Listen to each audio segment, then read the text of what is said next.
By the Land and Cultivate in Different World. Volume 10. By Okazawa Rokuja Ian. Translated by Russell. Audiobook by Masquerade at Masquerade Audiobooks. Chapter 326 Dairy Goat Problems. Prequel. Panu is here. She comes from a race of satyrs, a combination of humans and goats.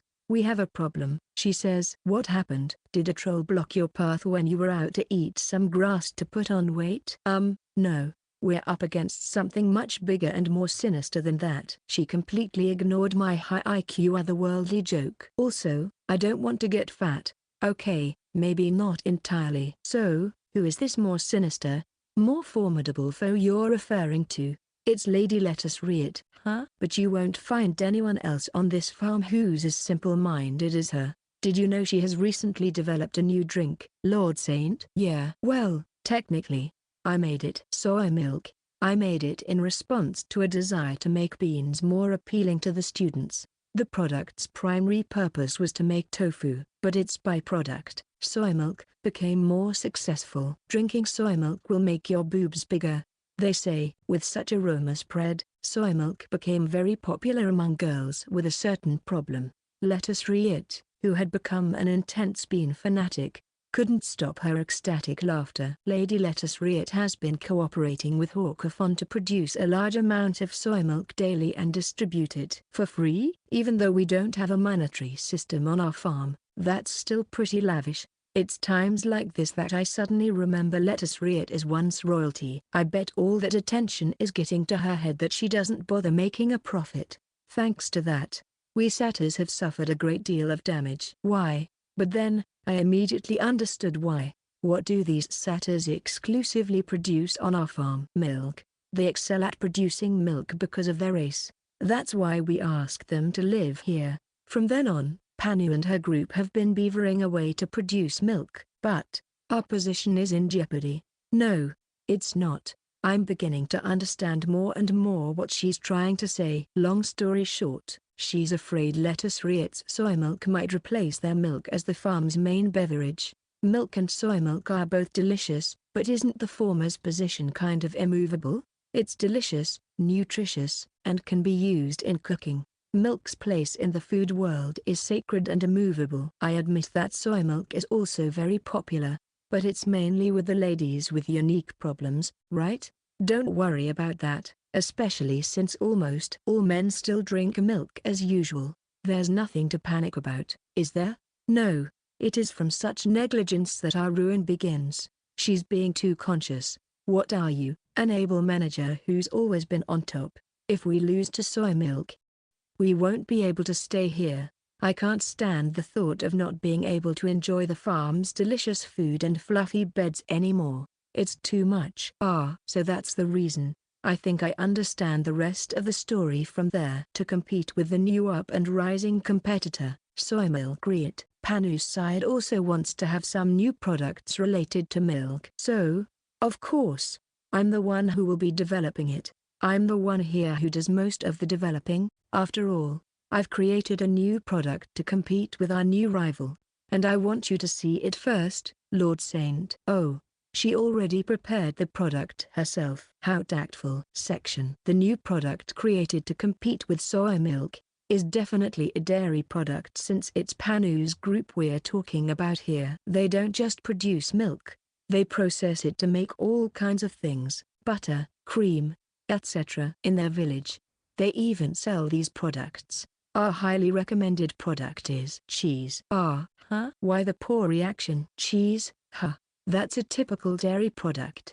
I can tell. Cheese was on every shelf in supermarkets in my world, after all. But you see, I've eaten cheese myself many times. But, how do I say this? It's like I'm chewing soap when I'm eating it. Haven't you been making cheese since you came here? I didn't touch the cheese because of my past experiences and single-mindedly consumed butter and cream only. Yes, but what I'm going to introduce to you is a new variant. A new variant of cheese? She sure has put a lot of thought into this. I'd like to introduce the people who helped us develop it. Hello. Yo. Two people show up. Gararufa, a member of the mermaid team and known as the Witch of the Plague, And Bacchus, he's the demigod in charge of brewing alcohol on the farm. What's up with this chaotic combination? Panu, Garufa, and Bacchus. What kind of incident could spring forth from such a devilish combination? I mean, why is Bacchus even here? I focused on one of the two people introduced. I don't see how you can be useful for anything other than alcohol. That's a line someone who doesn't know the profundity of alcohol would say, Saint. To be frank with you, I'm the one who taught the satyrs how to make cheese. Wait, seriously? That was well over 100 years ago, though. According to Bacchus, he met a satyr when he was looking for a side dish to go with his grape wine, and as a result of their collaborative research, they created cheese. That's why Lord Bacchus is the cheese creator. We borrowed his wisdom to develop a new cheese variant. Then, based on his ideas, we asked for Garufa's help, says Panu. Quite the impromptu group we have here. Garufa, the witch of the plague. How in the world was cheese modified with her help? I added mold on the cheese. Oh, right. Garufa is a rare, if not the only, researcher of bacteria in this fantasy world. Now that she mentioned it, I've heard that mold was used to age cheese. At Panu's request, I have created a mold that mildens the cheese's taste through magic. After all, molds and bacteria are like relatives, she says joyfully. She must be delighted that her research is being used by others. This is the new cheese created by Lord Bacchus' idea and Garufa's mold. With a clatter, she places a plate on the table. Well, it does look like the cheese I know, but there's something blue inside. Isn't this what I think it is? Blue mold? Is this the blue cheese I've heard about? To think I'll be able to see blue cheese in a different world when I haven't even had the chance to eat it all this time. We've done all we could to make it taste the best it can be. We'd like you to have the first taste of our first sample, Lord Saint. I hear ya, but while I'm aware that such cheese exists even in my world, putting mold straight into your mouth would still require considerable courage. But with Panu looking at me expectantly, I can't just say no. Ugh, to hell with it. I eat the blue cheese, cut into bite-sized pieces, with all the courage I could muster. And then Chapter 327 Dairy Goat Problems, Sequel. So good. Previously, I was offered some blue cheese, so I tried it, and it's delicious. What in the world is this? This is completely different from the cheese I've had in my world. It's soft, puffy, and has a unique chewiness as if I'm biting into rare meat or sashimi. Is this what they call raw cheese? Gasp. This reminds me of something I heard before. There are two types of cheese, processed and natural cheese. Most of the cheese sold in supermarkets and convenience stores is processed cheese. So, does that mean this one's natural cheese? I didn't know cheese could be this tasty. What generous words. It was worth all our effort to make it, says Panu, moved to tears. The Japanese love eating raw food, raw fish, eggs, oyster, etc., so natural cheese suits their palate just right. I never thought I'd be able to experience such a fantastic encounter by coming to a different world. Sorry to interrupt your happy moment, Saint, but it only gets better from here, says Bacchus, offering me a glass of wine. Wine? No surprise there. I mean, you're the god of alcohol. Just try it with your cheese. But if I reek of alcohol in the daytime, Platy won't let me hold Junior. He must have a plan in mind, so I guess one glass won't hurt. As instructed, I take a bite of the cheese and then a sip of wine. This kombu is delicious. It's different from having them separately. Their flavors complement each other, making it several folds more delicious. Bacchus, I'm starting to believe you developed cheese in your search for a food that goes well with wine.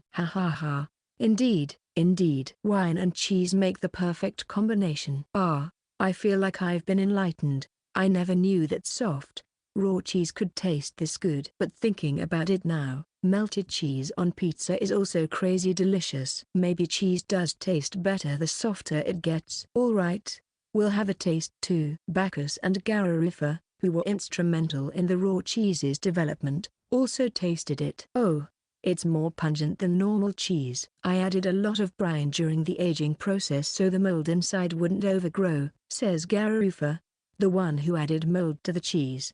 It gives the cheese a characteristic flavor thanks to the mold you synthesized. Yes, it's a magic blue mold that accelerates the aging process tenfold. Isn't that too fast? Though, I suppose that's the norm around here. Garufa, a bacteria-loving mermaid, was burning with the desire to produce fermented foods when she first came here. Still, she eventually had to settle for working as a medic out of necessity. But now that mermaid students have been serving in the infirmary for hands-on training recently, she now has some spare time to immerse herself in her bacterial research. Fermentation and aging are necessary for my brewing process. I'll be needing your help more, Garufa. As you wish. Let's make the best sake together, Lord Bacchus. And some side dishes to go with it. The god and the witch exchange a firm handshake. I, at this point in time, never imagined that their collaborative efforts would later lead to an astounding incident. What do you think, Lord Saint? Do you think everyone will like the cheese? Anxiously asks Panu, the spark that lit this fuse. The cheese itself tastes divine, and I have no complaints about it. Just that. Do you really have to go this far to secure your position? Everyone on the farm still needs satyr milk, and I don't think that's going to change anytime soon. I would like them to produce milk with her mind at ease. Maybe there's an excellent way to convince her. There you are, Panu. My wife, Platy, shows up with Junior in her arms. What's up with this weird lineup? And you? It reeks of alcohol. Dear, I won't let you touch Junior if you're drunk. As expected, she's prohibiting me from getting close to my son. Wait, I'm not drunk. I only had one glass. We'll talk more about this later. But for now, Panu, I'd like to ask you another favor. She has a favor to ask of Panu. That's rare. I wonder what it is? Of course. Hold on. Saying this, Panu rolls up her top and exposes her ample breasts. Dear, don't look. Platy blindfolds me. It seems Panu is breastfeeding Junior, from what I can infer from cues other than visual. Wait, huh? Isn't it the mother's role to feed her baby? So, shouldn't it be Platy's breasts? I'd like to feed Junior as long as I'm lactating, but I also have my bad days. That's when I ask for Panu's help. I can't see because I'm blindfolded, but I'm pretty sure Junior has his mouth on Panu's nipple and is sucking on it right now. Satyrs can produce milk at any time, making them the ideal substitute when a mother's milk supply is low,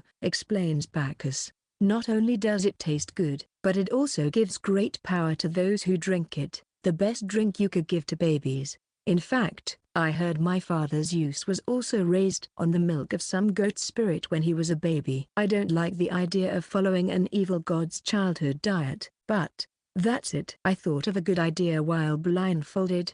We'll give Junior satyr milk. That's a role only satyrs can perform. In other words, they're raison d'etre. They're not going anywhere as long as they have this role. I see. We'll be feeding Lord Saint's precious son our milk. Now that's something soy milk can't do. Yeah, that's why you can keep staying with us. And so, we ended things on a good note. The satyrs are thrilled to be recognized for their existence, and a new delicacy, blue cheese, was created. All's well that ends well.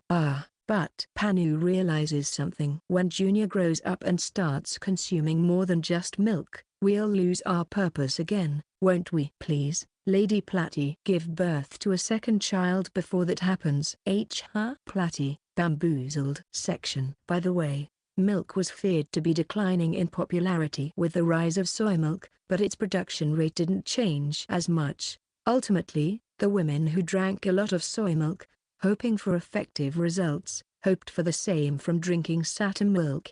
Well, there they have it. The satyrs don't have to worry about anything since everyone still needs their milk. Chapter 328. Who's strong? One day, a young student asked, I know you two are the best buds, so this seems unlikely, but if you ever fought, who would win? And he actually directed it at the person themselves, Okubo and Gobukachi. Hearing this made me think, how dare he ask them that question? But it doesn't matter which one of us is stronger. We're working towards the same goal under our Lord. Why worry about who's better than the other? Damn. Their mature response impressed me. That's right, Being strong doesn't mean anything. It's only needed when you're going through some hardship or beating the crap out of someone you hate, not to compare each other in normal times or to look down on others. Woo. I said something decent myself. That doesn't satisfy me at all. There was a student who was dissatisfied with their answer.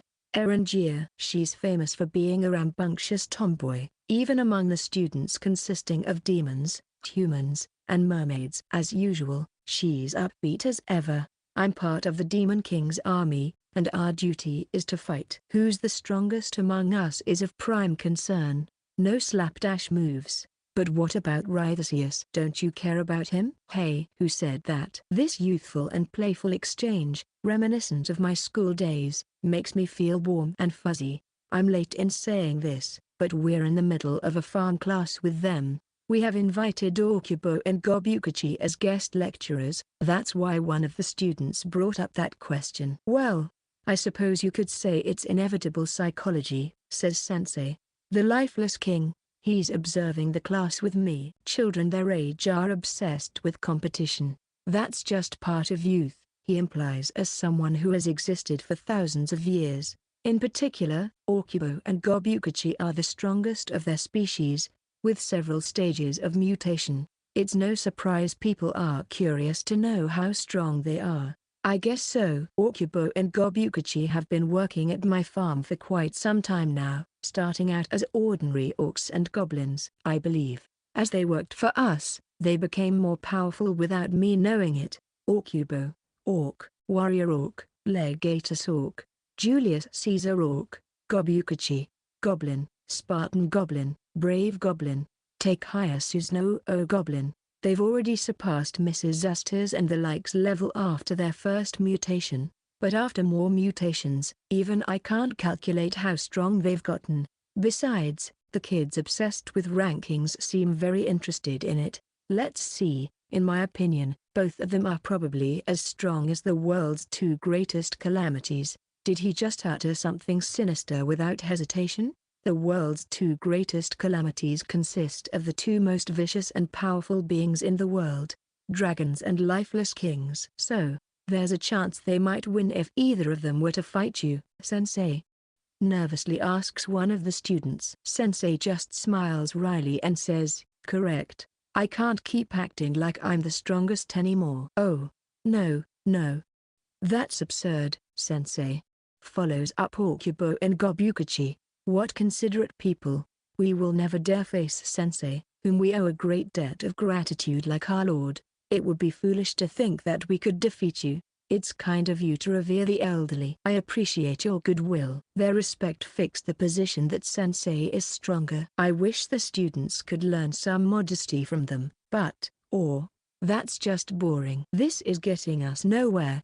I want to make things clear. Adults always conclude things like that and run from the issue, but they're having none of it. Young people only talk about things in terms of 1 or 0. The fact that they can somehow add a decimal point and come to a conclusion in between is either a sign that they have matured or settled with a compromise. All right, let's give them an opportunity to clarify their doubts about who is stronger, I say. But my lord. Okubo and Gobukachi anxiously look at me.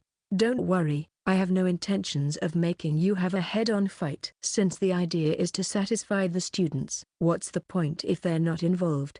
That's why, girls and boys, you'll have a showdown with our farm's powerhouses. Section. Suddenly, the class turned into a practical class. In an open area of land that's to be cultivated, a group of young humans, demons, and mermaids gather. Today, we have prepared this place for you to answer your questions, I say to the crowd. However, it's hard to observe one's strength as an onlooker. So, I've decided to give you a chance to see for yourselves how strong our farm's elites are by taking them on. When I explained my intentions, the students booed. No, I'm going to DE. I wasn't even interested in who's stronger. Since they already know our farm's general level, they tremble in fear of death.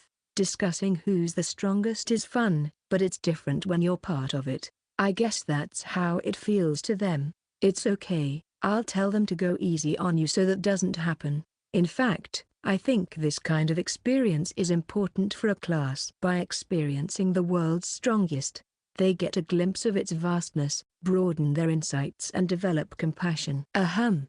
Here's the outline. The battle will be fought between all the students as a group and one farm representative. Hearing this, the students were both relieved and confused. All versus one? That's not fair at all. Don't you think you're underestimating us? Oh? You think you can win if you all go at once? I've selected 5 representatives in total. You'll be fighting 5 rounds. It's a sham battle, so whether they win or lose, they get 5 rounds. Just so you know, Sensei, Vale, and Hawkers Fon aren't among the 5 selected. It would have been too merciless of me if I had included them.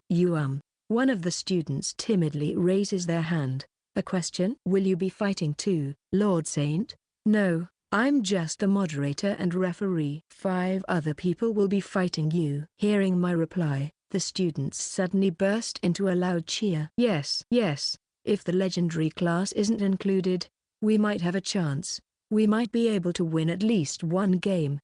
They optimistically say. Without further ado, let's introduce the first of the 5 representatives. Form raid to a heavenly one in the Demon King's army, Bina. Chapter 329. The match between the students and the farm's 5 strongest residents. Part 1. Lady Bina. Teacher Bina.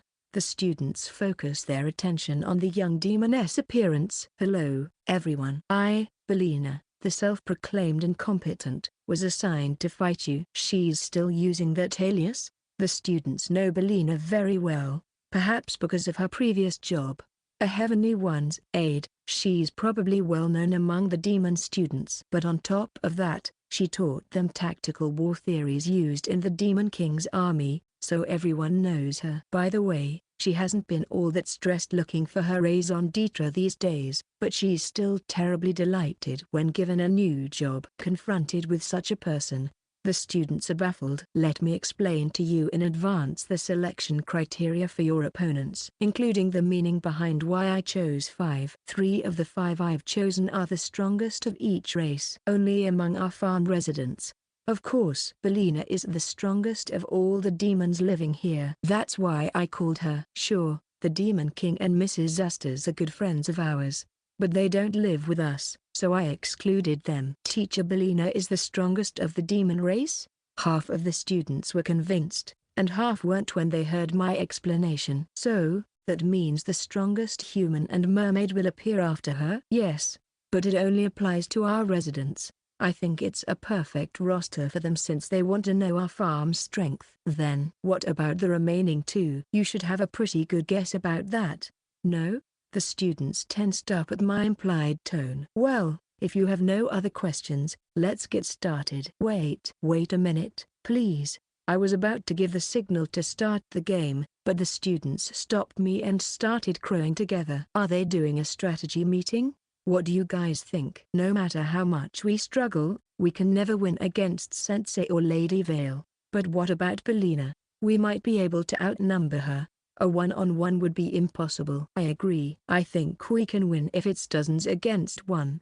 They're really underestimating us, aren't they? They're discussing this seriously. How strong is Teacher Bina? Anyway, can you tell us? Demons? Well, she was an aide to Queen Estes during her time as a Heavenly One, so I think she's strong enough. Though in terms of reputation, Eshma, who took over Lady Estes, and Betami, the demon dog, are more flamboyant. Lady Bina just gives me plain vibes, you know. You guys done yet? Bina's getting tired of waiting, you know? Okay, we're good to go. When the going gets tough, the tough get going, and we'll show Lord Saint that we're tough. That's the spirit. Alright, round 1, versus Bina. Fight. Hellfire Spirit Breaker from my right hand. Bina makes the first move, alternating with blue heavenly bolt ray from my left. Flame blasts and thunderbolts shoot out from Bina's hands like machine guns. The students were blown away in one clean hit. Bina wins. Hey, wait! Shouts one of the less damaged students. What in the world was that? I know Hellfire Spirit Breaker and Blue Heavenly Bolt Ray are the most powerful magic that the Heavenly Four use as their secret moves, but how can she just use both of them unreservedly? It did seem like a barrage of small punches. What's your say on this, Bina? It's not impossible if you accumulate enough mana, skip the chanting, and establish a connection with the spirits. Yes, it is. All those prerequisites are already impossible. Everyone had their common sense destroyed by Bina's superb use of magic. Oh, she's at it all right, says Batami, another demoness living on the farm with us. Maybe she's taking a break from sewing? I heard a loud noise, so I came here, and my hunch was right. Bina's gotten stronger since she came here. That tone of voice. You mean she wasn't always this strong? Of course not. If she had been this strong from the very beginning, Okubo and the others wouldn't have so one-sidedly defeated her. Would she? This was when Miss Astor's invaded us. Now that she mentions it, she has a point. There was a time when Bina was searching left and right for her reason for being, learning things from Sensei and drastically improving her magic. She has been one of the most enthusiastic pupils I've ever had, says Sensei in the spectator area. I've been so absorbed in my work that I've neglected my training, so I'd say Bina's stronger than me now. She might even be stronger than the current Heavenly Four. No way. Lord Belphegamilia is still an active member. Right. The two former partners laugh merrily at each other. The beat-up students must feel like they're witnessing an exchange beyond their league. I can't believe she obtained Heavenly Four level power by living on this farm. No way. The students, who thought they could win with numbers, were shown the difference in their strengths. There, Bina, in a mental-like tone, says, I once almost lost myself in this land. I was desperate to find myself and did everything possible to be what I am now. Self-discovery is nothing to joke about. Indeed. I hope you will think carefully about who you can become here. I'm sure today's experience will help you. If you study under Sensei, you, too, can soon become a mage of my caliber. I think that's too much to ask of us. Bina, preaching like an educator in front of the youth, is still lost in some ways. Well then. The first round ended in a crushing defeat for the students. Now for round 2. Wait! Cry out the students.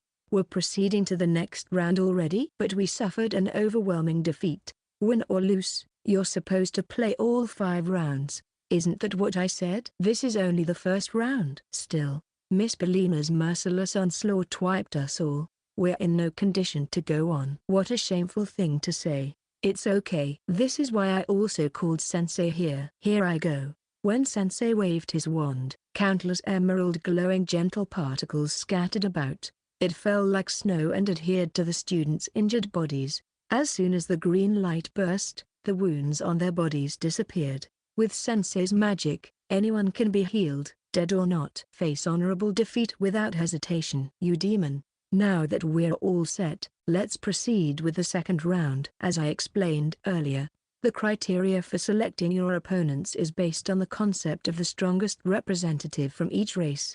Your next opponent is the strongest human on the farm. The strongest human on the farm? The tension among the students rises in response to the previous statement, wondering who the strongest human on the farm is. The battlefield is all yours. The former princess of the human kingdom.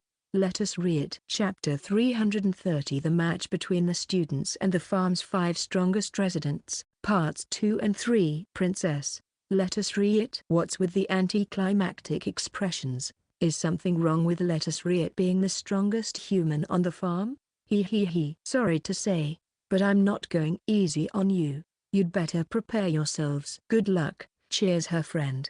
Hawk is fun. From the sides. Moreover, Lady Lettuce Riot is our next opponent. She's the princess of the now destroyed human kingdom. That's how famous she is. Several students know her true identity, but yep, anything wrong with that? No. We're talking about the strongest human here, right? How should I say this? I mean, is this fine? She's the strongest. Yes, but she's only the strongest on the farm. Aside from her, the only humans living here are the maidens who work with Bacchus and satyrs who make milk, albeit partly human. Neither of them is fit for battle, however. As a result, she's the strongest human on our farm. She's just a product of the elimination process. Well, yeah, the students seem to be losing more interest. Her appearance is probably unexpected, considering what happened with Bina earlier. Out of place, even. Is this okay? Like, I feel like she'll burst into tears if we pinch her even a little. No matter how much we have a grudge against the royal human family, this is just. Bullying the weak is unbecoming of a soldier in the Demon King's army. All of their statements acknowledge how much of a nobody Letters Riet is. You're not gonna strike? Okay. I'll do the honors if you won't. The match has started. Letters Riet runs at speed faster than a swift wind. Whoa. The students were caught off guard when they realized Letters Riet was standing right before them. Letters Riet throws a punch, but one of the students reflexively defends and grabs her fist. However, she intended for that to happen. How about we have a bout of strength? Whoa. The student who grabbed Letters Riet's hand screamed, waist bent by the force. He looks as if he's about to collapse into the ground. The reason why that doesn't happen, however, is probably that he's resisting with all his might and trying to push her back. But Letters Riet's hand didn't budge. What's going on? He's losing to the princess? The other students are also baffled. The princess opponent seems fairly large and muscular, but both of his hands are still no match for her one hand. What's the meaning of this? I've never heard of the human princess being a muscle woman. If she had so much strength, couldn't she have played an active role in the war against the demons? They're all confused by the suddenness of Letters Riet's superhuman strength. Seeing this, Letters Riet looks proud. She's always been someone who gets carried away easily. I wasn't this splendidly strong at first. Strength is based on a foundation of untiring effort. Splendid, she says, but it's a rather unrefined power. That's right. I became strong because I ate a lot of beans. Beans? You get superpowers from eating beans, like peas, groundnuts, and peanuts. And by eating Holly's natto every day, I got super muscle strength. She puts more force into her hand until the other student finally can't stand his ground anymore, slowly sinking into the earth. Wait, sinking? What insane strength. The power of beans is scary. It wasn't an overstatement to say that Letters Riet, who had acquired unparalleled strength through beans, was the strongest human on the farm. Anyone can be this powerful if they eat beans. Anyone. You think we'll buy that? Letters Riet pulls out the student, who got stuck in the ground. Her opponent was already unconscious from the shock of sinking, but she grabs his legs and lifts him up as if to raise him to the heavens like a stick or something. That's not all. She swings and juggles him around, from her right hand to her left, and vice versa. It's like she's using him as her nunchucks. She's swinging a human body around, making a loud whooshing sound and forming dust clouds from the wind pressure. Come at it, whenever and from wherever you like. But the students, intimidated by the bizarre scene, fled in a stampede. Letters Riet won the second match. Beans make you strong. Indeed, Letters Riet. It was a victory for both Letters Riet and Hawker's Fun, thanks to their love for beans. Section. What's wrong with you guys? 2 defeats in a row. How pathetic is that? Bina and Letters Riet beat up the students in succession. Now, let's move on to the third match. Hey, wait. A familiar phrase from the students. We've had enough. We know how strong and terrifying the farm is now, but we've invited the strongest demon and human already. It wouldn't be complete without the strongest mermaid showing up, would it? That's right. Their third opponent is the farm's strongest mermaid. In short, that person. Here. Lady Platy, screams the students from the Mermaid Witch Academia branch school. You thought it was going to be Puffer, huh? I wouldn't have minded if it were her, but I was asked to take over for today, she says, handing Junior to me. I've been so busy with parenting that I haven't been able to look after you guys, as Mom asked me. I thought today would be a good opportunity to teach you something. Their opponents thus far had been those who had suddenly become more powerful after coming to the farm. But this time, their opponent has been strong from the start. You'll learn what my title, the Crowned Witch, means. As it turned out, the third match was far more one-sided than the previous ones. Platy's pharmaceutical magic was overwhelming in ways more than one and perfectly embodied the meaning of strongest. She used Puffer's freezing magic, Lampire's explosive magic, Garufa's magic bacteria, and Zothsera's creatures to steadily and smoothly trample down her opponents. The Crowned Witch is an all-rounder who can do anything, and that's what makes her so terrifying," comments Puffer. "She has no outstanding strengths but also has no weaknesses. A formidable opponent, befitting of royalty and how they fight. In order for a low-ranking player to beat a high-ranking player, they have to exploit their weaknesses, but Platy has absolutely no such weaknesses, making her the most despairing opponent of all. Of course, there was no way that a miraculous turnaround would occur. She just mercilessly overpowered the students till the end." Chapter 331 The match between the students and the farm's 5 strongest residents. Part 4. My name's Rythasius, a human studying at the farm. I'll be continuing the story from my point of view this time. Section. It's been nothing but hell so far. 5 rounds between the farm representatives and us students started with the idea of finding out the farm's strength level. We've lost all 3 matches so far. All one-sided losses. Teacher Bina, Princess Let Us Read, and Lady Platy, our opponents, had strength beyond comparison and overwhelmed us all. Since coming here, I've experienced things I've never experienced before and thought that made me stronger, but that confidence was shattered instantly. This farm is unfathomable. I, as well as most of the other students, were broken-hearted and dejected.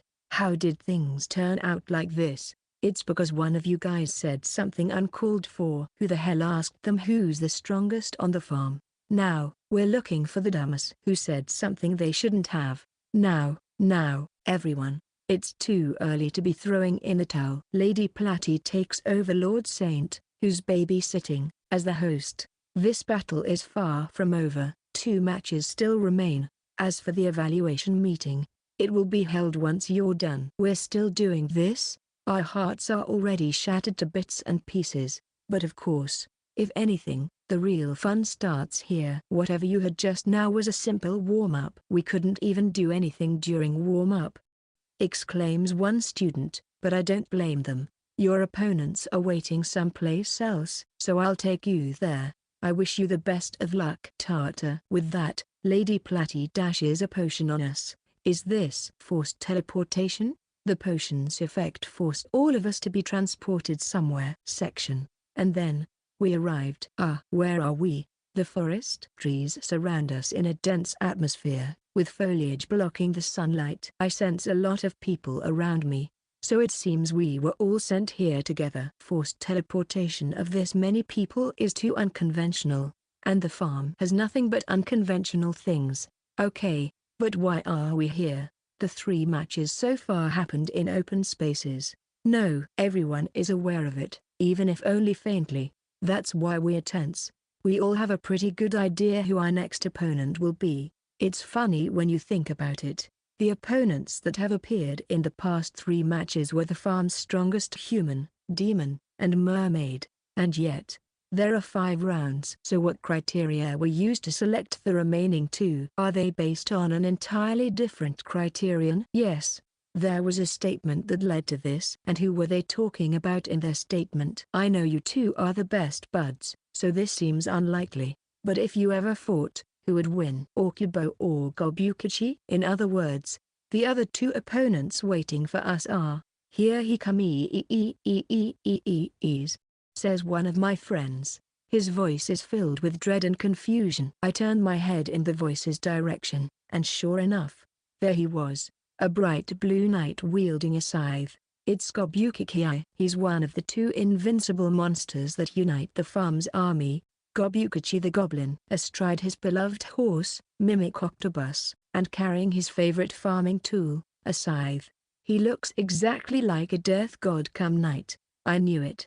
He and Okubo would be our last 2 opponents. Run for your lives. There's no way we're a match for Gobukachi, screams one student as he tries to escape, but Gobukachi is already right behind him, scythe on his neck. Don't move. If you do, this monumental mowing scythe will cut your head off like weed. This is for mowing, but it's a scythe. The bigger it is, the more you can cut with one swing. You know, no one can move even a finger when told that. The student with the scythe by his neck looks like he's about to piss his pants. But when did Gobukachi get in close contact with him? There was a distance of more than 50 steps between the point where he first appeared and the student who screamed. I can't pinpoint where he closed their distance. Normally, he would have had to run or walk to get to him, but he had moved in an instant without showing any such movements. It was as if he had teleported. "All right, let's move on to the next one." As soon as he said that, he disappeared. Or so I thought, but he's behind another student. Is he not teleporting at all? "So, you guys can't tell what happened at normal speed," says Gobukachi, stunned. "I'll slow down a bit in that case. You won't learn anything if you're kicked around without comprehending your surroundings." "You are students, so you must learn from this battle. I won't let you lose without understanding how or why you can't win against me." "That's kind of harsh. The first thing you need to do is look at my horse. Mimic octopus legs." "Legs? What about his horse's legs?" "His horse is small like his rider and has a donkey-like build." "Nothing seems to be strikingly unusual about him." Eek. What the heck? His legs started to bend, but not just any half-baked bend. His legs bend, and bend, and bend, to the point of forming a circle. It doesn't stop there. It goes on forming more circles. My lord says this is called a spring. Mimic octopus is a homunculus horse created by Madame Zothsira, the mermaid. He has the characteristics of a certain octopus monster and has the flexibility and instantaneous power unexpected of a horse. Gobukachi's horse had accumulated instantaneous power with all four legs as springs and sprang after a moment. He leapt with tremendous force and soared high above our heads. He's considerably slower this time. Do you see it now? That's considerably slower to you? I can barely follow him with my eyes. This is a dense forest, so there isn't much altitude to jump up. If they jump too high up, they'll hit the spreading branches and leaves. However, this didn't pose an inconvenience to Gobukachi. He and his beloved horse jump onto one of the tree trunks and use the recoil to dive toward the ground at great speed. At the end of Gobukachi's dive, the student screams in fear and surprise, but by then, he had landed softly and taken his place behind him, scythe by his throat. And that's how it goes. So that's how he went from one student to another. We somehow understood it at the speed he showed us. But if he were serious, we wouldn't have any idea what happened to him or us. Truly a super speedy goblin. Now that you understand, it's time to get serious. I'm going to stop last minute, so don't make any bad moves. My scythe is meant to cut grass. I don't want it to suck people's blood." With that, Gobukachi disappears from our sight again. Well, he was just too fast for us to see him. We were trampled down at breakneck speed. Actually, this has been happening too darn often. How many times have we been trampled down today already? Chapter 332 The match between the students and the farm's 5 strongest residents. Part 5. To put it short, Gobukachi is one speedy beast. He rides his unique horse and jumps around at speed faster than the naked eye can follow. His sharp mana metal scythe could cut our heads off like dry grass. With its many obstructions, the forest was the perfect place for him and his horse to maneuver. And with the tree trunk's recoil, they jumped in all directions. Where did they go? Everybody, freeze. Keep your backs to each other to eliminate blind spots. We're not fast enough to deal with them. Wait. You can't see anything but the blurry silhouettes. But 2 things are flying around like crazy. Gobukachi is off his horse. And he's moving just as fast. Then why does he need to ride a horse? 2 things moving at high speed make this even more confusing. In addition, they regulated their speed to the extent that we could catch them. But if they get serious, we won't be able to tell what's happening. We're being toyed with. He's strong. I knew Gobukachi's strength was the real deal. Teacher Belina's magic, Princess Lettuce Riet's superhuman strength, and Lady Platy's formidability are meaningless in the face of his speed. It's because he'll make the first move before anyone of us can do anything about it. So, this is a real taste of the farm's strongest. The power of Gobukachi, the take higher Susanoo Goblin, and the farm's strongest. Gobukachi stops and returns from the world of extreme speed to reveal himself and says, "As one other person." "No more games this time, so let me introduce you to your 5th opponent." Someone's deep in the forest. I hadn't noticed him before, but I suddenly did because he had made his presence known after holding his breath for so long. Don't tell me that's where. There he is. The other strongest person. Orcubo the orc. He, too, is astride his beloved horse, Gigantirok, and carrying his favorite axe, for logging. His appearance is almost that of a ruler. Wait up. Seriously? We were being rushed off our feet by Gobukachi. But now he's introducing Orcubo? How inconsiderate is that? I'm your last opponent, but it seems you guys can't keep up with Gobukachi's speed, so I will assume your defeat is set. However, we'll still fight, and I'll show you a different form of strength than Gobukachi. It should prove useful in your future endeavors. Please. It has only been one shocking event after another that my comprehension can't keep up anymore. This is overloading my brain. I present to you a different shade of defeat, Emperor's pressure. At that moment, a tremendous aura emanates from Orcubo's body. No, wait. Are auras normally visible? The air around him is so dense that it feels like the atmosphere is glowing, and it's not just visible. The thriving trees are snapping and falling from the pressure. An aura with mass and destructive power? Orcubo. Don't go knocking down trees recklessly. I know. I'll be sure to end this quickly to minimize damage. With that, he faces us with his intimidating aura. We'll be crushed to death if that thing swallows us. Slowly but steadily, Orcubo approaches with each step as if a massive wall is drawing closer and closer. A power different from Gobukachi's but still powerful all the same. If Gobukachi is dynamically the strongest, that makes Orcubo statically the strongest. If Gobukachi is the speedy one no one can catch, Orcubo is the power no one can fight back. Sandwiched between these two undeniably strong people, all we could do was cry for dear life. Section. And, that's a wrap. The looming aura wall stopped right in front of our eyes. Until then, we didn't feel like we were still alive. Orcubo's aura disappeared, and the invisible Gobukachi stopped skipping about. Did we scare you a little too much?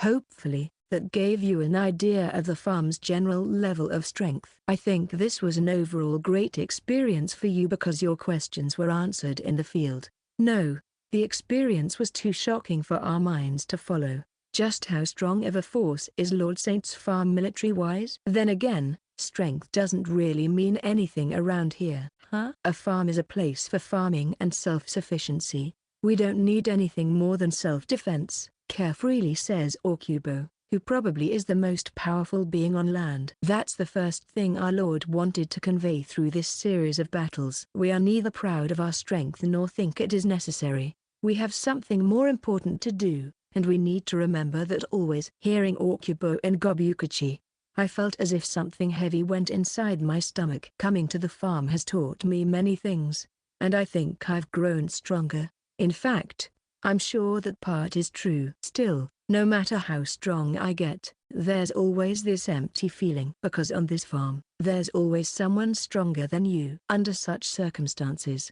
you can never be arrogant, no matter how strong you become. But I think that's the most essential part of being strong. The day will come when you will finish your studies and return to your home nations. Today's experience will help you apply what you have learned when that time comes. You will use the power you have developed to protect the weak, not to oppress them. I can't believe we're being lectured by an orc and a goblin. Not only are they strong, but virtuous too. I've never seen orcs and goblins like them. This is the end of the 5th round. Sorry to have beaten you up, but think of it as a future asset. Now, let's clean up those trunks you knocked down. I wonder if Madame Aileron would like it if we chopped it up for firewood. Maybe if we grafted the tree onto the stump, it would revive faster. There's also the hyper-fertilizer. What meticulous attentiveness. How can they be so powerful and yet be so considerate of nature? They're farmers at heart, not warriors. No doubt. Is this what makes Lord Saint's farm a farm? Section. Oh, right. Rythasius. Gobukachi called my name. Your movements during the battle were quite impressive. You were able to follow me with your eyes. Oh, you think so too, Gobukachi? He even showed the determination to resist my emperor's pressure until the end, and when it came down to it, he almost came with a slash. That's why I panicked and stopped him. No. It doesn't matter if I did either of those. Even if I can follow Gobukachi with my eyes, I won't be able to deal with him unless my entire body can keep up with his movements. And me standing up to Okubo's aura was purely out of desperation. Daredevil courage. They're all vain attempts. It's proof of talent to be able to humble yourself like that. You'll make a fine leader one day, Rythasius. A man who will shoulder the new age. I naively accepted the two gallant monsters' prediction. The present happenings prevalently sink deeper into my mind than the future. Chapter 333. Looking back at the farm's development. It's me. I know this is sudden, but I'd like to take a second look at how our farm has developed. At first, it started with just me and an empty land. Then, I cultivated it, expanded the fields, and built houses and various facilities. I spontaneously did whatever I wanted since I didn't have a set plan in mind. It was chaotic. Not that I intend to reflect on or change this chaos and haphazardness. I've had enough of the suffocating feeling of regimented planning in my world, so I want to do whatever I fancy here. I want the people who live with me to take it easy, so they're not obligated to ask for my due permission to start something new, either. I think it's more fun this way. However, my farm has become quite messy due to such disorderly development, so I think it's time to look back and fix some things. Let's start with reconfirming the building facilities. Then again, most of the land is still fields and rice paddies, and the buildings are mainly houses for the residents. In the center is the house where I, the owner, live. It was built in the early days, but I made it large in anticipation of the future, so there's still plenty of space. Platy and Junior sleep with me here. Then, there's also the demon duo of Betami and Bina, the mermaids, Puffer, Lampai, and Garufa, and other early members, including Lettuce Riot and Hawker's Fawn. Betami's tailoring room and Garufa's packed infirmary are also located in this house. Vale goes back and forth between her dungeon and the farm, depending on her mood, but she usually sleeps here for the most part. Actually, she's been spending most of her time in the house these days. I wonder if her dungeon will be occupied by the tree spirits soon. In the back, very close to our house, lies a monster complex where Okubo, Gobukachi, and the rest of the monsters sleep. I call it the monster tenement because of its shape. It's a long horizontal building divided into smaller sections, with orcs and goblins living in each room. This was no different for the leaders, Okubo and Gobukachi, who were so simple in their way of living that it was hard to believe they possessed world-level power. Around the house are many workshops where the elves work on their pottery, glasswork, and leather goods. The elves also have their own dorm. They once refused to sleep under a roof out of pride as forest dwellers, but as time passed, they became envious of the fluffy beds and cute pajamas. After a bit of conflict, they gave in to civilized bedtime. The dorm they built is prefabricated from cut trees, so it has this outdoorsy feel, which sometimes made me envy the elves. However, I would never ask them to let me stay overnight because it might cause misunderstandings. The Satyr Milk Factory headed by Panu and the brewery run by Bacchus with his maidens are a little further away. They were built when the farm was already quite developed. After all, the Satyr's workplace produces not only milk but also butter, cream, and cheese, making it a surprisingly large facility. The Sake breweries are also large and multiple, as they produce a variety of beers, wines, sake, and spirits. Each building has its own living space inside, so their respective managers sleep there. Next is the space where the newest members, the students, live. The orcs built it at a rapid pace. They've done so much carpentry work that they've turned into building maniacs, so they were more than happy to build a 3-story building without a hitch, saying they want to take on a new challenge. We had an agreement with the students that the 3 races would live in harmony, but the dormitory itself was split into 2 buildings, one for the girls and one for the boys. Even if we remove racial barriers, we cannot remove gender barriers, lest they get along a little too much. I learned that lesson from the incident with Erangir and Rythasius. I didn't want to disturb the farm's morals, so I drew the line there. At the moment, we have Carp from Mermaid Witch Academia as our dorm supervisor. strictly enforcing our rules, so I don't think mistakes will happen any more than it already has. Since we're on this topic, I'd like to share how the students learn and live daily. The study program aims to educate them on how to support the next generation while interacting with each other on the farm. Therefore, they take classes. Building a school was too much trouble, so we prepared only desks, chairs, and blackboards for open-air classes. Their primary teachers are Sensei, the Lifeless King, Bina, and Puffer. From time to time, the royal families of various nations, such as the Demon King, Mrs. Zusters, and Prince Arawana, would also teach as special lecturers. In addition, Dorkish, a feudal lord of the human kingdom, teaches territory management. Shax of the Pandemonium Trading Company teaches economics. Edward, the king of the dwarves, teaches engineering and wow, this is actually quite the elite curriculum.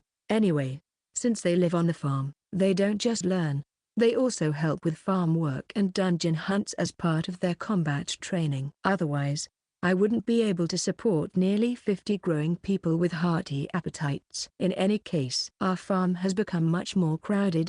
If I were to add up the number of people that have appeared in my recollections up to this point, there are probably 200 to 300. But how many more will there be if I include the Earth Spirits, Pocky and the rest of the Hypercans, and other non-humanoid residents? It's no longer an exaggeration to say we're almost like a large village. So far, the facilities I've recalled are limited to those inhabited by people, but we also have general breweries, a fridge, a hot spring, Hawker's Fond's NATO lab, a waterway, a dock for mooring the steamship Helsurs, and numerous other facilities, large and small. Because of this, our farm has become so large, giving rise to another problem. Section: we don't have enough people. Not again, is what some might think, but after all has been said and done, this problem is bound to happen now and then. The reason I felt the shortage so acutely this time was the massive influx of students. It takes a lot of time and effort to provide housing and daily necessities. Of course, let's not forget their food. To produce and provide for their needs, it is no longer safe to rely solely on Okubo and Gobukachi. This was a look back at the facilities to reconfirm this. But now what? While it is easy to add people, our farm has grown so much through the following repetition. Increase people to make up for being short-staffed. Expand farmland and housing to accommodate the increased population. Repeat steps 1 and 2. I think it's a bit too much to overlook the population inflation spiral caused by this repetition. I said it's okay to be unbound by regimented planning, but not when it comes to the fundamentals of farm management. I wonder if there's a way to optimize this process without increasing human resources. Automation? No. It's a huge undertaking to mechanize in another world, and it's too much work. I'll have to ask the Demon King or Prince Rawana to recruit some laborers. Or maybe I'll go to Sensei's dungeon and find some more anthropomorphic monsters. What? Are you having trouble with manpower again? Oh? It's Puffer, Witch of the Bitter Cold, mermaid living on the farm and fiancé of Rawana, the Mermaid Kingdom's prince. Yeah, the fields have gotten larger, and there are even more things to do, but I don't feel like increasing the population just for this. I may be able to help you with that. What? I thought it would be a shame to leave them as is, but if it's to reuse them on the farm, I don't see why not. Puffer, I wasn't expecting you to come up with an ingenious idea. As expected of the future Mermaid Queen, she was formed her opinion on population and labor issues. So, what's this secret solution to our problem? Chapter 334 Getting Help from an Automaton. I decided to go along with Puffer's plan to solve the labor shortage and visited a certain place within the Demon Kingdom, the demon race's territory. We're deep in the mountains, but it didn't take much effort to get here since we teleported. Does this mean Puffer has been here before? This brings back memories. Nothing much has changed around here. One can only teleport to a place that is a waypoint. In other words, you can't go somewhere unless you've been there yourself and set up a waypoint. She must have set up this waypoint deep in the mountains. But what for? I hope that remains unchanged too. There it is. A building lies at the end of Puffer's path. A mansion in the mountain recesses. It feels like a series of mysterious murders is about to take place there. Are you sure this place isn't dangerous? Puffer replies. Don't worry, it's just a bunch of discarded dolls. The Doll Mansion Murder Case. That sounds like a probable mystery novel title. Wait. No, that's not what we're talking about. Puffer walked with brisk steps that I could only follow behind her, scared. There, we were immediately greeted by what looked like dolls, and a lot of them. Eek. Of course, I'd be terrified. The entrance hall is full of dolls. Not just 10 or 20, but many more, too many to count. And every single one of them is broken. The dolls are spherical jointed and have proportions more realistic than those of humans, which makes their broken appearance even more disturbing. Even their mannequin faces look realistic. Their heads are smashed, their body and waist tearing apart. It's a gruesome sight to behold. Just what kind of tragedy took place here? How nostalgic. Standing here makes me feel all warm and cozy inside. Does it now, Puffer? What memories did you leave here? I bet the traces only generate nightmarish memories, though. Well, they're nightmarish memories. I knew it. Puffer told me about the tragic happenings in this mansion. Once, Prince Rauana of the Mermaid Kingdom went on a pilgrimage. Puffer accompanied him on his journey and stopped by this mansion along the way. We were asked by the feudal lord of this area. There was a peculiar fellow living deep in the mountains, and he wanted us to take a look at him. A peculiar fellow? It turned out to be an automaton, a self-powered doll created by a genius decades ago. An automaton. So, such a thing exists in this world? Then why are there so many of them lying around? Hun and I worked together to destroy them. It's all so nostalgic. It was a joint effort between the two of us. Puffer swoons with a dreamy look on her face. But that wasn't just a joint effort between the two of them, was it? Weren't Hakai and Son Goku there too? But why did you come back to the place of such memories? I just realized something. The shortage of labor on the farm and the many automatons lying around. What if there's a solid connection between the two? Are you going to make those automatons work on the farm? They don't need to eat or sleep. What's a more ideal workforce than that? Is that why you brought me here? But they're all broken. I don't think they could be of any use. We'll find one that's not that broken and retrieve it. There are about 9,800 of them out here, so surely some are salvageable. Did you just say 9,800? 100 of them should be enough to provide a workforce, right? Sort 'em out, you guys. In addition to Puffer and me, many orcs and goblins accompany us. I'm guessing they're going to sort out the slightly damaged automatons and bring them back to the farm. Incidentally, one of them is Hakai, Prince Rauana and Puffer's former travel companion. They did their work quickly and efficiently. But isn't this within the Demon Kingdom's territory? Don't you think the higher-up would be upset if we took something without tasking him? Oh, don't you worry about the smaller details. I've already briefed the Demon King about it and got his permission. Puffer really is a woman who never misses a chance to do some BTS maneuvering while acting like an outlaw. And thank you, Demon King, for taking pains. He's such a reliable friend. Now, let's find an automaton in good condition. One that's almost good as new. Oh, me too. I can't just stand around and let everyone else do the work. I'm going to unearth some treasures from this wreckage too. Huh? That's not the point. Alright. How about this? Let's keep the quota to 2 per head. Just be careful and not to injure yourself. Okay. In addition to me, Puffer, the orcs, and goblins, other people are present at the scene. Let us Riot and Hawkers Fun, who always seem to be free. Lampai, the mermaid, and a few elves. Bina is also here because this is an activity in her homeland, the Demon Kingdom. In fact, it's not often that we get to do something outside the farm, so everyone was curious. My wife, Platty, wanted to come, but she was forced to stay because no one would watch over Junior if we were both out. Vale also stayed behind. Her obsession with Junior won over her curiosity. If Hun had the time, he could have come here and reminisced about that day with me. The Hun Puffer is referring to is Prince Rauana, whom she had vowed to marry. Geez, you just want to flirt at every chance you get. That's not it. He was very concerned about this mansion's owner. The owner? It looks like a run-down house abandoned for years to me. It was a demon researcher who died decades ago. He died despondent, his talent unrecognized. Arowana said it was the statesman's fault for neglecting such a talented asset. That sounds so like him, knowing how earnest he is. I'm sure he'd be happy to know that some of the work left behind by the genius can be put to good use on the farm. Well, if we just bring them back with us and show them how to work, I'm sure they can do the job just fine. She always puts Prince Rawana first. It's not hard to see why it won't be long before she becomes a new mermaid queen with this kind of spirit. Amidst my reassuring thoughts, my lord, the orcs are making a fuss over there. What's wrong? We've unearthed a big one. A big one? What does that mean? Are you saying you've found a brand new automaton? I'll see it for myself. And so I went, and found a really big automaton.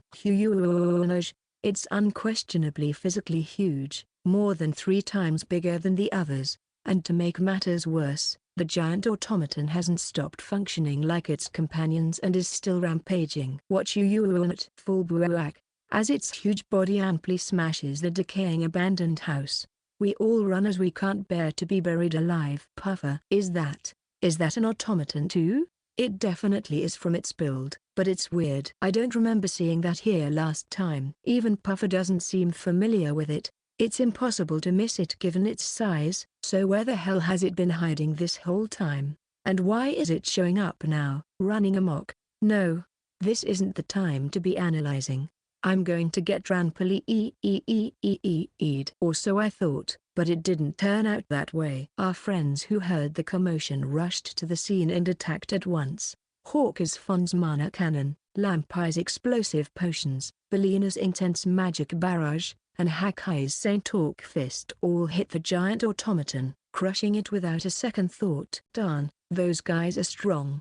But what exactly was that giant automaton? Chapter 335 The 9800th Automaton's Dream, Destroyed. My name is Marij, a genius demon researcher. I was born with a talent revolutionary enough to defy conventional wisdom and start a new way of thinking. I was born to change the world. To substantiate my talent and spread it to the world, I need the backing of someone influential. So, I went to the Demon King to appeal to him. But, we have no need for pipe dreams, he said, and ordered me out. What a moron. Can't he see what a loss the world has suffered by not understanding my genius? Something's wrong with the world to worship such an incompetent person as the Demon King. The world must be wrong if it doesn't acknowledge me. No, this is more like a divine revelation. If anything, I'm going to destroy this wrong world and build the right one. That's why I have my genius. I've realized how to use my talent. In that sense, it was a memorable day. In order to create a world that acknowledges me, I will destroy today's world with this genius of mine. Section. It has been 30 years since I made up my mind. Alas, my dream wasn't realized. An automaton based on the practical application of my theory took me 30 years to make. Just 30 years. When I reached this point, I thought, maybe I'm not a genius after all. I was able to believe in myself without reason because I was young, but that youthfulness is long gone. The original plan was to complete this in a year. These 30 years only brought out my ineptitude. An automaton. It's true that it's a crowning work of my talent, but I can't change anything with just this one doll. At the very least, I need an army of 10,000 to even fight the Demon King's army. Make the rest of that 10,000 army now? It's impossible. I'll be dead before I accomplish my goal. Is this the limit of my talent? Am I just a mediocre genius, incapable of changing the world? No, if I give up now and accept reality, the 30 years I've spent making this one doll will have been for naught. Anything but that. Alright then, let's make a new plan. If my lifespan isn't long enough to complete the plan, I should just extend it. Then, why don't I throw away my aging and decaying body and replace it with a new one? Fortunately, I have one nearby, the automaton. All I have to do is transfer my memory and consciousness to the soulless mechanical body that my genius has created. With my talent, it's a cinch.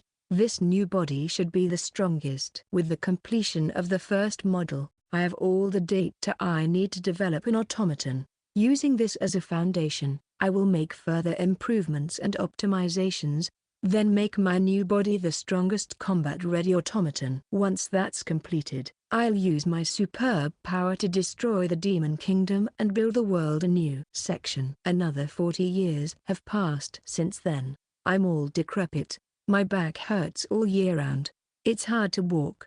My teeth have fallen out too. In spite of this, I am able to live alone in this lab deep in the mountains because automaton number 1, which I completed 40 years ago, takes care of me. Thank you. You've been a great help. You prepared food earlier, right? It's a prototype that constantly repeats the same instructions. I said to scrap the plan to produce 10,000 other automatons, but it continues mass producing its own kind at odd moments. But this is the last time it'll look after me. After 40 years of work, I have finally completed my new body. An automaton variant that is far more high performance than its prototype, the best of the best. It took even longer to make than the first one because I added so many new features that I had to keep expanding it to make it consistent, and before I knew it, it was as big as a dragon. Oh well, big is strong.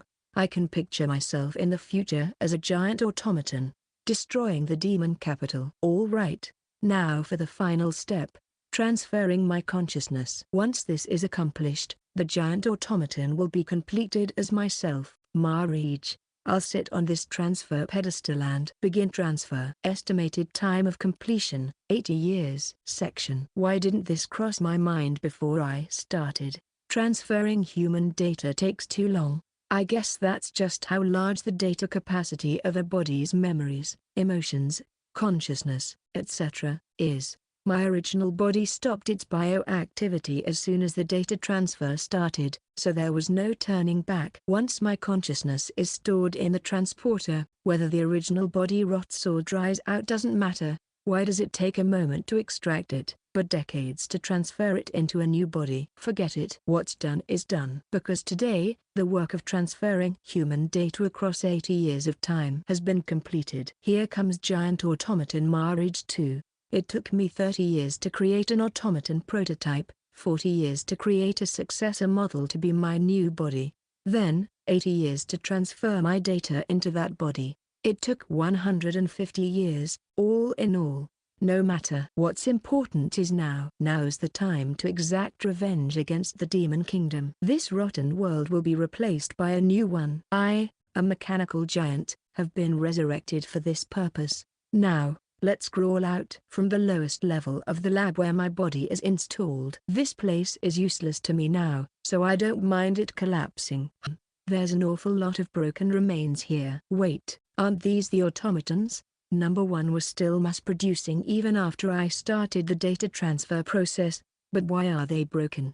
Anyway, I went to the surface and found things were much different than expected. There are a lot of people, demons, orcs, goblins, and even humans. What race is that winged woman in the middle? I don't understand. What's with this lineup of people? Oh, well, it's nothing but misfortune for them, meeting me in my full-scale operation. Die for the mechanical giant, Marij 2, as an advanced celebration of the creation of a new world.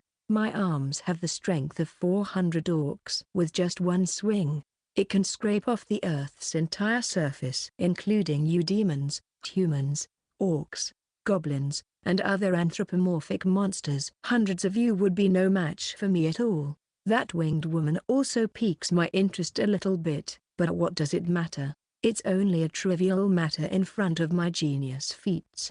I'm going to kill everyone and everything that lives. Or so I thought. Mana Cannon Fusillade, Hellfire Spirit Breaker and Blue Heavenly Bolt Ray. Saint Orc Fist.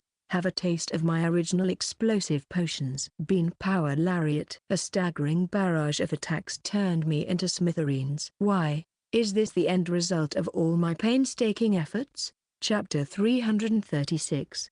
A Machine Doll's Genius, Self-Proclaimed. It's me. I was surprised to see a gigantic automaton suddenly appear. I thought it would be the Mansion Mystery series, but it suddenly became a Godzilla-esque story. Well, they're just my assumptions, though, but whether it's a murderer with elaborate tricks or a giant monster, our team has the strength to crush them, so the result is all the same. In fact, The giant automaton anticlimactically crumbled despite its long-awaited appearance and became nothing but a wreck. What was that all about? Puffer, our leader, quizzically peers at the giant's wreckage. I didn't see this the last time I was here. We destroyed the automaton army in the previous battle, but why didn't they use this if they had such a trump card? But that so-called trump card was also crushed instantly. Whether by accident or by design, only the head of the giant's remains is still intact. Perhaps the attack was concentrated on its body because not a single scratch was on the head. In theory, this machine will probably start talking, even with just its head. You bastards. Oh, it spoke. Who the hell are you people? How dare you do this to the flawless mechanical giant Marriage 2? Bellows the automaton's head. What a talkative doll. Were all automatons like this? That name, reacts Puffer. Something on your mind, Puffer? No, it's just that this doll shares the same name with its creator. Its name? It did say Marriage or something, right? Isn't it common to name your work after yourself? Something seems strikingly special about this doll, too. HMPH, you make a good point, but that's not quite it. I'm my own masterpiece. What the hell is this chunk of metal talking about, huh? You are your own masterpiece? I'm telling you, I'm Marriage myself, the genius of the century. I can create what no one else can, the pioneer of today's era. That's me, Marriage, huh? The automaton blabbers so, but we are skeptical. Marriage, the researcher who invented the automaton, is someone from over 100 years ago. He's been dead for so long. According to Puffer, they've even verified the body and buried him. So, who's this thing that calls itself Marriage? I'll tell you something no ordinary person's brain will ever understand. Know the feats and greatness of my genius. The giant automaton's head began to talk about its origin, what purpose it was created for, and how it came to be, without us asking. It sure wants to brag about itself at every opportunity. It said it transferred the data of its creator, Marriage. This is a plan that Marriage, who knew he was dying, took to continue existing even after death. He transferred his memories and consciousness to this automaton. That way, he can survive even after his original body has perished. What do you think, Puffer? It's not a story you can just gullibly believe. It's possible that this automaton short-circuited in its thought processes and is convinced that it's Marriage. Can something like that happen? The first automaton I met here didn't even realize its creator was dead. That's the extent of their thinking. It's also possible that this humongous thing is misunderstanding that it has a transferred memory set up. Hearing Puffer say that, the giant automaton head angrily shouts, "What? Don't be silly. I am the extraordinary genius Marriage reborn as a masterpiece. Are you trying to find fault in a genius' remarkable feat, you pleb?" He protests against Puffer's skepticism with all his might. Perhaps out of pride. In order to take revenge on the world, I transferred my personality into an automaton. I reincarnated as the strongest automaton to take revenge on the world that didn't acknowledge me. How can you still act so pompous when you've already been defeated? You can't take revenge on the world anymore because all the automatons, including yourself, have broken down. But can we prove he's a transmigration of Marriage's soul? We can, replies Puffer casually. Seriously? As expected of a Six Witches member. No, not me, but I'm sure Sensei can. Sensei, huh? Nothing's impossible with him. Honestly, Sensei, I don't know who they are, but if they can prove my greatness, then be my guest. That is if they have the brains to understand my genius ideas. Elatedly says the automaton. It doesn't matter how great you are or how much the world acknowledges you, you will never understand me. That's just how a genius life is. We are solitary because no one can understand us. He seems arrogant but also peevish. Well, if that's what he wants, let's make things clear. Is he really the alter ego of the past researcher Marriage, whose memories were copied? Or is he just fooling himself? Thus, we teleported back to the farm with the giant head to make Sensei check section. And then he met Sensei, the Lifeless King. In front of Sensei and his intimidating miasma, Marriage's expression stiffened despite being a doll. A Lifeless King? A Lifeless King? Indeed, though everyone just calls me sensei. Sensei is a man of character and does not lose respect for the automaton head. On the other hand, the automaton. I wasn't informed about this, not one bit. Isn't the Lifeless King the world's most atrocious being? We don't care how scared you are. Manners are manners. You're in front of the person. So, sensei, about this doll, I'm pretty sure he's telling the truth. After a quick explanation, he immediately made a decision. So, Marriage's soul is really inside this doll. I can feel the psyche from him, and psyche emissions are proof of a soulful being. As he claimed, this person's soul must have left its body and was transferred into this mechanical doll. Oh. The person in question is the most surprised. Was he not confident in himself despite all that bragging? You're amazing, sensei. You can tell if someone has a soul or not at a glance. It's an important matter for us undead. We may be immortal, but there's a big difference between those who operate autonomously without losing their souls and the living dead who have already lost theirs and have become puppets. I see. I think even advanced adventurers used to fighting the undead can also tell the difference. So, it has been confirmed that this automaton is Marriage himself. Doesn't mean there's anything to be done now that we've confirmed it, though. Seriously, what now? This doll looks exceptionally well made if you ask me, says Sensei, looking at the giant's head. Soul transfer. Its processing is within the realm of the transcendent, so I thought it was impossible unless you were a Lifeless King, but to think someone else has achieved such a feat. Furthermore, this doll has fine workmanship, otherwise, it wouldn't be a viable vessel for a soul replacement. I can feel the maker's effort and passion from it. Thank you. Huh? That's when Sensei and I realized it at the same time. Tears were flowing out of the giant's eyes. Huh? As expected. We were both taken aback. This is the first time someone acknowledged me. What? This is the first time someone has acknowledged my work. Thank you.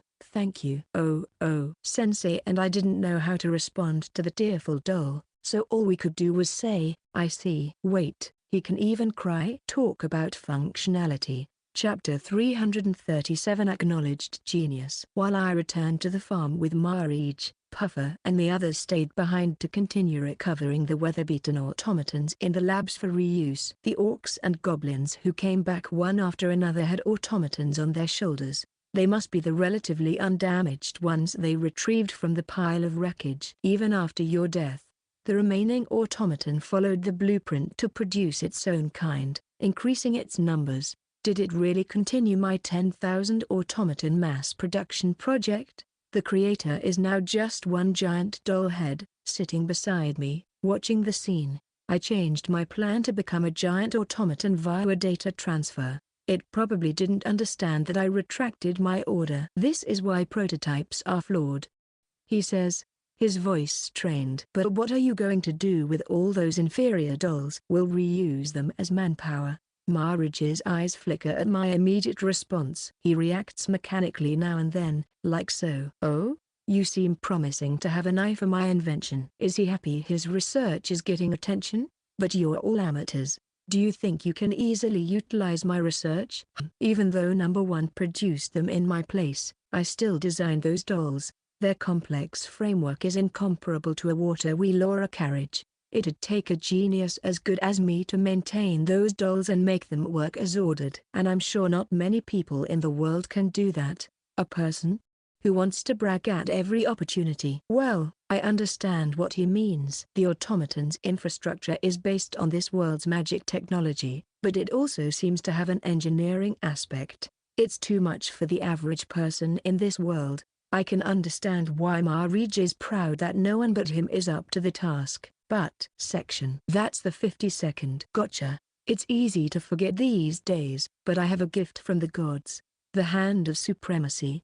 It can bring out the maximum performance of whatever I touch, including fixing automatons. Recently, I've been blessed with friends and tools that I've been able to do a lot without relying on my ability. It's both a happy and sad thing. For that, it's nice to have the opportunity to rely on Hefester's gift once in a while. Seeing his designs being remodified one after another, Marriage lets out a shout. How? You analyze the framework I spent my whole life inventing so easily? Well, It felt like assembling gunpla. I decided to have the automatons do some simple farm work first. They obediently followed the instructions I gave on checking the weeds and crops for diseases. Wow, what humiliation to have my masterpiece used for field labor. They're meant to change the world. Or so he grumbles, but he's still somewhat frivolous deep inside. Are they of any help? Are the automatons I made useful? They do their work steadily and decently. The fact that they can make simple decisions is especially helpful. Right? The judgment apparatus built into their heads is the main point. I knew it. His heart jumps for joy to have his work appreciated by others for the first time. Maybe the groundwork I prepared might be effective after all. As to what kind of groundwork it is. Lord Saint. Oh, he's already here. You're fast, Demon King. I literally just contacted you. I can't help but rush over when I receive an invitation. Besides, I've always been in your debt. Demon King? Marij instantaneously reacts to the demon's appearance. He's the Demon King? This typically strong-looking man? Indeed, I'm Zed, the Demon King of this generation. Demon King dignifiedly interacts with the absurdly large, almost like Ojeda in bad taste, head. The good thing about him is that he's serious all the time. Are those the dolls you made that move by themselves? Why yes. He carefully observes the automatons working in the field and says, what magnificent technology. They move and think for themselves. If this becomes widespread, I'm sure it will revolutionize the world's labor situation. Oh, I've heard about what happened. As his successor, I regret that the Demon King of that time made a hasty decision. As rulers, we should take our people's voices more seriously. Oh, no. Just hearing those words is enough to repay my 150 years of hard work. It's too great of an honor. As soon as he was praised, his attitude changed abruptly. In the current Demon Kingdom, there's an organization for researching and inventing new magic. If you'd like, how about contributing your works there? Demon King, how merciful you are. I'm not very talented, but I'm willing to do anything to help. He was given the cold shoulder in his lifetime, but it was eventually rewarded across generations. His once ignored hard work has been acknowledged. I'm back. Oh, Puffer, who had remained at the lab all this time, has returned. In her hands are an automaton's remains. But, isn't this too broken? The standard for automatons to be collected from the lab was that they should be relatively undamaged. However, the one Puffer brought back is a total loss and seemed impossible for even the Hand of Supremacy to fix it. I didn't bring it back for that purpose. What is it for then? It's a special one since I destroyed it myself. It took me a while to find it. What's the significance of this particularly battered automaton?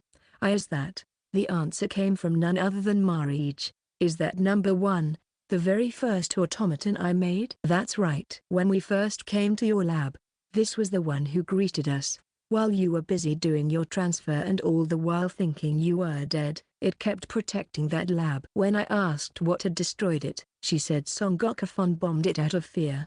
That crazy angel.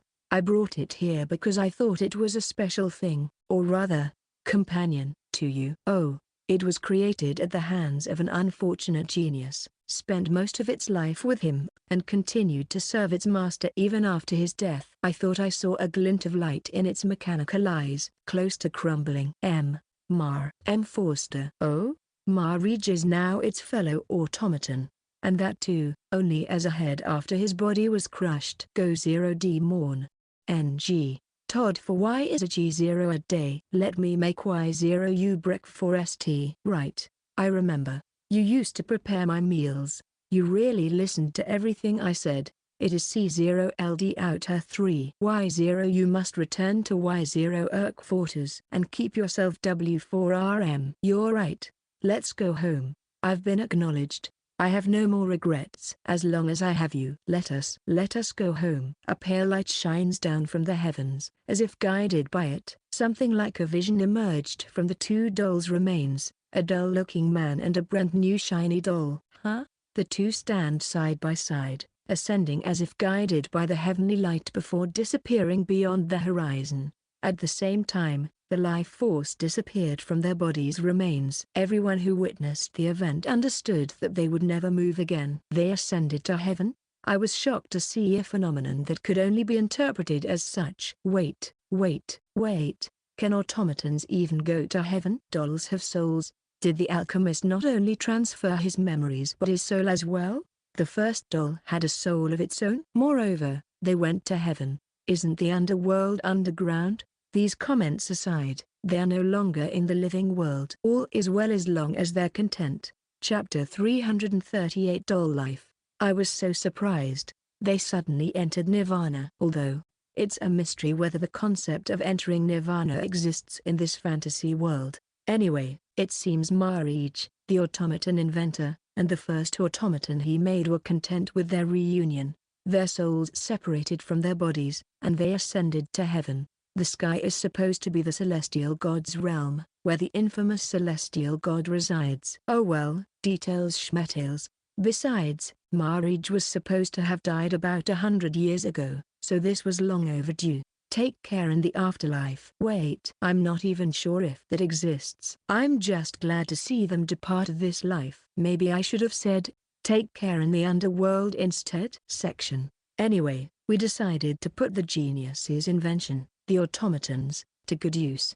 100 dolls were brought to the farm. More than 9,000 weather-beaten dolls remain in the lab, but these 100 are more than enough. They'll either continue to be left alone, or the Demon King will order his men to collect them for future research. And so, these newly deployed automatons are contributing significantly to optimizing our work. They're dolls, after all. They don't need a place to sleep, and they don't need food. We can get by as long as there's enough space for maintenance and storage. Now, we can escape from that hellish loop of increasing manpower, which in turn makes us expand the fields and build new lodging. All thanks to automation by these dolls. Long live automatons. Long live mechanization. The automatons are mainly engaged in simple tasks such as checking the crops for diseases and pests, watching for vermin, carrying supplies, and managing the steamship dock and the hot spring. This is all due to their workmanship that Marij was so fussy about. They can make their own decisions thanks to their magic sensors, artificial intelligence, and attitude control device. It's a great thing to be able to leave things to machines that could only be left to people in my world. Man, isn't this revolutionary? Demon King? It's a major technological innovation, I say to the Demon King, who's checking the automatons with me. He also spoke highly of Marij's invention and wanted to incorporate it into his nation's research. Surely, our farm's sample would be a valuable example for the practical use of automatons in the Demon Kingdom. And someday, Marij's dream may come true. His inventions will work in villages and towns worldwide. Oh, about that, says the Demon King timidly. He seems hesitant about something. About the labor conditions being improved by automatons. It's actually been solved, or should I say, things are sufficient. Pardon? We demons have anthropomorphic monsters. You know, orcs, goblins, and the like. They work for us where we need help. So we have more than enough in that regard. Right. In this world, monsters spawn in dungeons, and among them, those that are relatively human-like can be made to do things through magic. We sent them to the front lines when we were at war with the humans. Even now, they're used for labor in many places. They're not very intelligent and can only perform simple tasks. However, I'm sure it's the same when using automatons. The Demon King back then probably refused Marij's proposal because of that. The things the automatons can do are pretty much the same as the monsters. True. But then, why was he so impressed with Marij that he even offered him to join the research institute? Giving that much credit to research that has no hope of being useful. Oh, a lie? A tender lie? The Demon King lied out of sympathy? No, he blatantly averted his eyes. I knew it. He did it out of kindness. But why did he tell such a lie? It's good Marij immediately left for the afterlife. But if he hadn't, how would he have fixed things? Did he perhaps anticipate this? He knew Marij would ascend to heaven with no regrets if he said that. No, I just thought his forcibly transferred soul wouldn't last long in an inorganic object, so at the very least, I wanted him to be satisfied and leave for the underworld. God, he's too kind, but that doesn't mean to say that his research is meaningless. We can't use them directly as labor, but they can be studied in research institutions to see if they have other uses. It's okay, you don't have to be so defensive. I can tell you were being considerate enough as a demon king. Whether the results of Marriage's research will be passed on to future generations is something we can only hope for. We, who live in the present, should just face the present. It's okay. His research is already bearing fruit here, on my farm, but the anthropomorphic monsters already occupying the automaton's role have one disadvantage. They soon mutate into higher beings without my knowledge. Monsters like Orkibo and Gobukachi have now become valued allies. We can't treat them like tools. Above all, we can't mass-produce any more beings that might upset the world's balance. The mutated orcs and goblins hold that much power. But the automatons are fine. They can't possibly evolve. They're only dolls, not living beings. We're turning a blind eye to number one, who ascended with its inventor earlier. A phenomenon that proves they have souls. Other than that, I'm sure they'll make the perfect labor force on the farm. You're so pretentious, dear. Huh? The one standing behind me saying that is Platty, my waifu, with Junior in her arms. Has that optimistic thinking ever got you anywhere? Your cowardly aspiration is going to get a reality check from me. Whatever you keep on this farm always turns out to be special. Even Junior is nodding his head to his mother's words. No, wait. That's not always the case, is it? It's been a series of coincidences lately. You think I'm not gonna stand up to such miracles happening repeatedly? Besides, automatons are special in the eyes of the public, so don't worry. There's no room for further growth for them. You can't enjoy your life if you're always on the lookout for red flags. So, it's okay. Things are going to be fine. The automatons will stay like this forever. I'm telling you. Section. But I was too naive. The automatons started changing after about a week. Let's work hard today.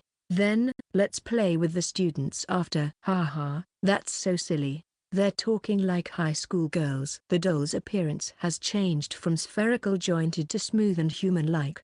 They even have hair, supple cheeks, and an expressive face. They've become human beings themselves, and they're all pretty girls. They've transformed into cute girls. I took my eyes off them for a moment. And this happens? Chapter 339 The Pygmalion Project. My name is Exada, one of the Demon Army's young officers studying at Lord Saint's farm. I don't remember doing anything extraordinary, so why I was brought here is still a mystery to me. Surely, only the flawless elites can study under Lord Saint. Especially when you have Sensei, a Lifeless King, as your teacher. You're guaranteed to become a great mage unparalleled in history. You can also become acquainted with elite humans and mermaids here. And the world being run by the graduates of this course is bound to happen in the future.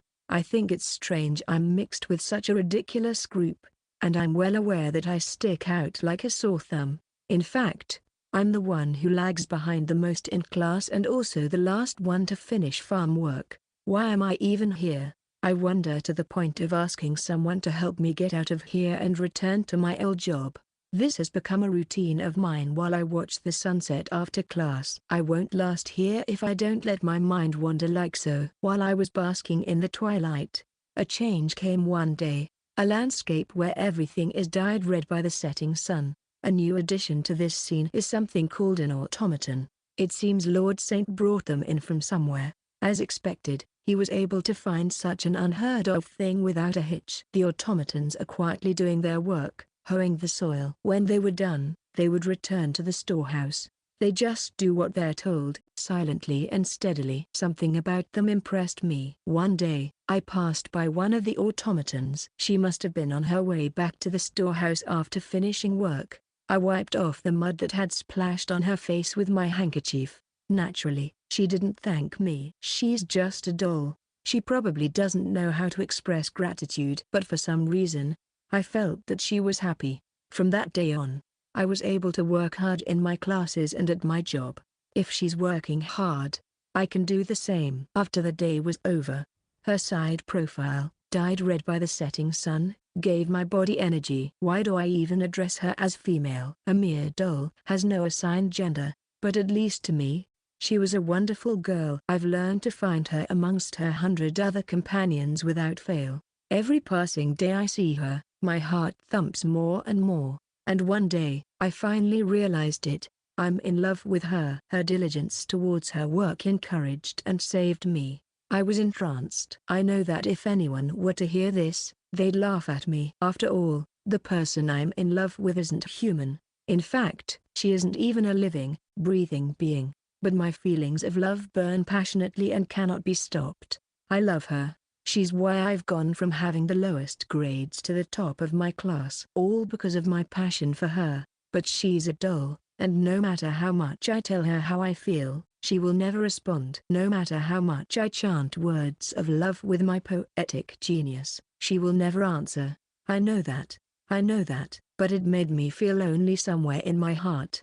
But that's okay. I'm happy just to have her beside me. Just having someone I love next to me makes my heart feel warm and fuzzy, like spring, as I sit beside her, whom I took out of the storehouse without permission, enjoying our private time together. I see no reason wherefore not. Suddenly, a nuisance appeared. A majestic figure with a rich beard. It's the god Hades. He is the guardian deity who created us demons and rules the earth. Today, he has come to Lord Saint for food, just as he always does. In his hand is a bowl full of fried rice. I didst pursue the somber energies I felt, and see where it hath led me. With all due respect, please leave me alone.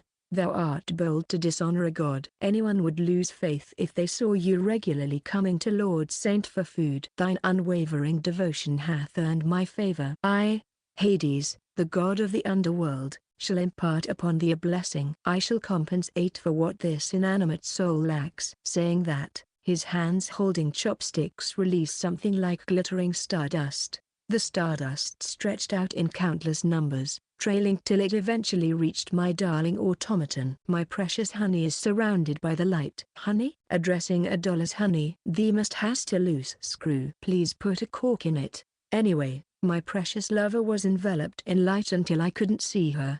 And then, the stardust scattered all at once, and I could see my honey again. However, she feels completely different from before. Master, she spoke. That was the first thing that surprised me. My love, bathed in God's stardust, was completely different from a doll. She's now a living human being. Her skin is soft and warm, her face expressive, her spherical doll joints have disappeared. Her beauty is enough to make me drool. And her boobs are huge. Of course, we cannot let this damsel be unclothed. She may don this. Hades releases more stardust that sticks to her body, transforming into clothes. Your mightiness, what is this? I hath only given form to thine beloved to the extent that she is fit to share thy company. Consider it God's capricious kindness. I am certain mine own Tisiphone will once again be taken by mine own charm. Seeing me act in kindness after such a long time, he seems to have an ulterior motive, but I'm glad. My honey now has life and the warmth of a human body. From now on, we can talk, spend a lot of time together, and more. Master, I've become a human being because of you. It's all because of your love. I love you too. Please keep me by your side for the rest of your life. Yes, I'm going to marry her. As a regular Demon King army soldier, I have enough financial capability to support a wife and child. When I return to the capital, we'll officially take our vows before God and become husband and wife. Come to think of it, the god is already here. But it seems unjust to only breathe life into this one. Hades waves his chopsticks again and sends stardust into the air. They scattered around the area, and although they disappeared from my sight, I could hear people letting out surprised shrieks in the vicinity. As gratitude for the sustenance thou hast provided, I have animated all the dolls within this farm. Verily, the saint will be overjoyed to witness the place more vibrant than it was afore. Hades disappears, genuinely thinking he did something good.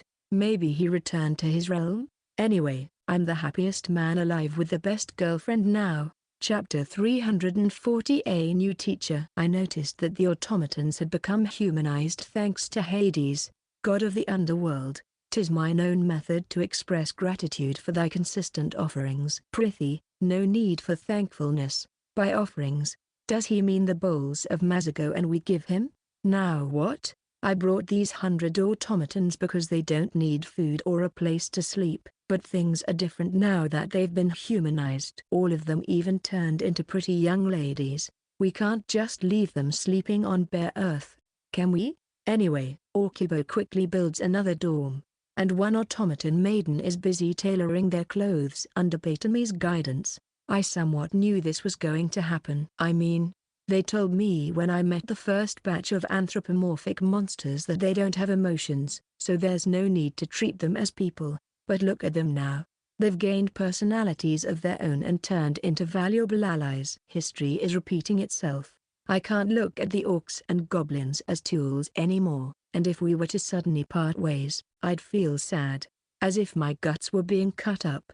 I'm sure that's what's also going to happen to these automaton girls, but I don't have an immediate plan in mind, so I'll leave the automatons handling for later and deal with a more pressing issue first. Section. It's about the students. Here, they pursue their studies to develop into individuals capable of carrying the nation's responsibilities, all while fostering harmonious relations among the three primary races. Some may wonder, what can you learn about public administration on a farm? Don't worry. Our farm is not your run-of-the-mill farm. We've got a lot of great teachers who can aid these promising students. First, we have Sensei, the Lifeless King. As the strongest undead who has lived for more than 1,000 years, he has a lot of wisdom and knowledge to share. He also loves teaching, so it's a win-win situation for the students to learn the secrets of magic and for Sensei to interact with them.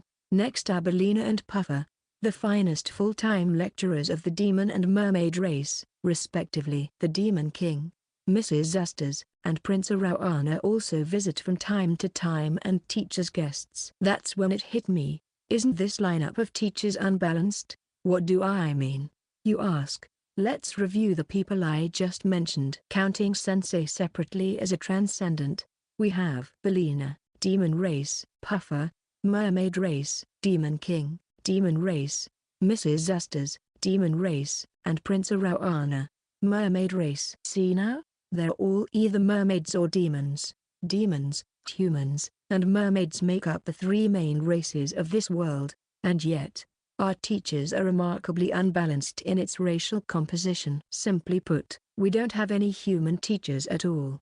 At this rate, our future graduates will be prejudiced, thinking there are no outstanding people from the human race, and look down on them. We need a human teacher ASAP. You're so concerned about the little things, dear, says Platy exasperatedly. But I won't stop. For the students' future, and by extension, the bright future of the entire world, I'm going to invite a human instructor to the farm. Section. And so, from my small connections, I tried finding someone from the human race who could teach these kids. The first person I thought of was one of my few human friends, Dalkish, a feudal lord in the former human kingdom. He gave a passionate speech about what it was like to be a feudal lord in his nation, but when it came to the know-how and experiences of governance, the Demon King and Prince Rawana were more knowledgeable. He had some stories of hardship unique to a feudal lord of a remote region, but the students didn't get much out of it. As an alternative, he talked about the hardships and problems he faced being the first interracial married couple in history with Mrs. Valina, his wife. To this, the students listened attentively. By the way, I heard his wife got pregnant after all the effort they've made,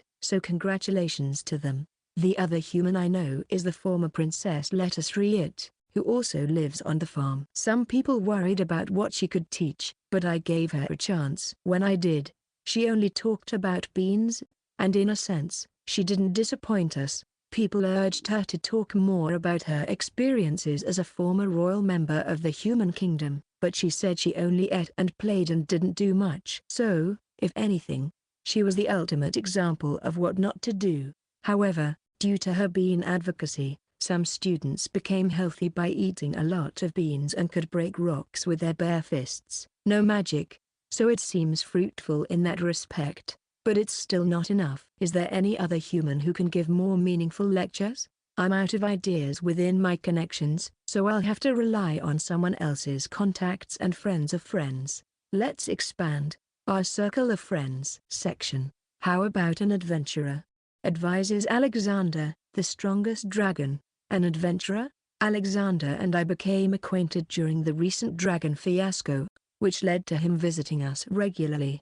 Dragons have always been the strongest race, and it seems he's the strongest of them all. If Bloody Mary, the second strongest dragon, Arteg, the new Giza dragon, and Vale, who has awakened her power through love, were to attack him all at once, only then they might have a chance against Alexander. Alexander teaches the students about the wisdom of dragons from time to time. I'm sure they're learning a lot from it. I know we also have Vale to represent as a full-time dragon teacher, but she's too sensitive for the job. So, when I asked Alexander, he suggested an adventurer.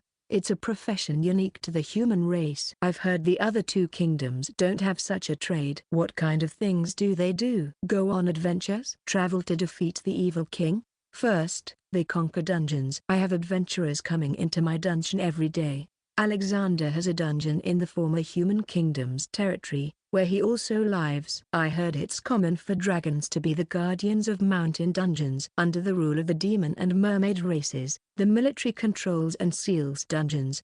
However, the human kingdom is the only one that doesn't do this. Adventurers were born experts in dealing with dungeons. I often hear about how irresponsible the human kingdom is. They say adventurers have accumulated unparalleled knowledge from years of conquering dungeons. If they can demonstrate that on a podium, it will help the children's growth.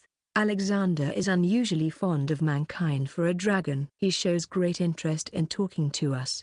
Well then, why don't we choose from the adventurers who come to my dungeon and negotiate with them? Are you sure? Won't that offend the guild? I have a good relationship with the Humans Adventurers Guild, so it's not a problem. My dungeon is open to the public, that they even give me gifts at certain times of the year. Dungeons with guardians are too dangerous to enter, so people highly value those that have welcoming guardians. With this matter in mind, Alexander returned to his own dungeon section. He came back a few days later. There's this adventurer named Momoko Akasaka. Oh, okay. She's the most active adventurer in my dungeon right now. She managed to reach the 5th station on her first attempt. I asked her if she'd like to be an instructor, but she refused. Oh, she said she was busy trying to find the Saint's farm. Upon closer look, I noticed she was a summoned otherworlder, so she didn't meet the requirement of being a human teacher. So I called out to someone else. Are they the one? Indeed. A great guy heeded our call. He's one of 5 S-class adventurers in the world. He cheerfully says, not everyone can make the strongest dragon this excited. Just who are they? Chapter 341 Adventurer. I am Silver Wolf, one of the S-class adventurers recognized by the guild. I'm proud to say that I have the experience and achievements to match my status. Looking back, I've conquered numerous dungeons, Infinite Offal, one of the largest cave dungeons in the human kingdom, Aberratia Familiar, a ruins dungeon where the mansion constantly rebuilds and expands itself. Vulcan's Lair, a dungeon of the highest danger level located in a volcanic zone. Forest of Illusions, the world's only woodland dungeon not belonging to any existing dungeon category. Country Castle, home to an earl who is also a lifeless king. And Mountain of the Sacred White Maiden, the ultimate, the 6-star dungeon ruled by Alexander the Grauglint's dragon. I almost died every time I conquered these dungeons. I'm proud that my hard work was recognized with an S-class certification. An adventurer's class is not a mere title or a decoration. It is a condensed record of the struggles the adventurer has been through. That's why I am proud of my rank, but I must remain humble. Though honestly, I feel like there aren't many adventurers better than me. If an untrodden dungeon were to be discovered, someone like me would be asked to investigate it. I'm in close contact with the Adventurers Guild higher-ups, who come to me if they face any problems. I thought highly of myself over this until one day, they approached me. Section. At the time, I was in the middle of conquering the Mountain of the Sacred White Maiden. It seemed some renovations had been made inside, and many adventurers were trying to investigate the newly added facilities. I, too, was taking on new challenges in the ultimate dungeon, such as the dungeon orchard. The trees that grow in one section of the dungeon produce a variety of colorful and delicious fruits. Many adventurers abandon their conquest to pick and eat the fruits. But spirits possess some of the trees, and the traps they set are extremely dangerous. The coconuts could sink our skulls if they crashed onto our heads, and the chestnut's thorny skin hurt just by touching them. Anyway, I'll save that part of the story for another time. This is where the real story begins. The guild summoned me amidst my conquest. I wondered what it was about, so I visited the guild's branch at the foot of the mountain and found the branch guild master and someone else waiting for me. He was a wise-looking old man with a rich beard, but that wasn't his real appearance. Lord Alexander? He's the dragon guardian of the world-renowned dungeon. They say dragons have intelligence and magic far beyond that of humans and can change their appearance at will. This is a deliberate measure they've taken to communicate with us mankind. I see you're hard at work, Silver Wolf. How do you find the new dungeon orchard? It's very challenging. At a glance, I knew that Lord Alexander had summoned me, and the guild was merely an intermediary. Dragons perceive all of mankind as nothing more than insects. But Lord Alexander is an exception. He cares for our way of life and mindset and gives us blessings. He keeps his dungeon open and accepts adventurers as proof of that. If it were any other dungeon guardian, they would kill any adventurer who enters their territory. We adventurers are always grateful to you. Your dungeon is one of our most difficult but also most rewarding of them all. No need for such a formal greeting. You and your fellow adventurers provide good stimulus. It keeps me fairly occupied. He's so sociable. I can't believe he took the trouble to take the same form as us and come see me, a human being. I have a favor to ask of you today. A favor, you say? What an unimaginable situation. What would a dragon, far superior to mankind in every way, ask of such a petty human being as me? I've already spoken to the guild and gotten their permission. The rest depends on your reply. If Lord Alexander commands it, then so be it. All of us adventurers have been waiting for an opportunity to repay your kindness. It's not an order, it's a request. You're awfully modest for an adventurer, aren't you? He says with a wry smile. Is this okay? I didn't offend him, did I? I'll take that as a yes. Let's get going. Go? Where to, Lord Alexander? Sure, I agreed, but can I at least hear where we're going and what we're going to do? To the Saints Farm. Section. The Saints Farm. I've heard that name before, too. It's the hottest topic among adventurers and is said to be a utopia somewhere in this world. They also say that it's a place where every worldly treasure you can think of is found there. The adventurers are thrilled by the rumors of this unexplored land and are desperate to find it. The job of an adventurer is not only to conquer dungeons but also to discover unexplored areas, like the Saints Farm. But then, I was invited to that very same place. Does that mean Lord Alexander already found the Saints Farm many adventurers were searching for? As expected of a dragon, now back in his dragon form, Lord Alexander scooped me in his hand and flew through the air. I thought I was going to die again. Our destination was a place that, at first glance, seemed to be just farming land. I can see from the sky that it's filled with fields. We were greeted by someone upon our landing. Welcome, teacher. You've come a long way. Teacher? The man who came to receive me looks plain. So plain it's almost anticlimactic. However, the people behind him are different. They look comparatively extraordinary. Among them, the one that caught my attention the most was a lifeless king. Huh? A lifeless king? A lifeless king? The world's most atrocious being. The only calamity that rivals dragons. The thing adventurers fear the most. Aren't you freaking out too much? My knees gave way on the spot, and I foamed at my mouth. The only reason I didn't pass out from fear was my last survival instinct as an adventurer. Is this man all right? The lifeless king is looking at me. Don't faint. Don't faint. Find a moment to escape. I understand you're frightened by my looks, but isn't this too much? I don't want a careless person who gets shaken up from this to be teaching my precious students. Oh no. The lifeless king is upset. Help me. Please help me, Lord Alexander. No, immortal king. On the contrary, this is a sign of his competence as an adventurer. You don't say? Seeing a lifeless king terrifies him to this extent, which is a sign that he knows firsthand the horror of the strongest undead. The average person only knows the calamity's horrors from hearsay, so they probably won't react the same way he does. I understand. It makes sense when you put it that way. The fact that he encountered the Lifeless King and escaped danger proves his disturbed state. The ability to survive is what adventurers are all about. Phew. Thank you for backing me up. Alright, putting that matter aside, let's see if he has the qualifications to teach my adorable students. What kind of students do you have, sir? Is it a school for the dead? Huh? Don't you know why you're here? No, sir. I know nothing at all. You will teach my students the wisdom and skills you have developed as an adventurer. Okay? Pardon?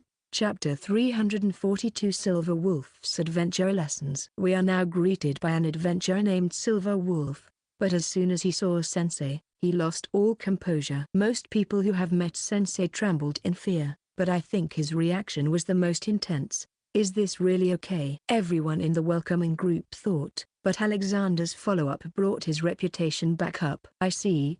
So he reacted weirdly precisely because of his experiences. I am sorry, everyone. I had a traumatic experience being chased around by an Lifeless King, you see. Oh, the way he brought it up was so casual and to the point, but I was treated like a hero just because I escaped the Earl's grasps, he says, smiling sadly. Sensei, doesn't he pass the test? He'd make a good teacher, wouldn't he? Alright, putting that matter aside, let's see if he has the qualifications to teach my adorable students. Why are you being so harsh in your judgment, Sensei? You're starting to act like the student's guardian or something. Section. Thus, it was decided that Silver Wolf would give a special lecture. According to Alexander, he's a top-class adventurer. By the way. Yes? No. I just thought you have a unique face. It may be rude to someone I am meeting for the first time, but his appearance piques my interest. It may have something to do with his name Silver Wolf. That's because, well, his face looks just like a wolf's. It's not a figure of speech. His face is literally a wolf's. A therianthrope? I'm actually a werewolf. Wow. A wolf? Wait, no. I told you before, Lord Saint, that such a minority group of humans exist, says Sensei. Yes, I remember. Didn't you tell me that when the satyrs came? Satyrs are a combination of goat and man. In the past, there was magic that combined man and beast, and many people were fused with various animals. Although such inhumane magic has been eradicated, these people passed on their characteristics to their descendants, establishing themselves as a sub-race. I am a descendant of the werewolf, a therianthropic combination of man and wolf. We werewolves have more acute senses than humans and limbs with superior explosive power and endurance. I'm confident it's because of my natural talent as a werewolf that I was able to become an S-class adventurer. I see. But noticing him turn obstinate as soon as I mentioned his appearance, something unpleasant must have happened related to it. I might as well not bring it up again, but Pocky and the other wolf monsters behind me look hopeful, thinking they've found a new friend. A therianthrope's physical abilities increase in accordance with those of their corresponding beast parent. Their aptitude for adventuring is naturally high, says Alexander. Yes, besides me, there's Golden Bat, Black Cat, and Pink Tonton. Of the 5 S-class adventurers, more than half are therianthropes. That's 4 out of 5. Danger always comes with adventuring. Unlike the Demon Kingdom, the Human Kingdom has no concept of protecting its people. Under their rule, the first adventurers were warriors who decided that they must fight for their survival. Eventually, a group of like-minded people formed an association as a form of mutual support, which became the foundation for the Adventurers Guild. For the people of the Human Kingdom, the dungeon is a present crisis. If left unattended, monsters spawning in them can harm the surrounding villages. That's why warriors first enter dungeons and focus on exterminating the monsters. Over time, such work accumulated, eventually perfecting the system. Then, some people made such work their goal and named it a profession. That's what we adventurers are. Marvelous. That's the kind of topic I've always wanted. We'd love to have you teach our students. The Adventurers Guild came into existence through circumstances completely unrelated to the Human Kingdom. Many power struggles in the past tried to bring us under various nations' control. However, we have never succumbed to the state's power and have remained independent and free. That is our pride as adventurers. Silver Wolf seemed to regain composure as he spoke. He's not the same man who was so intimidated by Sensei earlier. Wonderful. So, can you share your knowledge and wisdom with the students right away? Our knowledge and experience are our asset. It's not good for businesses to share it with others so easily. But if Lord Alexander, whom I've always been indebted to beyond words, asks me so, I can only accept. He seemed to have regained enough composure to say things in such a roundabout manner. Well then, to the dungeon we go. Huh? An adventurer's knowledge shouldn't be learned in a classroom. You have to learn it in the field. A human aristocrat who didn't do that casually went into a dungeon and couldn't return because he thought he knew enough textbook knowledge. This has happened many times. Oh, so, it's not the knowledge that counts. It's the experience. Spoken like a true veteran. Okay. Then off to the dungeons we go. Which one will it be? Which one? Silver Wolf tilts his head at my statement, much like a dog looking at his own reflection in the mirror. But I'll keep that thought to myself. Oh, 2 dungeons are near us, you see. My dungeon, and mine. Sensei and Vale raise their hands in succession. Since this is your extracurricular lesson, do you prefer Sensei or Vale's dungeon? We'd like to hear your opinion as a pro in the field. Huh? I'm sorry. Please wait. Once again, he loses his professional attitude. In other words, he went back to his timid self. That Lifeless King is a guardian of his own dungeon? It's Sensei. Oh, Sensei. Okay, what about her? What's that girl got to do with dungeons? Vale is a dragon. Phew. I thought he knew dragons could transform into humans since he already saw Alexander's human form. I wasn't expecting him to be surprised. It's not like I can tell even if I know they can transform. Wait, huh? So, there's also a dungeon with a dragon as its guardian? And it's close by. Silver Wolf falls to his knees. Was it such a shock that he lost all strength in his body? 2 dungeons with guardians undiscovered? Next to him, who's still in shock, Sensei and Vale are arguing. Let them come to my dungeon. It's a good opportunity to show them how cool I am. I'm afraid not. My dungeon is the best place to ensure the safety of my students. I'll be monitoring them, so I can quickly respond to any unforeseen circumstances. You, my friend, tend to be absent-minded. Aren't you being overprotective of them? They're fighting over which dungeon to go to as the site for the extracurricular lessons. Sensei indeed seems to be very kind to the students, or at least very protective. Lord Alexander. What is this place? How can 2 undiscovered dungeons with guardians be near each other? I told you, this is the Saint's Farm. The Saint's Farm? This is even more amazing than the rumors say. Amidst Silver Wolf's shock, Vale transforms into her dragon form. It seems she wants to settle the score through a battle. After all their fighting, Sensei 1, Chapter 343, Silver Wolf's Adventurer Lessons, Hands-on Practice. And so, we're here at Sensei's dungeon. Mr. Silver Wolf, an S-class adventurer, will teach us the ropes of dungeon conquering. Take in the experience with all your 5 senses, and don't miss a single moment. Yes, sir. There are about 40 to 50 students in total, which is too many to enter the dungeon at once, so the class is divided into groups of 10. This was suggested by Silver Wolf, who said entering a dungeon with many people amounts to suicide. No matter how many dozens of people try, the dungeon will always win in terms of scale. Too many people will also restrict our movements and only increase casualties, he adds. I'll teach you fledglings the secrets of dungeon survival. Don't think about winning against the dungeon, eh? The dungeon is like nature. It's not something mankind can challenge. Those who seek to dominate it will pay for their arrogance with their life.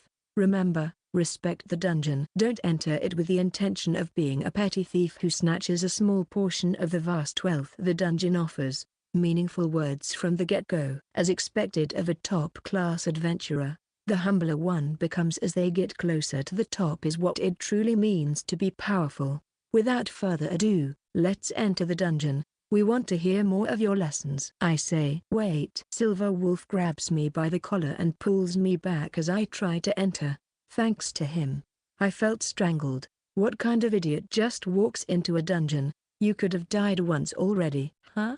No kidding. Cave dungeons can be filled with stagnant mana. Inhaling it will have an adverse effect on the body and may cause death at worst. It's important to be extremely cautious when entering a dungeon you just found. Saying that, he takes out a small box from his breast pocket, and from that box, he takes out a short, thin wooden stick with a red tip.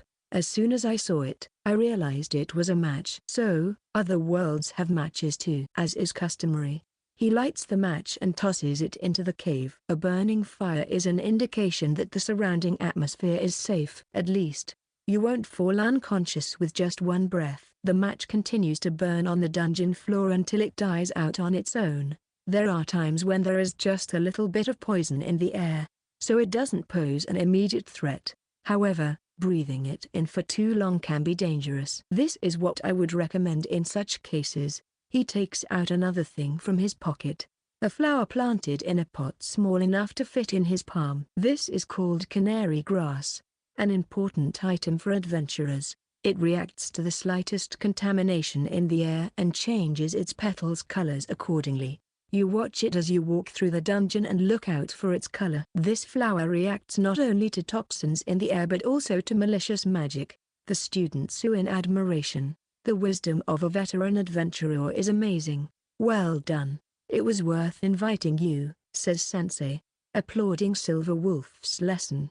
Well then, Lord Saint, students, I'll be waiting for you at the deepest part as the last boss. See you there. I hope to rendezvous with you as soon as possible. Waving at everyone, Sensei enters the dungeon first and proceeds briskly. Silver Wolf, silently watching Sensei's vanishing figure, says seriously, there is one more ironclad rule that you must follow when entering a dungeon. What is it? Never enter a dungeon that has a guardian. You'll die if you do. The dungeon extracurricular lesson ended there. Section. Of course, there's no way that happened. The lesson goes on. Considering how kind and gentle Sensei is, we enter the dungeon in earnest and proceed inside. But, what slow progress. The dungeon conquest led by Silver Wolf is indeed going at a snail's pace. Each dungeon section is checked for enemy ambushes and traps to ensure everyone's safety. We would check to see if the exit route had been cut off each time, which slowed our progress even more. Don't you think we should pick up the pace? I, accompanying the students as an observer, became impatient and interfered. At this rate, it'll take us days to reach where Sensei is. We need to be back by evening so I can prepare dinner. What do you mean? There's no such thing as too much safety in a dungeon. You might die if you lack the slightest caution. This pro-adventurer is getting redundant and unsophisticated in his techniques. Then again, his techniques are probably the most advanced ones. Entering a dungeon the first time is when you have to be extremely cautious. You never know what it's got in surprise. For us, it's a dungeon we're used to walking through, like a garden. I guess he's the first timer in this case. If anything, we're making faster progress than most adventurers. I can use my werewolf's keen sense of smell to explore the surroundings. For example, Silver Wolf points his dog, or rather wolf nose, skyward and sniffs the air. This rotten mud-like smell, it's here. What is? A mimic monster called a skinstone. Its skin resembles a rock and blends into rocky terrain to hide from its prey. Huh? No way. What is he talking about when I don't see a single wharf-roach, let alone monsters? Sure, the cave dungeon's walls, ground, and ceiling are rocky, which is a great place for such monsters to hide, but still, can you check for us, Orkama? Roger. One orc accompanying us head towards the area where the monster might be hiding. What? What are you doing? You're not using a monster as a sacrificial pawn to see if there's danger, are you? He's not a sacrificial pawn. I would never treat my precious orcs like that. Orkama, one of our farm's orcs, briskly walks forward. Sure enough, as soon as he stepped into an area, he was attacked by countless tentacles. The tentacles look like they're growing out of the floor, but they're actually from an octopus, rock-like monster. The octopus tentacles entangle Orkama's extremities and are strangling him. But, with a single burst of energy, the rock octopus shatters into tiny pieces. Phew! Exclaims Silver Wolf. Skinstone is a 4-star monster. You can't win if you're entangled by it, so the basic rule is to keep your distance and fight. And yet, come to think of it, this rock octopus wanders around Sensei's dungeon a lot. They always get blown away in one hit, just like now. Okuma keeps moving forward at a brisk pace. One after another, new rock octopuses attack him, to which he sends them flying. Silver Wolf's professionalism is astonishing, with his attentiveness to traps never falling short. But none of that matters to our orcs, who can smash any and every trap. Guys? I call out to the students on behalf of Silver Wolf, who is dazed. Don't follow what Okuma did, okay? That would be impossible even for someone from the Heavenly Four of the Demon King's army. I want you all to learn from Mr. Silver Wolf's methods. If only I had that much power, I could casually go in and out of dungeons. I can hear Silver Wolf's adventurous sense falling apart. My lord, calls Okuma. There's another monster here. What is that? Is that a 5-star monster? Shockingly, says Silver Wolf. Meanwhile, Okuma smashes the 5-star monster in a single punch. What? A vicious monster. A calamity-level monster that, if discovered, would summon a Class A crisis. Defeated in just one hit? We're used to dealing with them too, since they often pop up. What even is my purpose of being here when you guys have him? Please don't say that. Your teachings will be a valuable asset to the teens, I believe. Chapter 344, A Dungeon's Value. Silver Wolf's adventurer lessons are still going on. This S-class adventurer's wisdom and attentiveness in dungeon survival is nothing short of impressive. And so is his astonishment. Why and how are there so many mana metal ore? Did you know they're only mineable in 5-star cave dungeons? Even a piece the size of your thumb is enough to provide for your needs for the rest of your life. Oh yeah, even Pops Edward said something like that.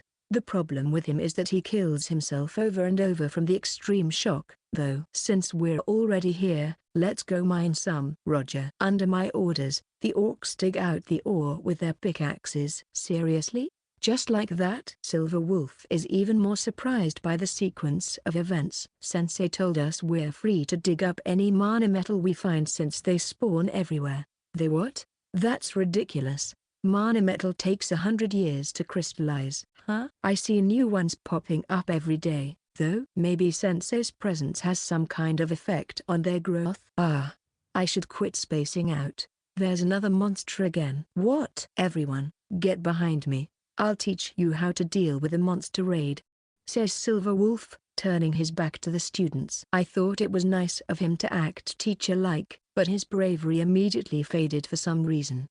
He confirms the monster's appearance rushing toward him. Is that what I think it is? A lump of flesh as big as a walrus is charging at us, wading the ground at breakneck speed. It has long, sword-like fangs on its upper jaw. That's a super rare monster. Big Tusk. Is there anything this dungeon doesn't have? Yeah. You killed it in one hit? As usual, the orcs make quick work. The walrus monster's head cracks open and dies, spasming. Seriously, what dungeon did we come to? Big tusks are so rare, you'd be lucky to meet one in your life. Are they now? They're pretty common here.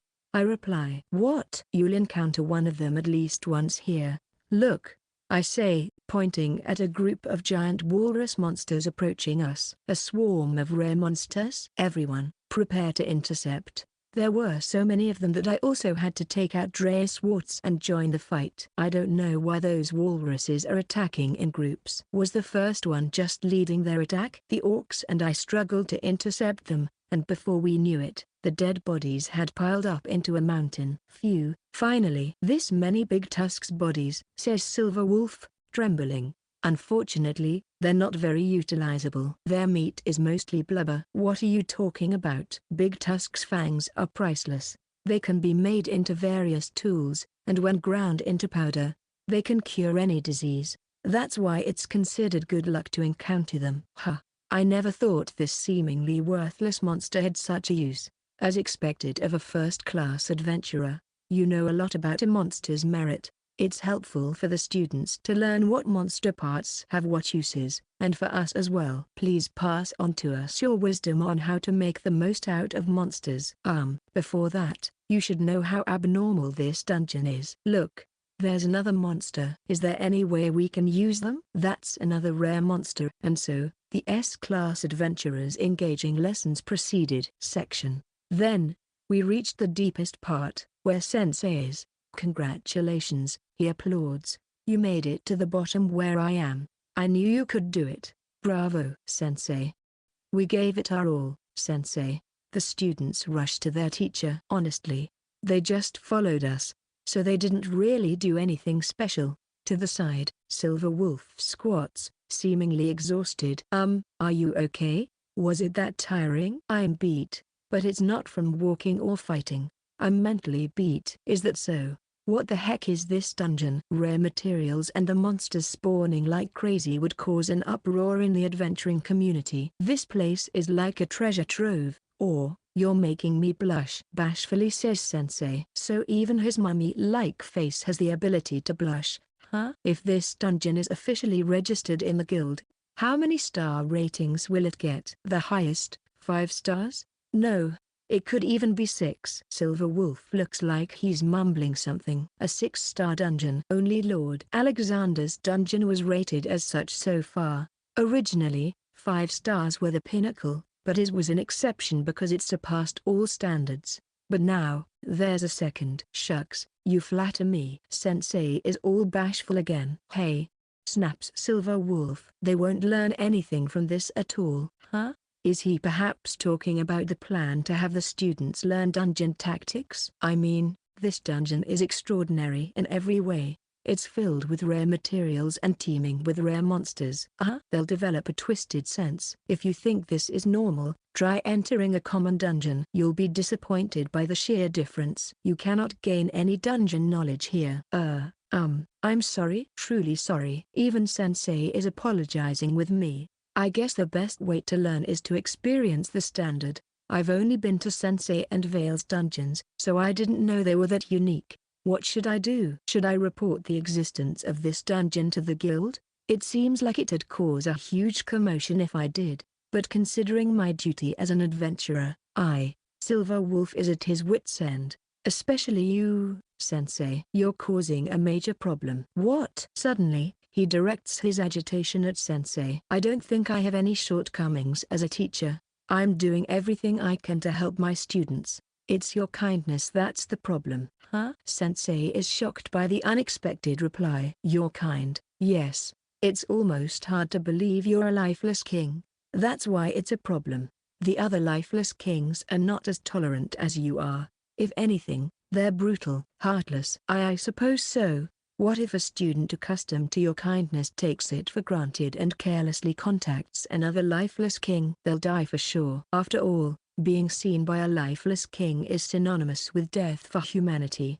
It was a harsh truth. A lifeless king is the most terrifying thing in the world, and its existence brings nothing but disaster.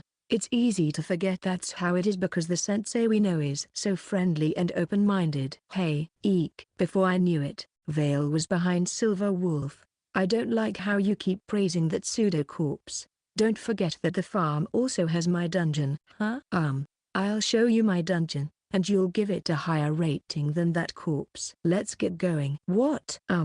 Excuse me. She then grabs Silver Wolf and darts away. I can't believe I've forgotten, says Sensei in disbelief. A lifeless king is a fearsome being. Encountering one is tantamount to death. If I numb my students to such basic knowledge, I put them at risk of death. You're taking this too seriously, Sensei. Relax. We need to hurry and schedule a class. A class? A class that teaches a lifeless king's horror. We should have another extracurricular class for that. An extracurricular class on what? On observing another lifeless king. Chapter 345, The Immortal Earl. My name is... I forgot. I forgot my name a long time ago. Such is the trend of lifeless kings, beings who have transcended death. To us conquerors of death, our days of living, trapped in old age and perdition, are a disgrace. So we threw them away, including the names we used to call ourselves. Now that I have triumphed over death, people call me an earl. If I had to say, it's befitting of my transcendence. I absorbed a dungeon's dense mana, yet I was reincarnated as an immortal without losing my ego. That's right. I'm an Earl Lifeless King, one of the most atrocious beings in the world. My dungeon, country castle, is half cave, half ruins. Most lifeless kings live in cave dungeons, but I find that uncouth in taste, so I rebuilt it. Today, this opulent and mysterious labyrinth is being invaded by adventurers like rats. How despicable. They're aware that death awaits them here, yet they still dare to enter for the sake of treasure. Do they think they can get away from me? Either way, I welcome the insolent intruders. It's the perfect way to kill time. A hunting game is not complete without prey. Valiant petty thieves. Intruders who call themselves adventurers. Their bravery deserves to be recognized by being my prey. Hunting is a noble sport. It's a fight for life with your prey. You must use all your wits and strength to hunt your prey, torment it as much as possible, and then bring it down. The brutality of this game is worthy of being enjoyed by the strong. I love this game of hunting, especially when my prey is adventurers. I wonder what kind of prey the adventurers will be today. They can be clever, agile, or even beautiful. No matter who they are destined to be hunted down and killed by me. I want their sorry bums to run away and entertain me as much as possible. If they do, I'll stuff them and display them in my study as their reward. I hope an excellent prey becomes part of my growing collection. Come, you miserable lowlifes bound to your fate of death. I, the Earl Lifeless King, will tell you our absolute difference. I won't die, but you all will. Come. Boom. I've been wed. Section. And just as you witnessed, says Sensei, a lifeless king is an extremely dangerous monster, an irredeemable fool who has forgotten the sacredness of life because they have transcended death. Occasionally, they find someone alive and play with their victim by killing them. Truly a fool beyond saving. Sorry for the late introductions, Hakai the Flamines Orc here. This feels nostalgic somehow. I used to accompany Prince Rauana on his pilgrimage, but since that ended, I've been back to working with the other orcs at Lord Saint's farm. Today, I'm escorting Sensei for caution's sake on a social field trip, but as expected, it was needless fear. He slaughtered the other lifeless king in one hit. Gah. WWW, what is wrong with you? Oh, I take it back. He wasn't killed despite getting directly hit by Sensei's attack. As expected of a brutal immortal king, I knew he'd get back up. Did you see that, everyone? Just as our title, Immortal King, implies, a lifeless king does not die. A living person cannot fight against one unless they're wielding a holy sword or unleashing a holy attack like an angel's mana cannon. The students nod their heads in admiration while taking notes. Good for them. They're experiencing something valuable right now. All lifeless kings are wicked scum, and the Earl is a prime example. He hunts people, torments and terrifies them, and kills them only after they've abandoned all hope. He enjoys such a hobby in poor taste. He's demeaning in front of the person in question. Lifeless kings are fundamentally twisted like so. No exceptions. So, never approach them. That is the ironclad rule for survival. Do you understand? Yes, Sensei. A good answer. They had all the opportunities to make a retort, though. You're not fooling me, you ruffian. Scornfully says the dungeon guardian. The lifeless king. It's understandable he'd react that way after being spoken ill of. And on top of that, we crashed his place. I wondered what was going on. Why is there another lifeless king here? I wanted to teach these promising children about the stupidity and hopelessness of a lifeless king. Two lifeless kings have come together in one place. I heard a rumor that there's an arrogant, immortal fool in a corner of the former human kingdom. We came here because I thought they'd make the perfect teaching material. Of course, to use them as a bad example. Nonsense. How dare you talk like that to the transcendent me who has conquered death?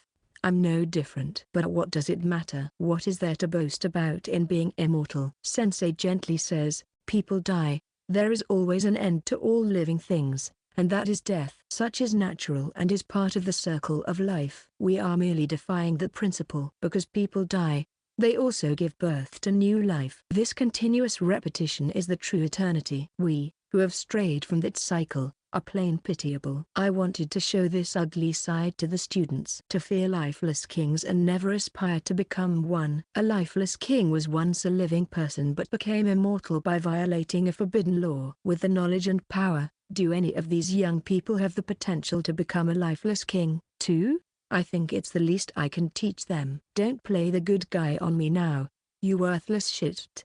The other lifeless king becomes even more agitated. You talk like you know everything when you're just a lowly lifeless king, the lowest of the low. I'm the superior one. I'll destroy you right here and now. The Earl's sinister magic rises. I'll destroy you with my ultimate magic. Blessed rending bullets. A tremendous number of bullets fly towards Sensei at once. If he takes a direct hit, he and the students behind would be blown away without a trace. But that didn't happen. The bullets dispelled like haze with a wave of Sensei's finger. What? Shockingly, says the Earl. An amateur control of magic. Do you really think a youngster like you, who's been a lifeless king for a couple of 100 years, can beat me in a battle? Says Sensei.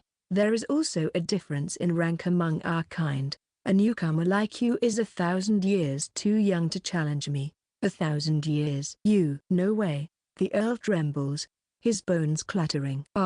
I guess my turn won't come today. I've heard of the few lifeless kings who stand at the top of the strongest, the 3 wise and 1 folly, as they call it. Don't tell me you're one of them. Come to think of it, Professor did say something similar. It's a bother being nominated without permission. Really. Incidentally, it was also Professor who told me about you. I asked him if any lifeless kings could make good teaching material, and he introduced me to you. He truly is a madman who deserves the title of professor for keeping detailed data on all lifeless kings except himself. Professor, Sensei. Elder immortal kings are the only ones who surpass immortal kings. A lifeless high king in the flesh? You're even worse than what I've heard. It's a different topic if I only happened to hear about you, but to actually witness and overlook this atrocity, I just hope my students learn from this. Wait. Please wait. If I knew you were such a bigwig, I would have given you the warmest welcome. If you'd like, I can prepare some refreshments now. No, thank you. I've decided to destroy you. Eek. It's to stop you and your foolish hunts. Know that it is the privilege of immortal kings to bestow death to other undead who have forgotten. No, I don't want to Section. The brutal Earl, killing adventurers under the guise of hunting them as prey, incurred Sensei's wrath and was sealed away for perpetuity. Afterwards, Country Castle became a guardian-less dungeon and was flocked by adventurers. Chapter 346, The Guest Lecturer Returns. Yep, it's me again, but bored. Sensei left to teach the students the horrors of a lifeless king without inviting me. I was interested in seeing another of his kind, but he said, "Why don't you show the adventurer around since we invited him?" I guess I am the farm owner. The host can't just leave their guests alone, so I followed Silver Wolf to Vale's dungeon. The competitive Vale just dragged him away. You see, Silver Wolf liked Sensei's dungeon so much that she wanted some praise for herself. She's just that greedy for approval. I went into the mountain dungeon, and when I finally found them after searching for so long, I saw Silver Wolf, breaking down and crying. To think there's still a dungeon as incredible as this undiscovered. It seems he has already seen and experienced Vale's dungeon. The monsters and materials are top-notch. Then, there's the dungeon orchard. What I thought was Lord Alexander's idea actually originated from here. Master, this guy is terrible. He said the dungeon orchard you and I started is a copy of Alexander's when he's the one who plagiarized. Angrily says Vale. Even the cave dungeon I just went to is of such superb quality that it could turn the guild upside down if revealed to the public. I thought that would be the first and last of its kind, until I came here. Silver Wolf. Don't cry. Don't just admire the loot, admire the entire structure. I created a multi-layer dungeon with 4 seasons with my divine idea. Vale. I'll praise you lot later, so could you please leave him alone for now? His mind's probably overloaded right now from all the events he just faced. Give him a little more time to process things. Hey, you. What in the world is this place? Asks Silver Wolf, clinging to me. 2 outstanding dungeons in close proximity. The guild is bound to give them 5 stars. Alexander's dungeon has 6 stars, right? If so, mine is 7.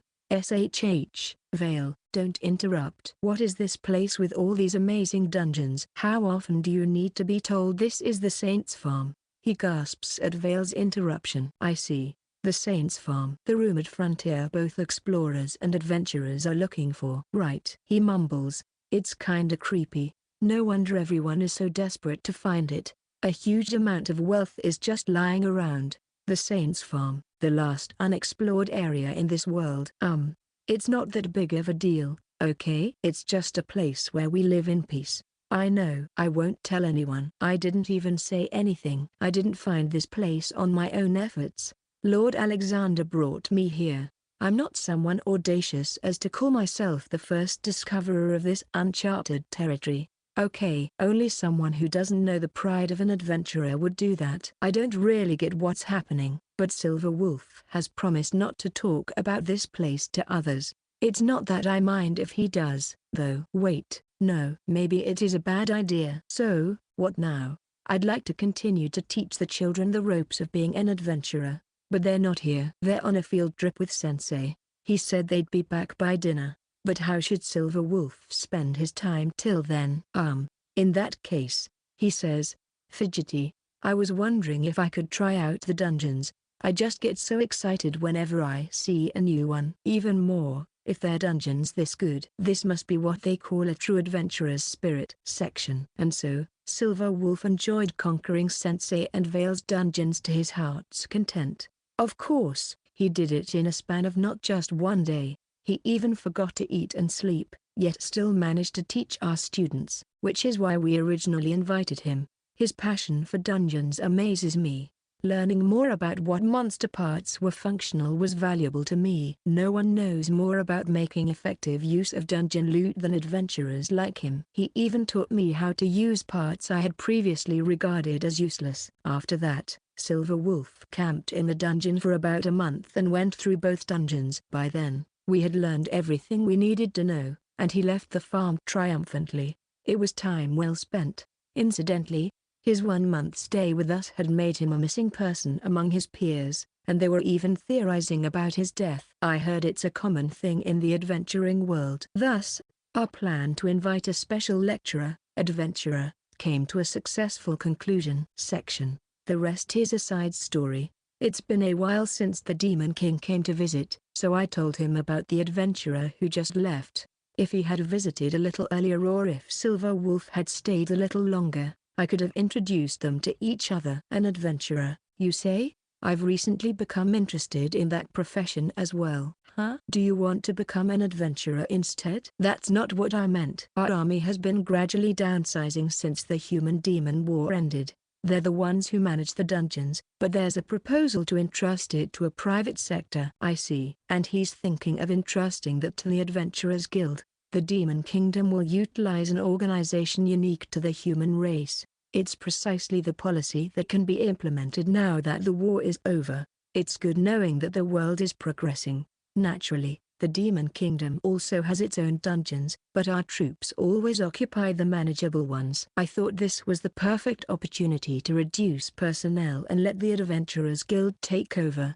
Sounds like a pretty good idea, as far as I can tell. And yet, why is his expression as he talks about his plan sorrowful? That plan isn't going too well, you see. But why? Someone's against it. Head of the Heavenly Four, Belphegor the Corrupted. He is now army commander and a top leader who holds the actual power of the military. If he opposes, we can't do anything about it. Normally, he'd just say, "Aight, sure" to any kind of proposal. So why now? But he's supposed to be in a position of responsibility. Can he really afford to act like that? Why is he in opposition? That's what I can't figure out. The only thing he told me was the president will make their move.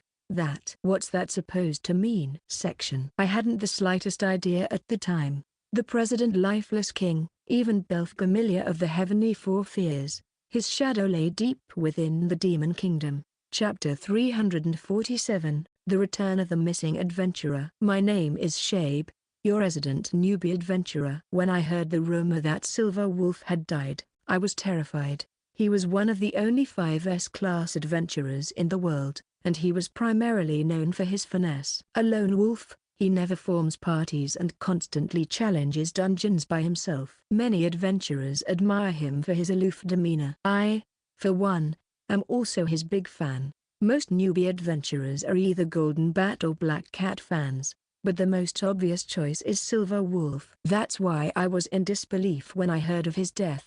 Apparently, he suddenly disappeared during his conquest of the 6-star dungeon Mountain of the Sacred White Maiden. Before his disappearance, some eyewitnesses said he was summoned by the guild. From there, various speculations flew around. Some say he ran away after the guild master forced him to marry his daughter. Others say he ran away after the guild master found out about his affair with his daughter. Then some also say he ran away after the guild master forced him to be his lover. However, any lustful relationship with the guild master's family was later denied. Where did such rumors even come from? Anyway, weeks have passed, but there was still no word from my idol. Did he really die in a dungeon somewhere? If he were eaten by a monster, there would be no body left behind, so we can't confirm his death. But amidst my confusion, Silver Wolf came back after a month. Everyone was sincerely surprised since they all believed he was dead. I also got to see the miraculous return of my idol wolf with my own eyes. I was so worried about his welfare that I went to the Mountain of the Sacred White Maiden, where he was last seen, and made it my base. Thank goodness the remodeling is finished. It's also a good thing I went through the trouble of registering myself the last time I came here, but something about Silver Wolf's air feels like he's changed.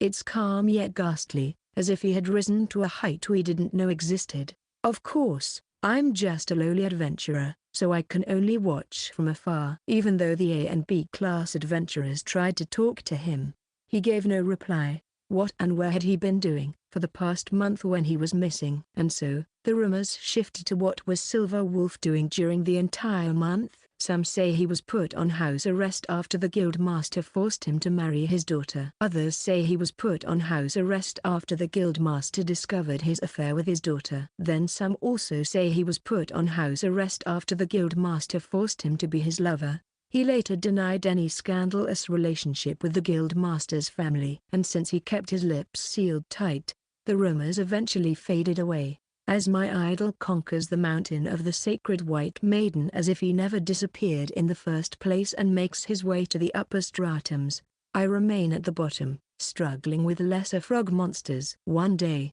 I managed to get enough money for lodging by exchanging the meat, skin, and oil of the frog monsters I killed and treated myself to a few drinks at the tavern using the spare change, and then, do you mind if I sit here? An unbelievable thing happened. My idol sat across from me. Damn, he really has the face of a wolf. Therianthrope, where wolves are so cool. I declared to be a fan of his, but of course, we've never met or talked. He probably isn't aware of my existence. So, why? What's wrong? Why do you look so surprised? Oh, we're adventurers, so we may drink at the same tavern. Or do you dislike my company? Not at all. Cheers. Sin. And then we bump mugs with each other. So cool. The way he calls for a toast is also cool. By the way, yes? I heard you want to go to the Saint's farm. How does he know that? Why yes sir, I dream of discovering the Saint's farm and making a name for myself. That's quite the ambitious dream. But does it really exist? Pardon? The only information we have is dubious rumors. We have no solid evidence or witnesses to confirm its existence. Maybe it doesn't even exist. But will you still keep searching? What is this? A serious question. I feel like my career will be ruined if I answer incorrectly. I have to choose my words wisely. I have faith it exists. I will find it and prove it to everyone. That's the spirit of the adventurer in me. Excellent. He smiles in satisfaction. I felt your determination well. In return, I'll tell you a few things. He gestures with his finger to lean in closer. When I did as he said and leant in my ear, he whispered so softly that no one but I could hear. The Saint's farm does exist. What? How can you say that so confidently? Don't tell me you've been there. I'm no longer qualified to declare I've found it, so you'll have to find it for me. Find it? The whole world is there. What encouraging words. Could it be that his whereabouts for the past month were? Yes sir. I will find the Saint's farm and report to you first. That's what makes you a passionate adventurer. I can't tell you much, but I can advise you. He says, there's a lifeless king at the Saints' farm. A lifeless king? One of the world's two greatest calamities? You came back alive from a place with such a fiend? Wow. Speaking of lifeless kings, there's news lately that the Erlin country castle is gone.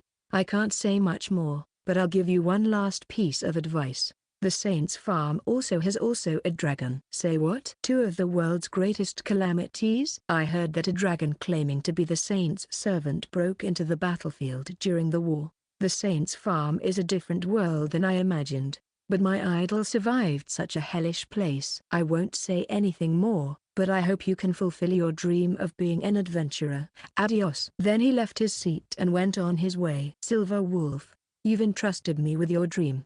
I'll do my best to find the Saints' farm and meet your expectations.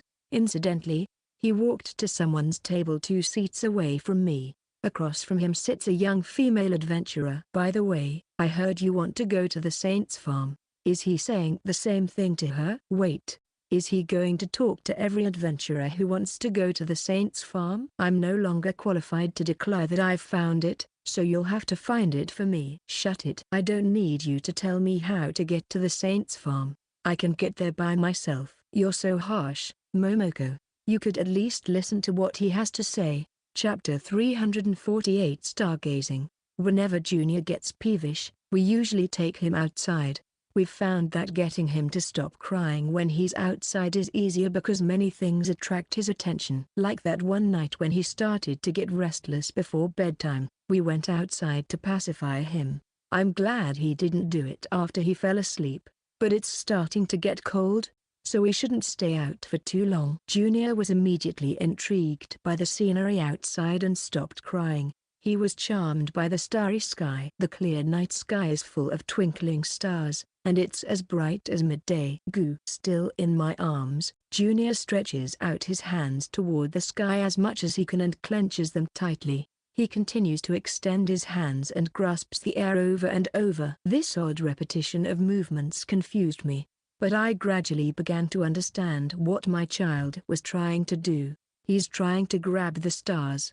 He mistakenly believes that the stars shining in the night sky are within his reach, a very childlike misconception. It was both cute and romantic. Everyone yearns for the starry sky, huh? Feels a little like Star Wars. That's when I thought Junior would grow up and become interested in many things, including the countless stars in the night sky. Stars are romantic. Their romance will stimulate a child's rich senses and play a role in their character development. The stars are essential in helping my Junior become a spiritually rich adult. Section. So, here we are, making an astronomical telescope.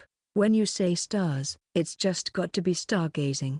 And when you say stargazing, it's just got to be telescopes. When Junior grows up and becomes smart enough to understand how nature works, we'll look through the telescope together and strengthen our parent and child bond.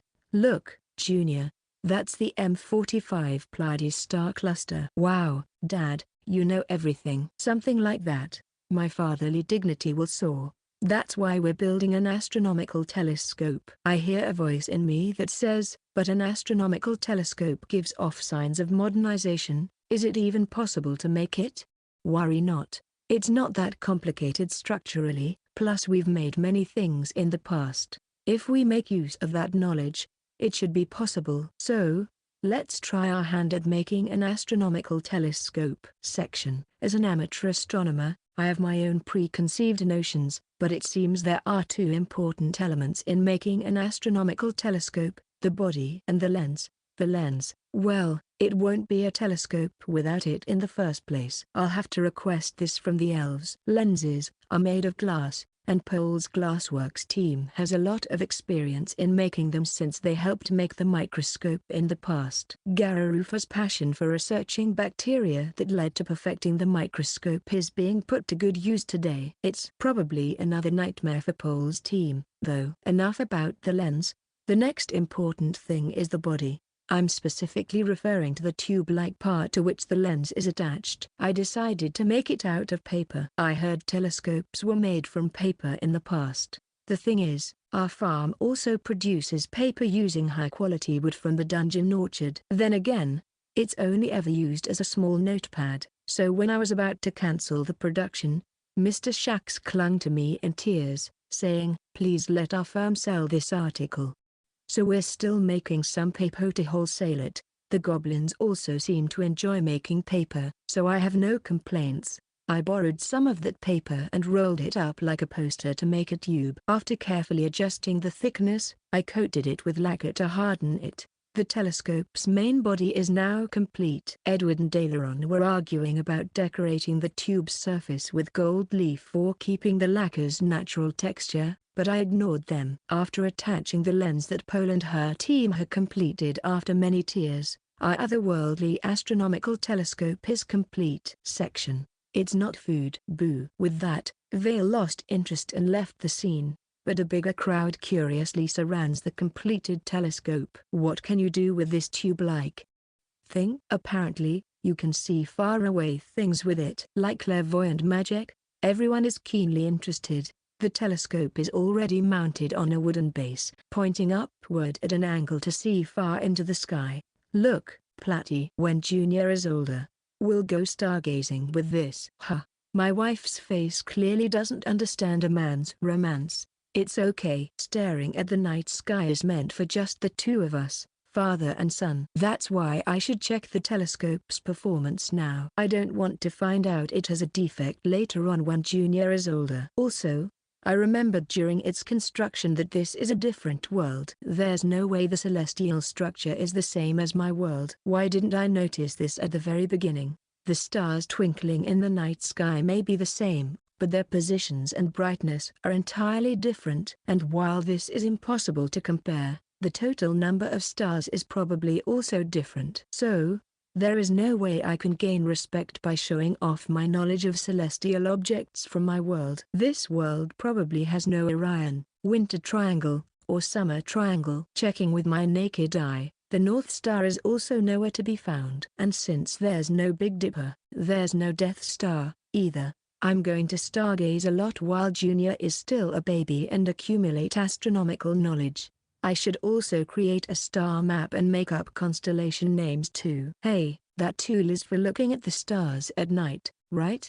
Indifferently asks Platty, taking Junior. But isn't it daytime right now? Yes, because this happened to be completed at midday. We have to wait until the sun sets before we can do any serious stargazing, though I can at least test its performance. So I take a look through the lens. Oh, I can see things. I look at the mountain in the distance and see the detailed shapes of the trees that cover the surface. This otherworldly telescope is a success. It's the result of the technical prowess of Pole and her elven teammates. Next, let's take a look at the sky. I know it's still daytime, but if we're lucky, we might see something like Venus. I take another peek, careful not to look directly at the sun. Huh? I see something unexpected and strange, a cloud. The telescope points skyward, so it's only natural that I'd see clouds floating. But what I find strange isn't the cloud itself, it's the person standing on top of it. A person on a cloud? What going on? He looks like those gods in old TV shows. Wait, God? I was puzzled, but I didn't stop looking. The person doesn't seem to notice that he's being watched from afar. He's a dashing young man, that's for sure. But suddenly, Polo, he shouts. Very perplexing. It's also weird I can hear his voice when I'm looking through the telescope, but Polo, Polo, triple A, Polo. He repeats his mysterious shouting. I continue to witness this surreal scene through the telescope. Eventually, the dashing young man shouts in frustration. Ugh. The pause between A and Polo is far from satisfactory. If I fail to discover the ultimate pause, my jest shall never reach the heavens. In laughter, the young man resumes his weird skit, and I take my eyes off the telescope. I can't see him with my naked eye, just white clouds floating in the sky. Hey, I ask the person closest to me who seems knowledgeable, is there a celestial god named Apollo? Huh? Yes, there is. Apollo, the god of art, is most loved by his father Zeus, along with Athena, the goddess of war. I knew it. But wait, is comedy considered art? At any rate, I stored the telescope because it was a serious invasion of the celestial god's privacy.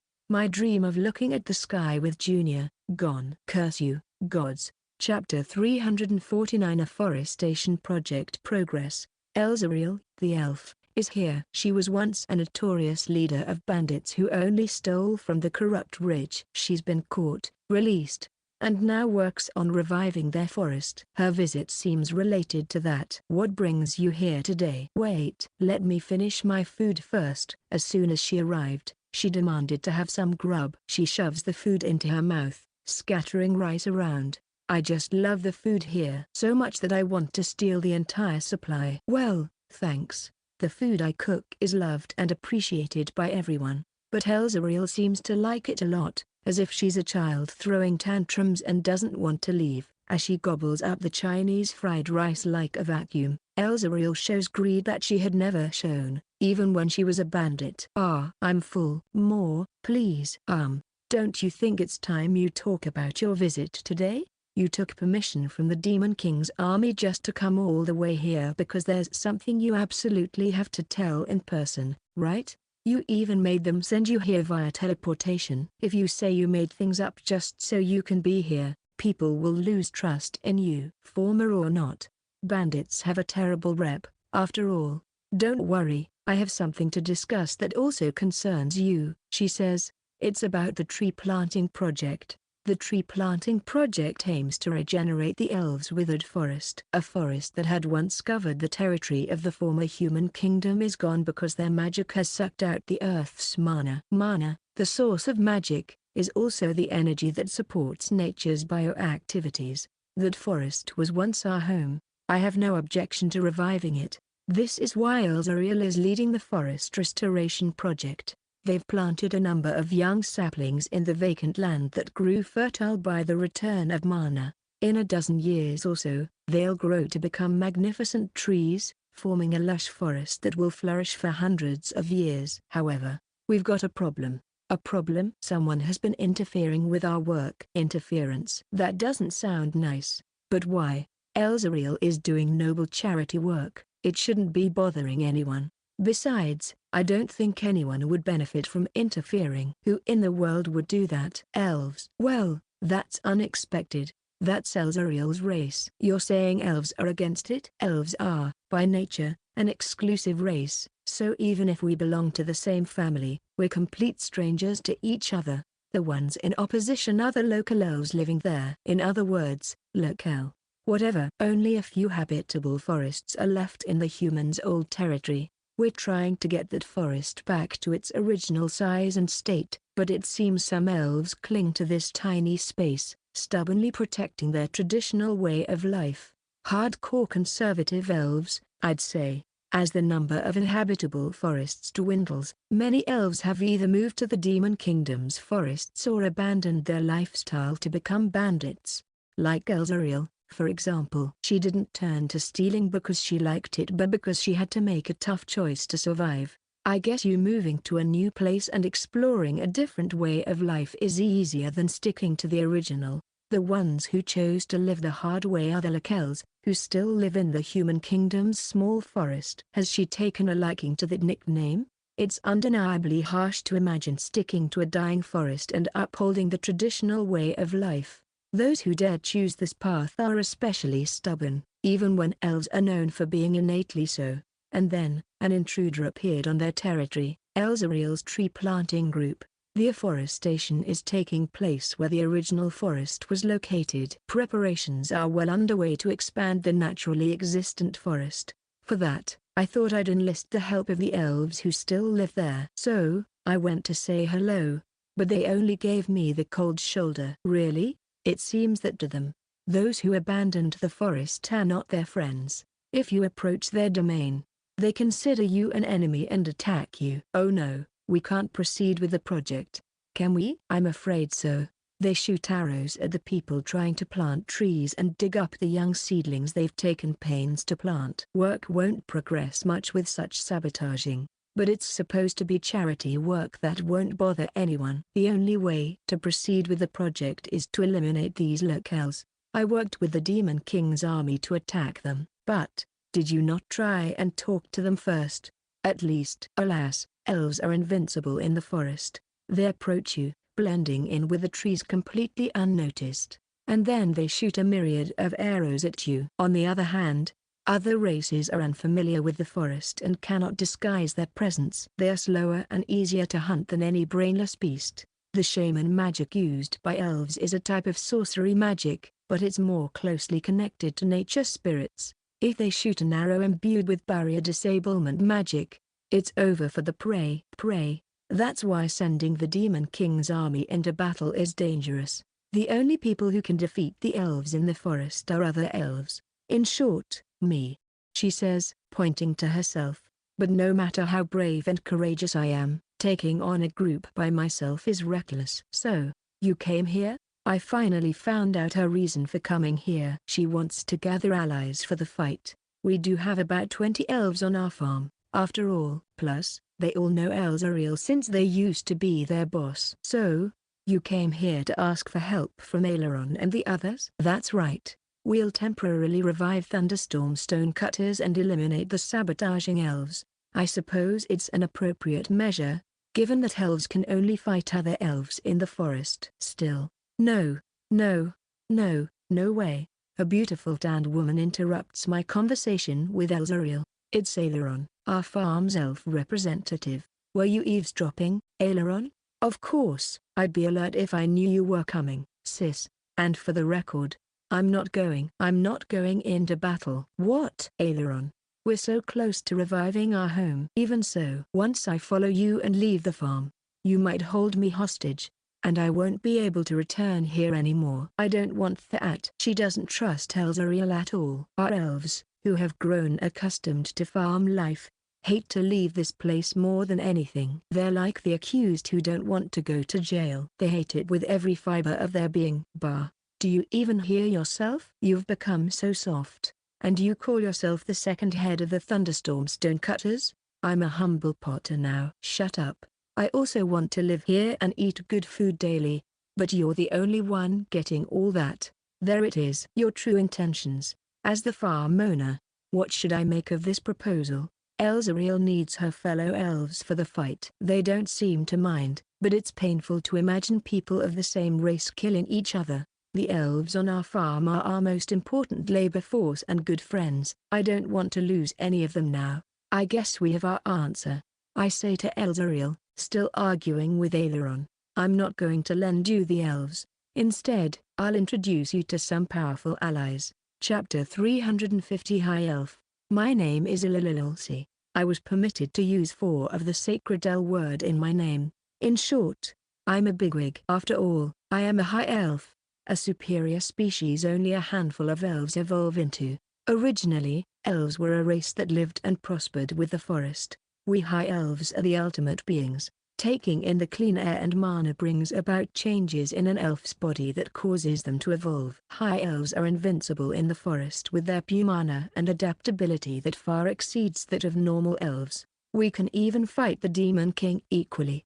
Our body, filled with the forest's pure mana, will never age. I myself am about to reach 200 years old, but my skin is as supple as a baby's, and my hair is silky smooth. A girl in her 40s would probably look even older than me. However, we also have a serious flaw. The normal air and mana outside the forest are polluted to us.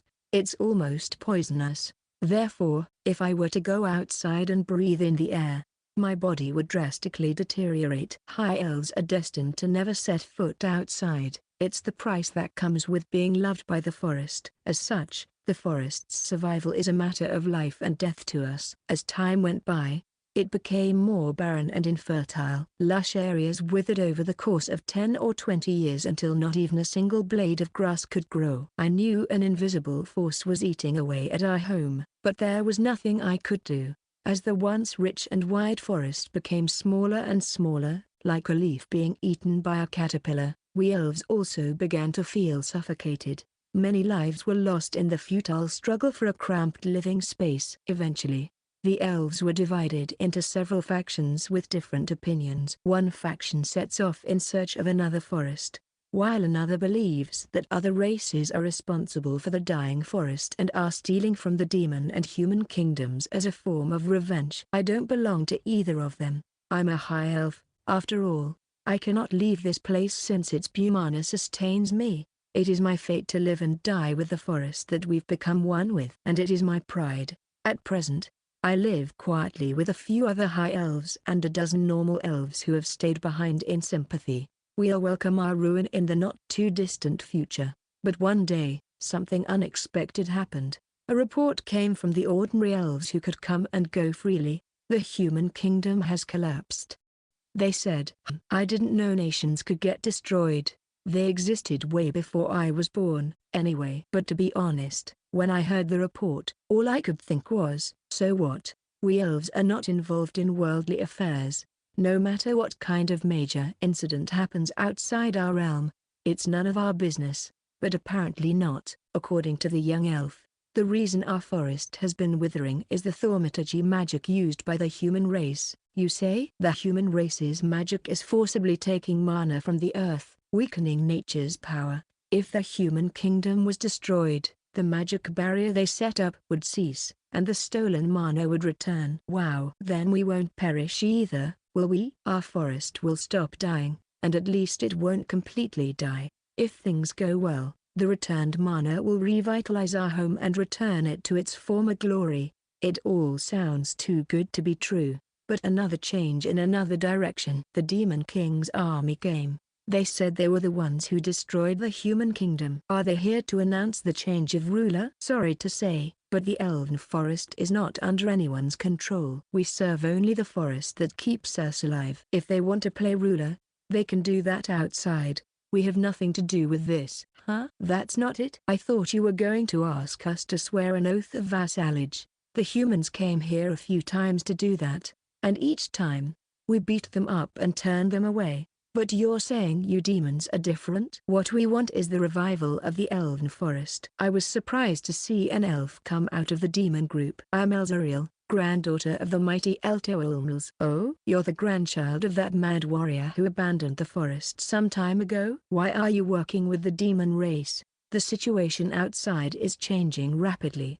My coming here with the demon army is part of it. What do you want? Afforestation. Afforestation. Afforestation. Afforestation. Afforestet. A. Forest eating? What blasphemy. Are you trying to put an end to our dying forest, you glutton?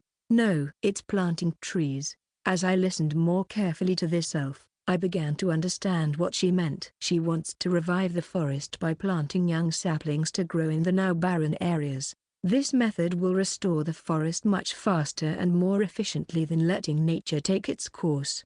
I believe this project is worthwhile, so I came to you today to ask for your cooperation as you haven't abandoned the forest even in this hard time.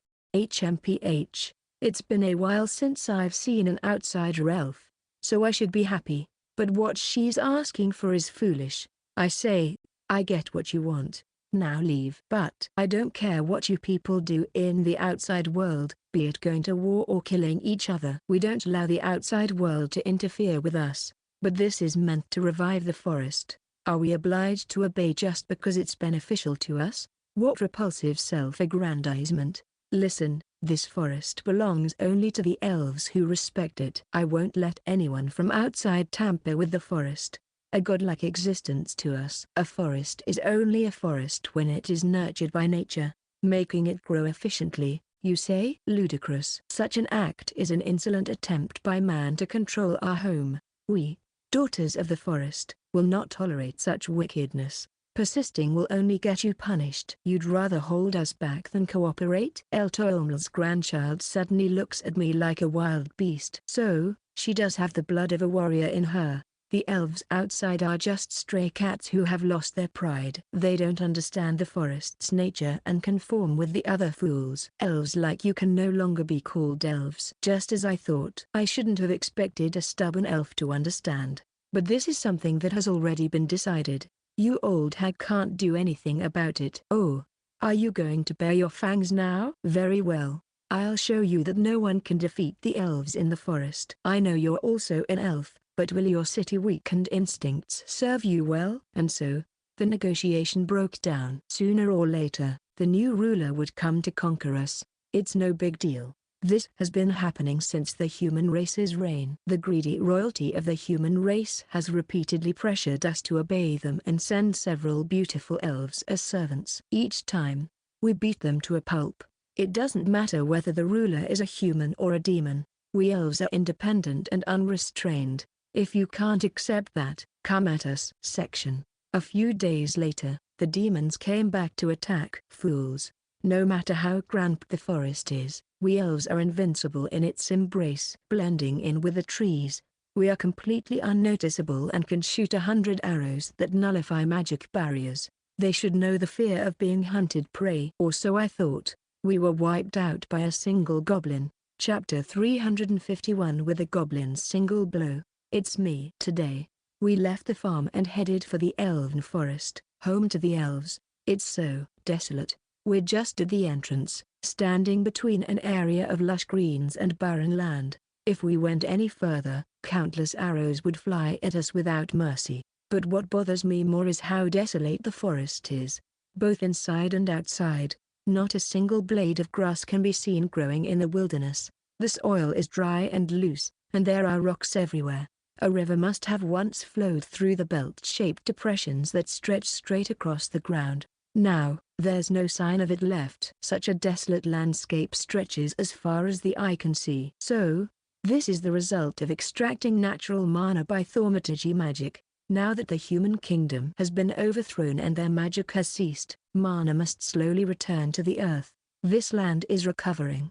That's why we decided to plant trees to aid its revival. A battle is inevitable to get the local elves' approval in this area. If we proceed with the project, we will be severely delayed by the locals' interference. It's essential we deal with them first, says Elzariel seriously. On the other hand, no, let me go. I'm going back to the farm, my heart's home. Cries out Aileron, who was half forced to come with us. She believed that once she was taken out, she'd never be able to return to the farm under Elzariel's authority. Don't worry, I'll take responsibility and take you home with me. Phew, I'll never leave your side even for a moment, Lord Saint. She says, clinging to me. Don't go any closer to the forest. You too, says Elzariel tensely. The Locals have already set up camp near the entrance. They have, but I don't sense anything.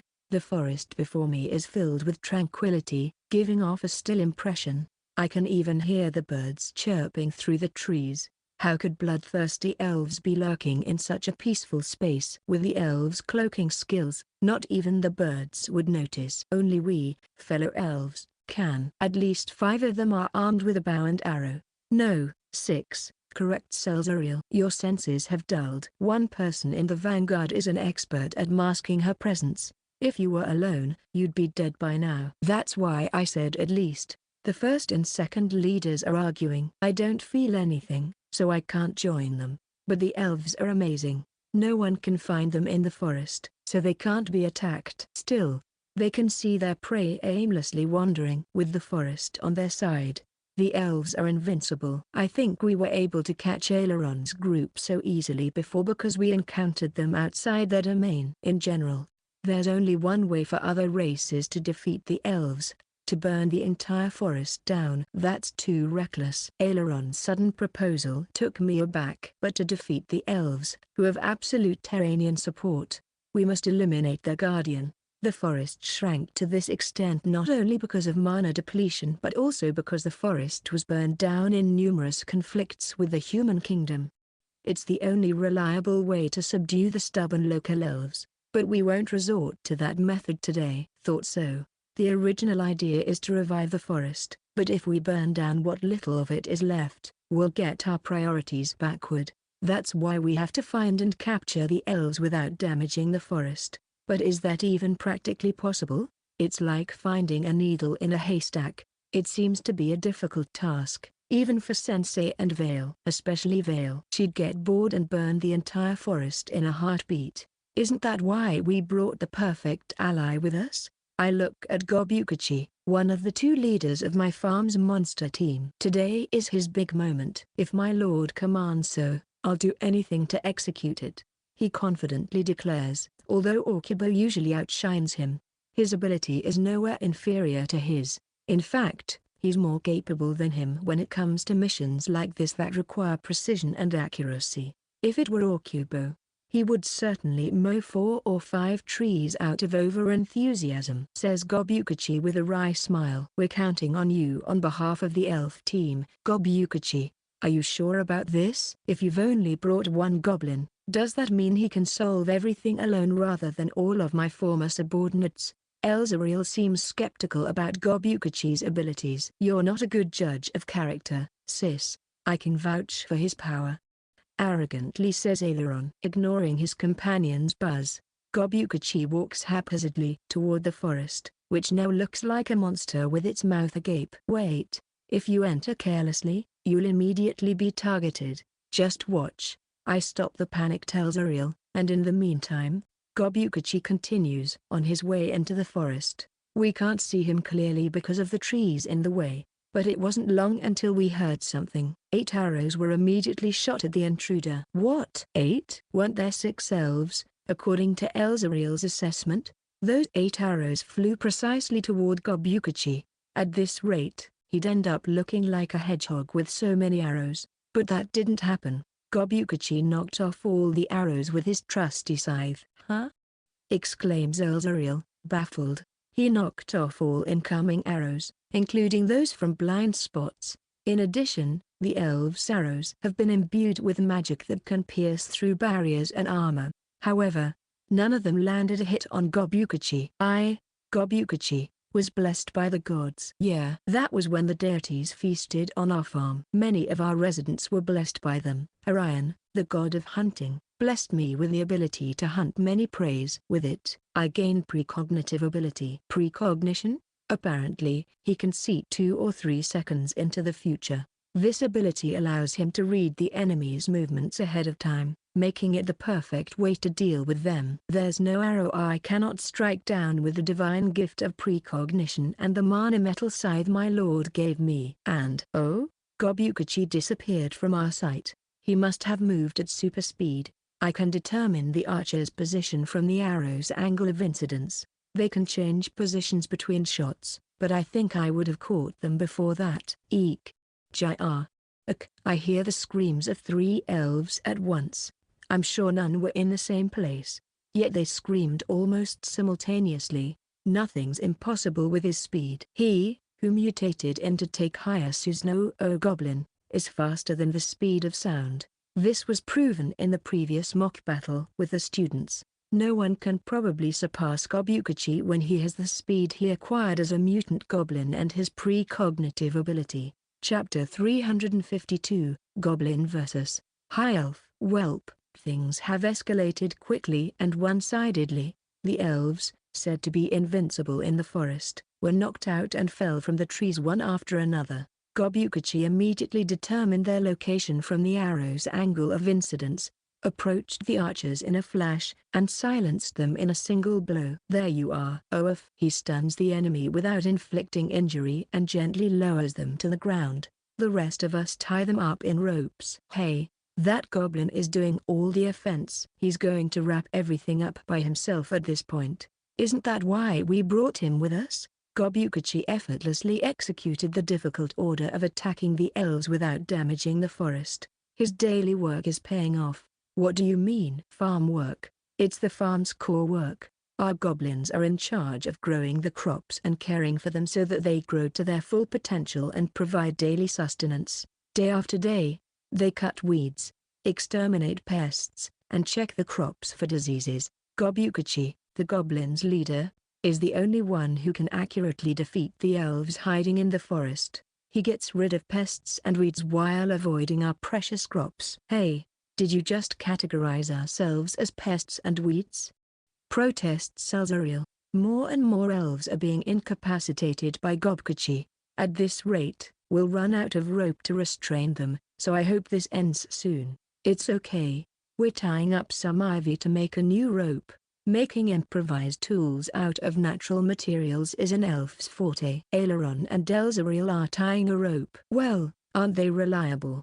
I'm not that impressed, though. In the meantime, there seems to have been a change in Gobukachi's fight. Witty outsiders. Oh, an elf with a distinctly different vibe has appeared. Actually, her aura feels completely different. Huh? Is she an elf too? There she is, a high elf. Is she famous or something? So far, all the elves I've seen have dark complexions like the demons, but this high elf has translucent, white skin, almost like white porcelain or marble. Her hair color is a shimmering blonde, also different from normal elves. The only thing she has in common with them is her long and pointy ears and her body. I've never met an elf without a well-proportioned body, but her. What are you thinking? Nothing. I was relieved Platy wasn't here, but Aileron saw right through me. She's a higher species of elf called a high elf, naturally.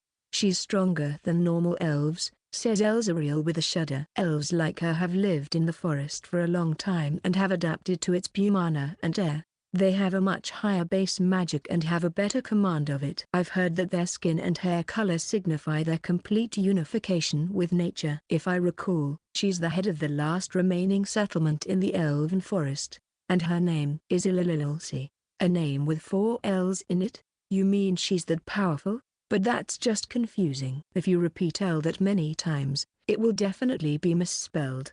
Don't do that. Anyway, it looks like she's raring to settle this fight. I guess she can't afford any more sacrifices. Well, yeah, we have restrained quite a number of them over there. How dare you insolent people harm my darling daughters? Ah, but we killed no one, Mom. They're just unconscious. No wounds whatsoever anymore, and you'll have to deal with me, the true chief of the elves. Yup, really confusing. On the other hand, Gobukachi shows no signs of flinching. My lord only wishes to be on friendly terms with you. A gentlemanly response. If you are willing to listen to us again, we could stop fighting now and talk things through. What nonsense. You should be aware that you're the aggressors here. This is bad. I don't know what to reply. We're the aggressors, all right. But we needed to fight first for the sake of renegotiating, so you're evil, and evil always loses. I will prove that to you with my power as high elf. For a moment, her blonde hair seemed to float gently, but it's the magic she's releasing, dense like an air current, blowing up her hair. High elves can manipulate the forest by becoming one with it. Its strength is also mine. That is the power that transcends elves. At her declaration, a surprising phenomenon occurred. The trees and grasses that formed the forest began growing at an incredible rate as if we're watching a time-elapse video. The trees. Surprised? This is my power as high elf. The forest's plants are like my arms and legs. You've wandered into my body. Wow, if this forest moves according to her will, we've become rats in a bag. Even the very ground we're stepping on is an enemy. I had no idea elves and high elves were this different in their meaning of having the forest as their ally. It is too late for you to apologize. Succumb to your fate and sink into the earth as nourishment to the forest. Unfortunately, interrupts Gobukachi, you cannot defeat me with your plants. Never. There's a reason for that. Oh? And what's that? Tell me before you get swallowed up and disappear. In accordance with the high elf's will, the overgrown vegetation attacks Gobukachi in a serpentine wave. It was like a green tsunami, but it failed to swallow him. He chopped them up and scattered them. What? Says the high elf, surprised. I won't call her by name, no matter what. What did you do to my plants? I cut through them, replies Gobukachi, holding up his sickle. My team's work is to manage the farmland. We keep cutting the persistent weeds, day after day. I see. Fighting a high elf that can control the plants is no different from his daily task. Fool. I will not accept a ridiculous reason to have repelled my magic. Eek. Her protests were futile as Gobukachi slashes through the multiple waves, closing in on her point-blank range. You're using your magic in vain. This sickle is meant to cut plants. Ah. He holds the blade at the high elf's throat.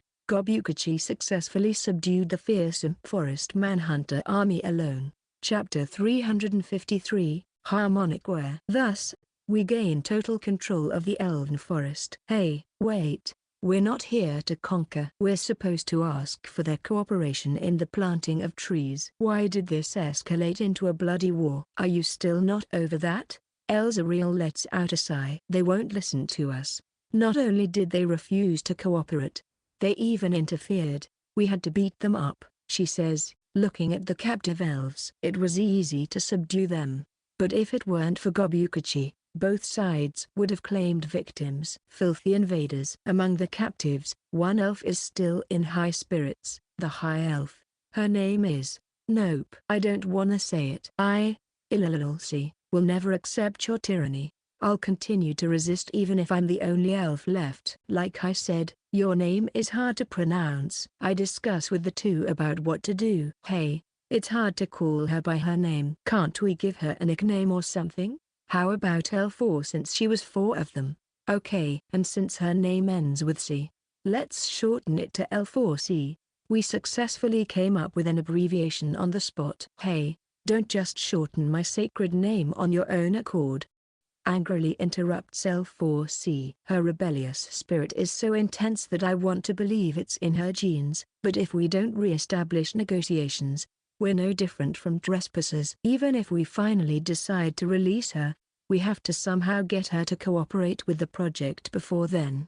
Okay, let's get down to business, says Elzariel. We will cut off their fingers individually until they agree to cooperate. Hey, that's not negotiation, that's a brutal kind of torture. Can't we have more of a discussion where we can share our opinions? Let's try to compare our ideas and conclude that's in everyone's best interest. I know, but both sides' arguments are completely parallel. There is complete resignation in Elzariel's eyes. Incidentally, Gobukachi is cutting grass, saying he's bothered by the shrubs. Perhaps it's an occupational disease after cutting grass for so long that he can't help but cut it when he sees an overgrown bush. I'll just let him do as he pleases. L4C, will you please listen to us? Stop calling me that. I bravely try to negotiate, hoping to keep things peaceful. We're not trying to harm this forest. In fact, we're trying to help it. We're trying to make the elven forest, which has shrunk to a considerable size, grow again. Hence the project. In addition, we'd appreciate it if the local elves could help or at least refrain from interfering. HMPH, you talk like you know what the forest is like. L4C looks down at me as if I were an idiot. Listen, a forest is nature's gift. It springs, sprouts, flourishes, and withers away naturally. That's what makes it meaningful. But what arrogance is it to manage these activities with human hands? Isn't that what you mean by afforestation? This is unacceptable to those who have lived and breathed with nature. Well, you do have a point. If she puts it that way, maybe farming itself is also against the laws of nature. Then does this mean naturalistic elves are forever incompatible with other races? In that case, just when I was about to give up, a savior appeared. I'll do something about this. Aileron? She felt unwilling to be here since our arrival. But now she's making her move. Lord Saint, sis, can you leave this to me? I'm sure I can convince the head elf. Okay, go ahead, I guess. Elzariel and I were both overwhelmed by her mysterious confidence. Then, Aileron kneels in front of L4C. What, are you one of the elves who left the forest? You have no right to call yourself an elf if so. Lady L4C. No words can be understood by the stubborn. That's why I won't say anything. Instead, I want you to see this. What? Aileron lowers the bag strapped to her shoulder and opens it. Come to think of it, its contents intrigued me. What's inside? A plate. Oh, my. What? Why a plate? What is that idiot doing? Even her sister figure, Elzariel, looks stunned. But as for L4C, what a splendid plate. Did you make this plate? Yes. Aileron makes pottery on our farm. She bakes dishes, pots, jars, and other necessary tools for daily life. That plate must also be one of her works. But something about it is avant-garde. A regular plate would be circular in shape, but the one she presented is distorted. Moreover, it's dark green, like matcha.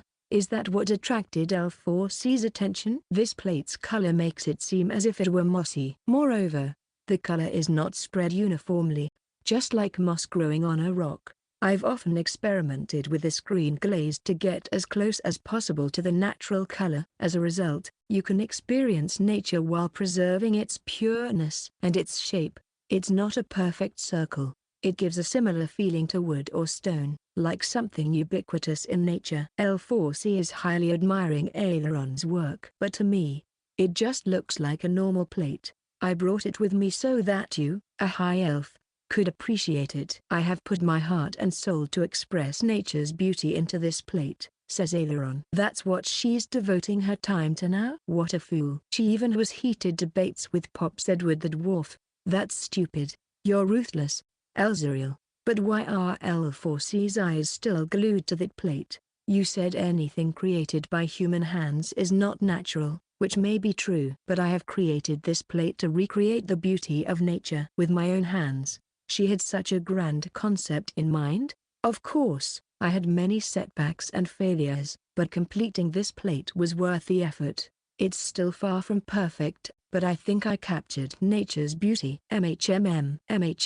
L4C is nodding in agreement. Is this bizarre persuasion perhaps working? Nature's beauty is never lost in something that has passed through human hands. After all, mankind is one of the things born from nature. You can't separate the two. In other words, trees planted by human hands can be a part of the natural forest. Most certainly. You're a cheeky girl to teach a high elf a lesson. L4C stands up with Aileron's distorted plate in hand. Very well, the forest-dwelling elves will help you in your endeavor. She agreed.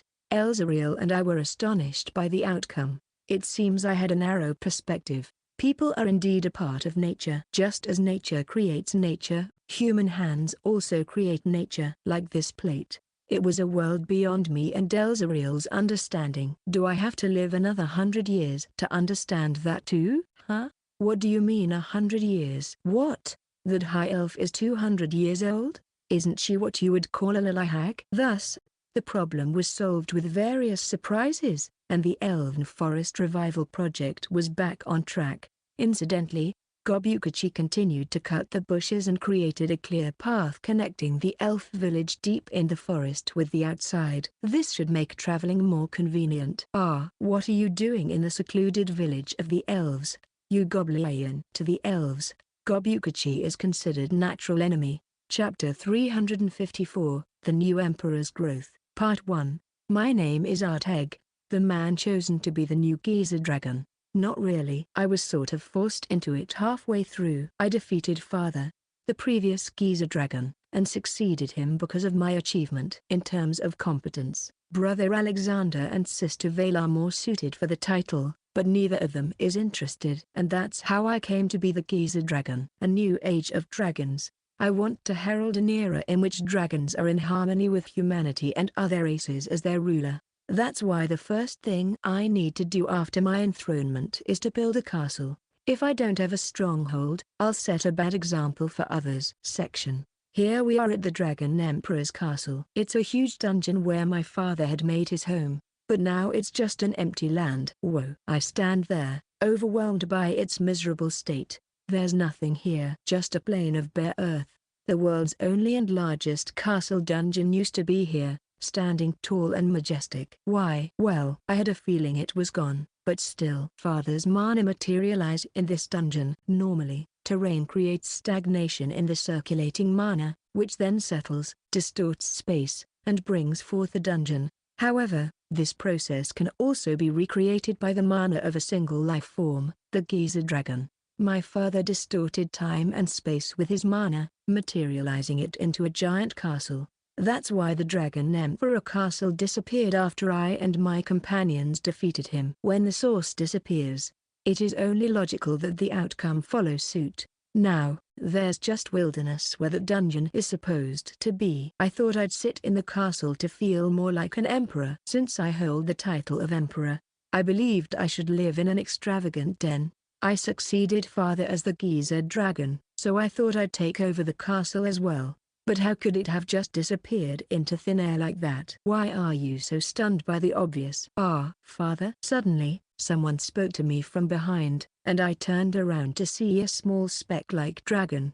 This little dragon is my father and the previous Geyser Dragon, Al Gore. He lost his omnipotent powers and became this small after we defeated him. Father, when did you get here? I thought you stayed behind at the Saints' farm? I was going to stay there and enjoy my life sleeping and eating, but then the Saint told me to work. I don't want to, so I ran away. Please work. P-brained Saint. Why must I work when Vale is practically eating and sleeping? Maybe he didn't want to make any more special exceptions precisely because Sis Vale was already there. So, in the end, he came to me? But why come to me of all people? You're my successor, so I'm certain you'll show respect. This dragon's just being selfish, but I don't feel like turning him away either, so I'll leave things as it is. It's an honor to have you rely on me, but I don't have time to entertain others right now. Oh? I suddenly went from dungeon-less dragon to geyser dragon. After all, it is imperative I find a home soon. As you can see, the Dragon Emperor's castle is gone.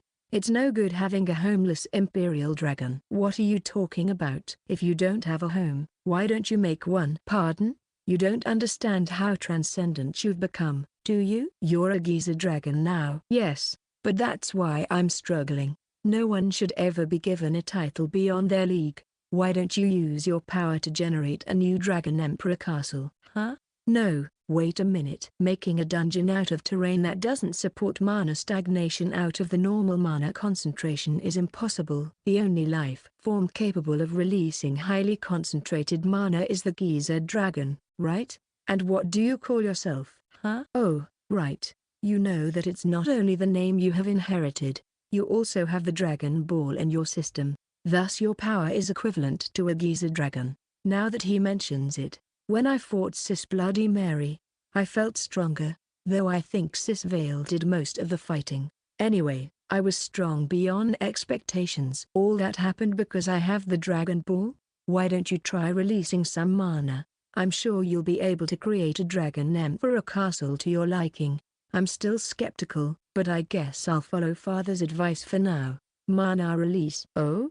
It's really starting to materialize. The Dragon Emperor's castle of my desires. So this is my castle. My Dragon Emperor castle stands where my father's Dragon Emperor castle once was. The castle where I will reign and make my majesty known is here. But, what is this? It's not a castle at all. Not even a building of any sort. It's like a pile of some unknown material. You lack imagination, chides my petite father. You won't be able to make a proper dungeon unless you materialize it under a clearer image. You're still lacking in many aspects, it seems. You can't claim to be the geyser dragon just because you possess tremendous power. Oh, father, you talk like an admirable superior. You must accumulate more than your inherited power to become the real deal. Looks like it'll be worth training you. What are you going to do, father? You're going to have a tough reign. After all, many ordinary folks are as powerful as a full-fledged geyser dragon. You have to be like your siblings Alexander, Bloody Mary, and Vale as soon as possible. Do I have to? It's only natural as the geyser dragon. Now, let's create that image. Produce a massive and complex Dragon Emperor's castle. No, I don't understand how things led to this, but I'm being lectured by my father, whom I defeated once, about being a Dragon Emperor. Being a geyser dragon is harder than I thought. Chapter 355, The New Emperor's Growth, Part 2. It's still me, Artheg, the geyser dragon, speaking. Okay, I may not be a geyser dragon. I've lost confidence in myself. I couldn't do what Father told me to do, no matter how many times I tried. Ha, you've worked hard. A whole lot. And the result of all that hard work is this. Shaq. Father, I know you're disappointed. But please stop rubbing any more salt in the wound. The new Dragon Emperor's castle I materialized with my mana is small. Like, really small. A hut by the standards of humans with only one room inside. I released enough mana with the Dragon Ball. My power alone is definitely comparable to my father's in his prime. What I lack is imagination. I don't have a clear image of the castle in my mind, so I can't make a proper one in real life, either. The only thing my lousy thinking can handle is the scale of this hut. Father, being the geyser dragon is too much for me. Can't I let brother Alexander take over? Don't be so downhearted, okay? Everyone doesn't have it easy the first time around. Father's tone suddenly became gentle. It's rather uncomfortable to know that he's being considerate of me. You, in particular, went from not having a dungeon of your own to suddenly becoming a geyser dragon. You don't know much about dungeon structure, so you don't have the reference to come up with one. See, he's being weirdly kind. I feel more and more pathetic. My father, perhaps sensing my low spirits, gives me a helpless look. Let's talk about something else, huh? The age of dragons is about to change dramatically. Do you know why? Well, it's because Gaia, mother goddess of all, changed the way we lived, right? Not because I succeeded him as Giza dragon or anything. My father nods his head in satisfaction. Correct. That's what makes your era and mine different. And we dragons are by nature uncontrolled and free. That indeed we are. The freedom given to the strong. Because we are the strongest of creatures and have no natural enemies, we are not bound by anything. It is our pride. And the proudest dragons are the most unrestrained. Further continues. This is why I disliked your brother. He was one outstanding dragon, yet he supported and helped a race as weak as humankind. It is an act of self-binding. There is no more shameless act for the strong than this. He didn't approve of Brother Alexander and even robbed my sibling dragons of their power just to compete with him. Unfortunately, I was defeated by an unexpected opposition like you. Ultimately, I, a cornerstone of our pride, lost the strength that was the basis of my freedom. He sounds like he's mocking himself. Sorry, I went off a tangent. But the nature of dragons will change. Gaia has decided so. Ardheg, you're as loyal to mankind as your brother. You could say you're unique. Well, but it's your fault that I'm like this. You gave me a trial to find a king who is not a hero, or a hero who is not a king. In order to accomplish that, I was forced to observe humanity. Because of the trial's nature, I had to ask myself, what is a hero? What is a king? While watching them, this led me to meet Lord Arawana and deeply appreciate humanity's traits. As we enter an era, perhaps it would be better for the Giza dragon to be different. You, who will try to reconcile with the lower races, that is. Well, Alexander is also qualified in that regard, but he has no desire to do so himself. That's why it has to be you. Father, I thought he was just another free and selfish dragon. But I didn't realize he had such deep insight. As expected of father, that was quite the encouraging speech. Hyun? Who was that? Suddenly, a voice came behind, startling the both of us. We turn around to see a jet black female dragon. It's Sis Bloody Mary, the Graugrinzel dragon. Why is a powerful dragon, once called the most promising candidate for the next Giza dragon, here? Oh, am I perhaps not allowed to come here? No. But it's not like there's any need to come either. I'm here to see what the new Giza dragon built as his fortress. You're our new ruler. I at least have to pay my respects. No? She says, looking at my shabby work. Excuse me? You call this shabby shack a castle? You can't cover up your unimpressive background like this. My sister sneered at me. I feel dejected. If we leave you like this, the Giza dragon's prestige will plummet to the ground. I guess you'll need my guidance.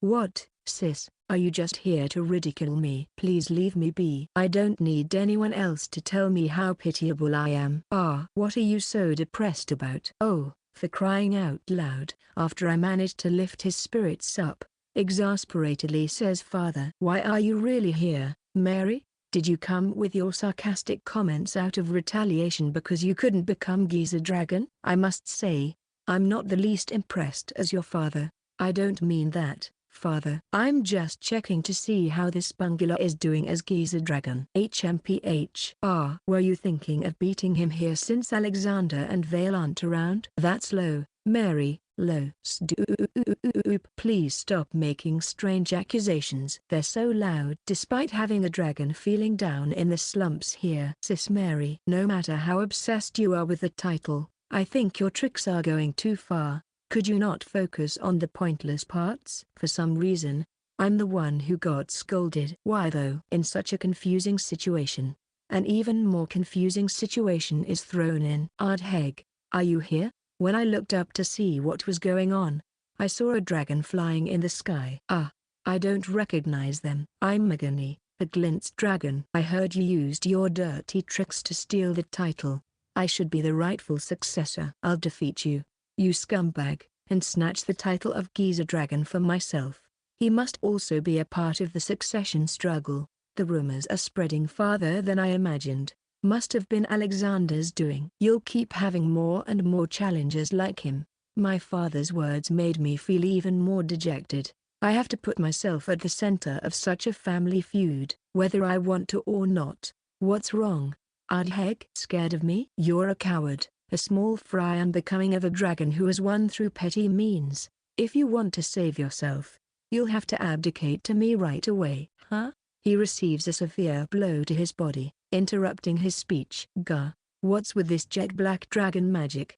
Sis Bloody Mary. Before I knew it, my sister shot to the skies and one-sidedly beat up my sibling dragon. Let me hear who's the coward and small fry again. Do you realize you said something you shouldn't have said in front of me? Wait. Please, wait. I was referring to Ardheg, the petty thief, and not you. Petty thief? Well, listen up. Any insult to Ardheg is an insult to me. You will pay for your disrespect with your blood. Darkness Meteor. Gah. Ruthless, the second best dragon in the world, Bloody Mary, quickly beat up the other dragon in the twinkling of an eye with her onslaught. She got so angry I was bad-mouthed that she was punishing him. Maybe my sister is a good person after all, or a good dragon. I guess dragons aren't always what they seem. Chapter 356, The New Emperor's Growth, Part 3. And so, Sis Bloody Mary scared away the dragon that came to threaten me. He's got a loose screw if he's aiming for the title of Giza Dragon like that, she says, utterly fed up. Scary. Ardheg. Why yes, scumbag dragons like him get carried away and attack you because of your inadequacy. I can't even refute that. In other words, the problem is that you're not recognized as a Giza dragon since you didn't become the successor by just means. You must prove you're worthy with your own strength. Yes, that's right. I nod in agreement since Sis Mary makes a good point. Yet you're so weak-willed. No wonder stupid dragons like him look down on you. I'm sorry? You still lack many things. Just having the power doesn't make you an emperor. That's what I was talking about until you came. Mumbles father. Looks like you'll be needing my help. Huh? I will train you to become a proper Giza dragon in mind and body. Phew. Why? Knowing her, I was expecting she'd say something along the lines of, I'll be the Giza dragon in your place since you're not fit for the role. What are you talking about? It's the wife's duty to raise a timid male to the top. Wife? Nothing. Huh? Anyway, I'm in charge of training you so you become a fine Giza dragon. Prepare yourself. For some reason, my sister started teaching me how to become a respectable Giza dragon. It may sound pompous, but Sis Bloody Mary has the right to say so. She's the second most powerful dragon after Brother Alexander and used to be the leading candidate for the next Giza dragon. She knows what the title entails, compared to our unwilling brother. I sit up straight and listen to her lectures. Meanwhile, my father is taking a nap. Listen, the thing you lack most right now is dignity. Dignity. The Giza dragon is the strongest in the world. It doesn't serve anyone and doesn't pay attention to anyone. The way a Giza dragon should be is to behave freely. Free.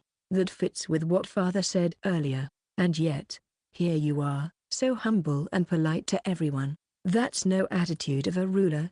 It's more like a servant. Now that she mentions it, but I've always been like this for as long as I can remember. Am I really being too modest? Yes. Too much. Is that so? But one of the most important things I've learned in my travels with my friends is to be polite. I feel iffy about changing that now. If you're an imperial dragon, you must act arrogantly and proudly. Stop being too nice. Okay? Good. Let's try it. Treat me with the attitude of a ruler. But what am I supposed to do? How about we start with dropping the sis part? That? You refer to me as your elder sister, don't you? The Dragon Emperor has no siblings. All dragons are lower than you. It is only fitting that you call me by my name only. That's actually a fair argument. I might get teased again if I disobey her, so I'll do as she says. Arguing isn't in a Giza dragon's nature, anyway. Mary? She stiffened. Why? Did she perhaps feel insulted? But that would be illogical. Gee, good. Really? There you go again. I told you, in the eyes of the Giza dragon, all dragons are nothing more than subordinates, servants or slaves. Even. Why yes mom. I mean, yeah, okay. And the same applies to me. Even I, a once glorious Graugrinzel dragon, can't disobey you. It's absolute obedience. It doesn't seem that way to me. Though you're my master, I can't resist you. I bow down to you and will obey your every command. Isn't that a bit much? No, it's not. You own me. You don't have to insist with such force. Wait, no. She's reframing my mind by strongly compelling. As expected of Sis Mary, I can feel her passion that aspired her to become Geyser Dragon.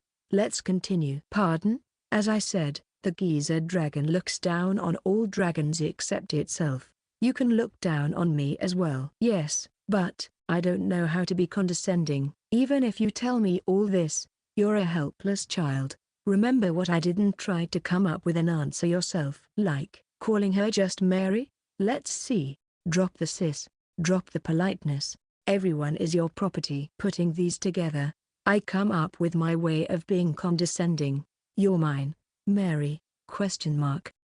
Sister? Why is she squirming in place? Was being told she's mine that humiliating? It's okay. That was good. Keep it up. You liked that? Go on. Say it one more time but with a stronger meaning. Stronger meaning? Anything.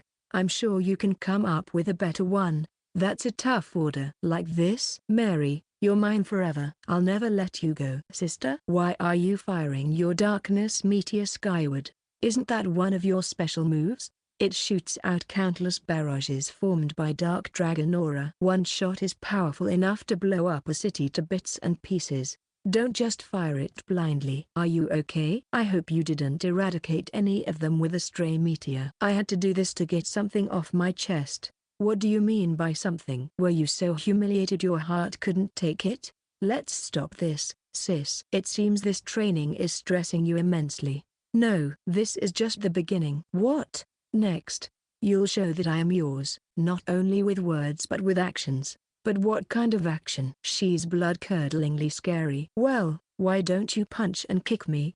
For starters, I watch you now? How did you come up with that idea? It's the dispensation of all living things. The winner is always beneath the loser. Stomping and trampling on me will make the hierarchy clearer. Are you a masochist, Mary? Comments father, who has woken up from his nap. I say, I refuse. Huh? I firmly refuse to do that. Hurting others unnecessarily is a foolish and unsightly act. I learned that from my travels with Lord Aroana's group. Humans respect and admire each other, which makes them strong even when they're weak. Dragons shouldn't hurt others for no reason, even if they are strong. I will make this eerie a better one now that I have become Geyser Dragon. ? So, I'm not going to hurt you, even if you want me to. You're very important to me. Important? I'm inexperienced, yet she's here to guide me. I can't ignore a hard-to-come-by ally like that. What a kind spirit. And you said I'm important to you? Her eyes seem tear-choked. I guess she's angry after all. Maybe. My argument leans more toward humanity's values, so it'd be hard for her, a true-born dragon, to understand. What can I do to appease her? I know. At least. Kaya. I hugged her. Lord Aroana and his friend, the Demon King, told me that hugging is proof of friendship among human beings. After a game of sumo, they would hug each other, ascertaining their bond unbound by victory or defeat. Maybe I can convey my friendship to my sister with this? Bold. Sister?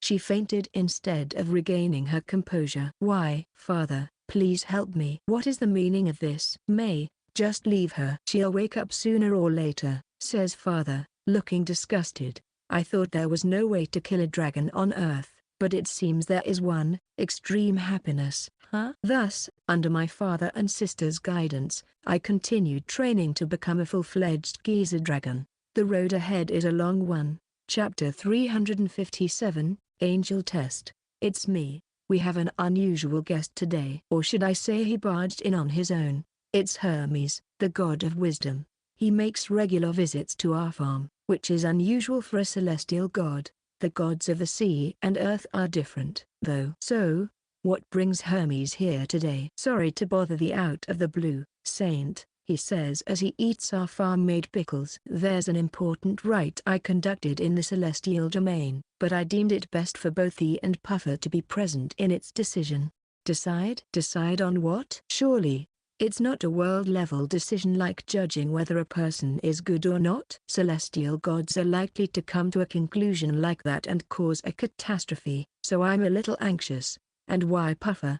What does he want from her, who is engaged to the Mer Prince Arowana and is one of the 6 witches? I don't see how she's related to this. Well, I desired to hear from one who hath not journeyed with her. Speaking of which, the lady herself is yet to make her presence known. Who? Amidst my wonder, I heard a thunderous roar coming from somewhere. It was a high-pitched sound that seemed to rip through space, and it sounded like it was approaching us. Part of its high pitch must be caused by the Doppler effect. The sound source got louder the closer it got, stopped above our heads, and gently landed. Hey, Wasp. If it isn't Son Goku, the angel. She was destroyed thousands of years ago, but I repaired and brought her back to life. In this day and age, only she and Hawker's Fon are the only angels in existence. Compared to Hawker's Fon, she is smaller in build and has the impression of a young girl. What do you want? I'm really boozy, you know. And besides, who are you to summon Moi? A god? She has a weird way of speaking, though.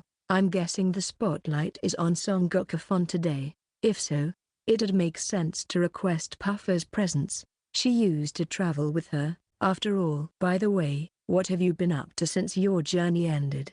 I wasn't told anything in particular, so I just flew around here and there. Huh.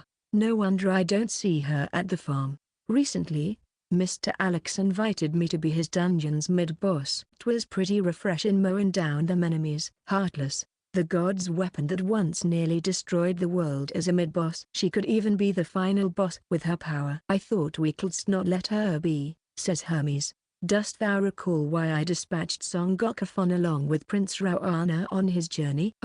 No, you never told me anything. In fact, I heard about it way later. Why was she traveling with them again? To maketh her learneth a thing or two about social etiquette. 'Tis madness to let such a mighty creature, an angel no less, wander without sense or discretion. Should she unleash her full might on mere caprice, 'twould spell doom for us all. I see. That's why he wanted to have role models to help her hone her social etiquette in the treasure trove of experience that is travel. That's a pretty respectable decision for a god. If you disregard the trouble he put Prince Arawana and Puffer through, that is, I sought to gauge if she hath imbibed the courtesies I had hoped for. Now that the prince's journey hath concluded. Now, why didn't you do it right after it ended? It did not slip my mind, just to clarify. So you did. In any case, I wouldn't live to see another day if a transcendent like Son Goku destroyed the world on impulse, so this test should be worthwhile. I'll humbly watch attentively. Very well, I shall proceed to query Son Goku. Let's gauge her mettle various situations. Question 1. Imagine the art walking down a street. But I can fly. Why would I walk down a street? It is but a simulation. Anyway, there is an unconscious sir lying on the street. Pray, what action would thou taketh? In this quiz that asks for common sense, the correct answer would be to nurse the person and carry them to a nearby house. What's Son Goku's reply? I'll deal with the bad guy who's tormenting him. What? Exclaim Hermes and me. Why would you answer that? There's no evildoers to be executed here. Don't expand the setting. I know there are always bad guys behind people's suffering. Like evil feudal lords and vampires. Well, not in this simulation, but if you just help them, they'll meet misfortune again. It is best to avert disaster by dealing with its very source. That's what the prince and sis did. For real? When I approached Puffer, she immediately looked away. What's the meaning of this, Puffer? We've been to a lot of places on our travels. We met a lifeless king, vampires, automatons, and an evil feudal lord. Are you part of an all-star cast or something? You sound like your journey was packed with adventure. In other words, evil exists at the root of all suffering. So, if you get rid of evil, everyone will be happy. Isn't that risky thinking? The belief in solving problems by getting rid of the undesirable parts will only make matters worse. What should we do? The manners she has acquired during her travels are leaning towards the dangerous side. Methinks I have chosen wrongly. Nay, I still hast faith in her. Question 2. I trust she will render a finer answer. You're right. Let's put our hopes on the next question. But this is also probably the final question. That's how bad the answer to the first question was. Let's go. Question. Thee art thy wit's end. To preserve the world, thou must weigh the lives of thine own comrades. Wilt thou choose the world or thine dearest friends? Oh, this is quite a common situational dilemma.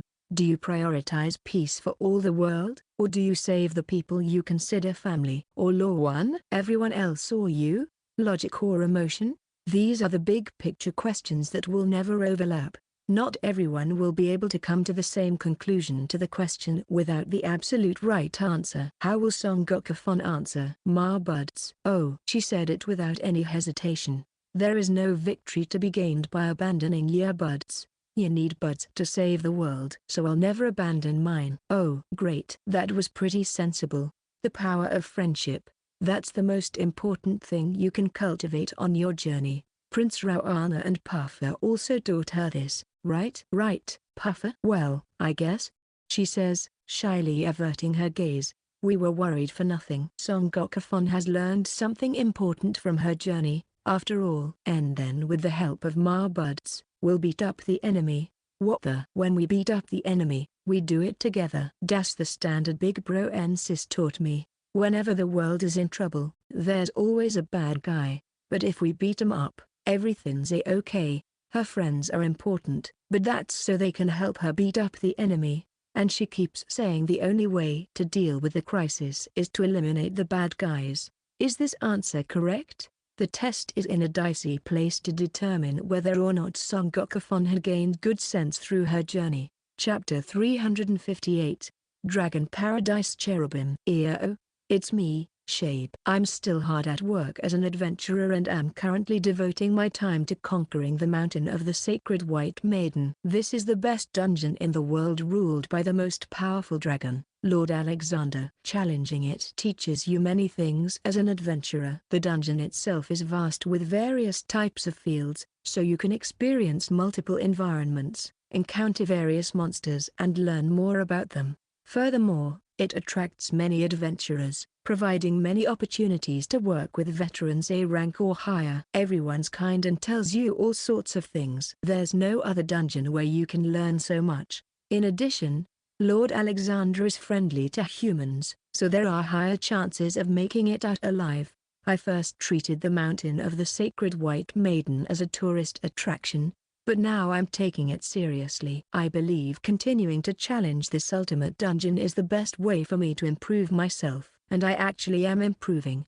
At first, I used to run out of energy right after the first stratum and retreat. Now, I can almost reach the halfway point. It's amazing. According to the Adventurers Guild's rules, any solo adventurer who can reach this stratum is unconditionally promoted to C rank. In order for me to be advanced, I'm going to make it there on my next mission. Section. Alright, I'm in tip-top shape today. Luck or not, I didn't encounter any nasty monsters on the way, and I still have plenty of items and energy to spare. I've got plenty of time too, so I can keep going on. I'm almost at the end of the familiar path, and once I'm in uncharted territory, the halfway point should be around the corner. As long as I can keep up this pace, I'm sure I'll make it. The title of C-rank adventurer is within reach. With C-rank, I can enter more dungeons and make more money. The more money I have, the more I can focus on finding the Saints Farm. I can feel myself gradually getting closer to my dream. No, I shouldn't get carried away. I will get the results that I want. It'd be a shame to my idol Silver Wolf if I forget to stay level-headed. Let's go. I'll reach the mountain of the sacred White Maiden's halfway point. The condition for promotion to C rank, just one more step. Section. It's me, Hakai the Flaming Zork. Man, I miss this feeling. I'm here at Lord Alexander's dungeon, the mountain of the sacred White Maiden, watching over my former traveling companion, Son Goku. She has been officially appointed as a dungeon boss. Hey, come at me from anywhere you like, she says, randomly firing her mana cannon. She has regulated its power to not kill a person even if they were hit. The reason why this is happening started with an etiquette test conducted by the god Hermes. However, the results weren't satisfactory, and it was decided that Son Goku needed more guidance. Lord Alexander was chosen as her new mentor. He has the power to destroy even gods. Yet he is a genuinely sensible person. Alexander is the only one who can teach common sense to Son Goku. They say, it seems to have helped that she used to work here before. Please look after her until she has learned proper social etiquette. The strongest dragon readily agreed to Hermes' selfish request, saying, a person as strong as Son Goku walking around without any common sense would certainly be troublesome. I'd be willing to guide her as best as I can. What sensible words. With that, Son Goku became a full-fledged member of the Mountain of the Sacred White Maiden while learning many things under Lord Alexander. Hakai, came to see her as Lord Saint's representative, but from a quick glance, she seems to be doing okay. She's doing her job well, mowing down the adventurers conquering the dungeon. One adventurer in range was blown away by her mana cannon attack. Son Goku's hits are so accurate and agile that, well, they're impossible to dodge. Defending is also out of the question. The impact is just suppressed to prevent death. Hey, this is foul play, screams one adventurer in desperation. Didn't I tell you it's impossible to break through your defenses? You just had to make camp here, of all places. Oh, it's you Pops. You're doing good? Son Goku seems acquainted with that middle-aged adventurer. Hey, Pops. Remember when I said I'd only be here for a short time? That was a lie. What? I'm officially working here now, so I'll keep destroying you mercilessly. Don't tee me. For the human adventurers, it was as if they had hit a dead end. A mid-boss with the strength of a last boss is certainly an inconvenience. This isn't over yet.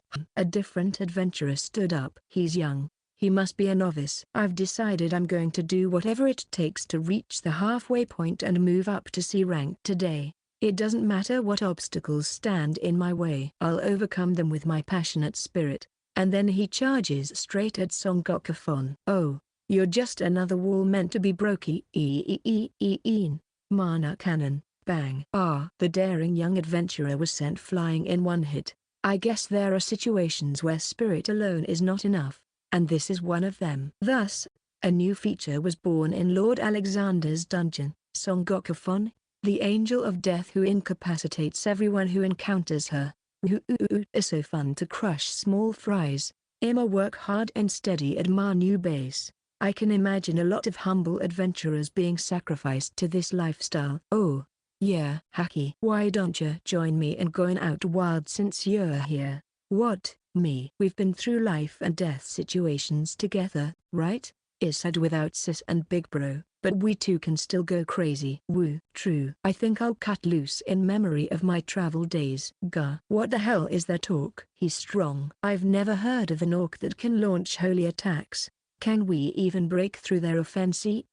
This is too much even for an S-rank adventurer. Seeing the adventurers being swept away like dust, I began to feel a little sorry. I should report to Lord Alexander and reconsider Son Goku's position. Anyway, it's too brutal to have her fixed in one place since encountering her is equivalent to an instant game over. So, I asked her to roam around freely, and if she happened to run into someone, it was game over for them. Even if everything is going well, one hit from Son Goku can make everything cave in. With this setup, it's all but a game of chance, so I can only hope that the adventurers do not feel disheartened and firmly hold their ground. Chapter 359, Sleeping Beauty. I'm going to do a play. Blurts out Vale. A play? Yeah. I'll entertain Junior with a play. I see. That sounds like a good idea. A play seems like something children would enjoy and a good way to cultivate aesthetic sense. I could tell Vale really cared about Junior, planning such an activity. Sure, we'll watch too. Agreed. Platty and I decided to watch it with Junior. The only problem is that he might not understand the play. We, as Junior's parents, will comprehend it instead. He sits on his mother's lap, looking around, wondering what's going on. The show is about to begin. This play is titled Sleeping Beauty. Oh, it's the same story I once told Vale. It's an orthodox story about a princess who falls asleep due to a curse and wakes up with the prince's kiss. I'm surprised Vale chose such a romantic piece. In the first scene, fairies will give gifts to the newborn princess. A small, cute group comes rushing in. We are Feywees. Yes, Feywees. We give blessings. It's the earth spirits. They are spiritual beings that control nature's activities, but they have materialized in the form of cute girls. A swarm of them have gathered today. I see, you're the fairies. There's something peculiar about spirits playing fairy. What even is the difference between them? Anyway, we are acting the role of the Feywees as requested by Lady Vale. So, here we are as Feywees. Okay, I get it. Their role in the story is to give various gifts to the princess to celebrate her birth. The gifts are beauty, virtue, and so on. Here's a gift for Junior. A birthday gift. We bless you with good looks and a beautiful voice. Wait, why are they flocking to Junior? That's not how the story goes. They should be flocking to the princess. Oh, there's no one to play that role. Ha ha ha. Did you see that, Master? Vale lets out a loud laughter. This is the highlight of the play. The star of the show is none other than Junior. What? We've chosen a story that is a baby so Junior can be the main character. This way, he can experience the unique feeling of being the star. She used the play as an excuse for this admirable plan. While it does sound a lot of fun for the kid, the main character in Sleeping Beauty is a princess, right? Junior is a boy. I think it's a fatal mistake to have the wrong gender for the character. He ha ha ha he. Where is that creepy laugh coming from? What is it this time? The spirits react as per the script. Is that? What's our next wine? It's the witch. The witch is here. Witch? Some spirits forgot their lines, though. The character cloaked in black who appeared in time with the scene changes. Gararufa? She's one of the mermaids who work on our farm and is called the Witch of the Plague. She's part of this play, too. What's she doing? Platty, who is watching the play next to me, has a surprised look on her face. He. How dare you not invite me? Says Garufa in a monotonous tone, as if she's reciting from a book. Wait, she's the witch? She's always been called one, though? I guess that's why she's well suited for it. Though I must say, she sounds flat. Garufa's monotonous voice is enough to keep me and Platty in suspense. I'm going to put a curse on that boy as payback for shunning me, for making me an outcast. This is the role of the witch in Sleeping Beauty, who curses the princess out of anger for not inviting her to the party. With Garufa so into the role, it makes the atmosphere eerie. The princess is cursed to die. Eek. This may be a play, but I can never allow myself to do such a horrible thing to Lord Saint and Lady Platty's child. How about a mellower curse?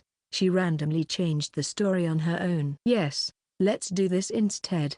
I'm going to put a curse on baby Junior that will make him the favorite of all bacteria. If anything, I'd be happy if they swarm him. Phooey. This isn't even a curse anymore. It's a gift.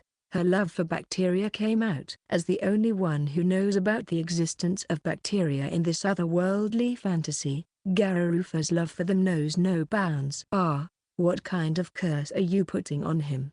Screams Platty. I know bacteria can cause diseases and are dangerous. If someone as vulnerable as Junior gets swarmed with it, he'll Calm down, Platty. It's just a story. Garufa creates the ultimate curse with the intention of making it mild. As expected, her title of the craziest of the 6 witches isn't just for show. Once she finished her part, Garufa left the scene. It was quite a peculiar yet strangely fascinating performance. Now, it's my turn, says Vale. Don't tell me, she's the last fairy who will fight off the witch's curse in the story. She went and took the best role for herself. Curse that witch actress, she had the nerve to ignore my perfect script and do an adlib. In that case, I'll improvise better than her to save face as the leading role. You're the lead? I will give you a blessing that far surpasses the witch's curse, power, magic, and the lifespan of a dragon. Just before Vale releases her dragon magic in a made-up story,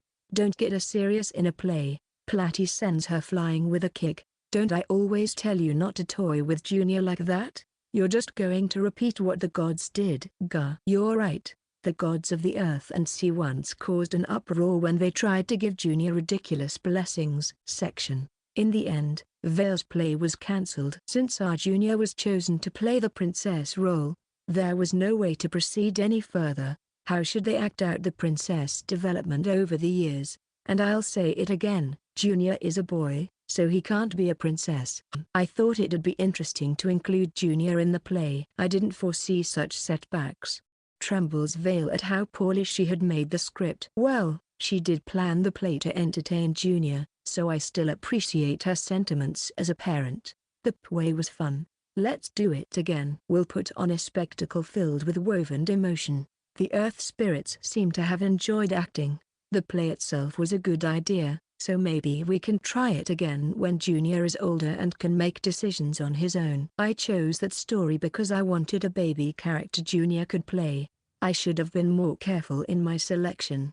And at the very least, the main character has to be the same gender. Vale is still reflecting on the situation and then says, "We'll just have a play with a boy in it next." In other words, Momotaro. Master, put Junior in this guy. Hi, I'm Momokitanba, a peach spirit. Vale presented a large, talking peach. Let Junior experience the exhilaration of cracking open this thing and coming out. I bet he'll feel like the hero. Momotaro. No, don't expect too much out of Junior. He's still young. End of Volume 10.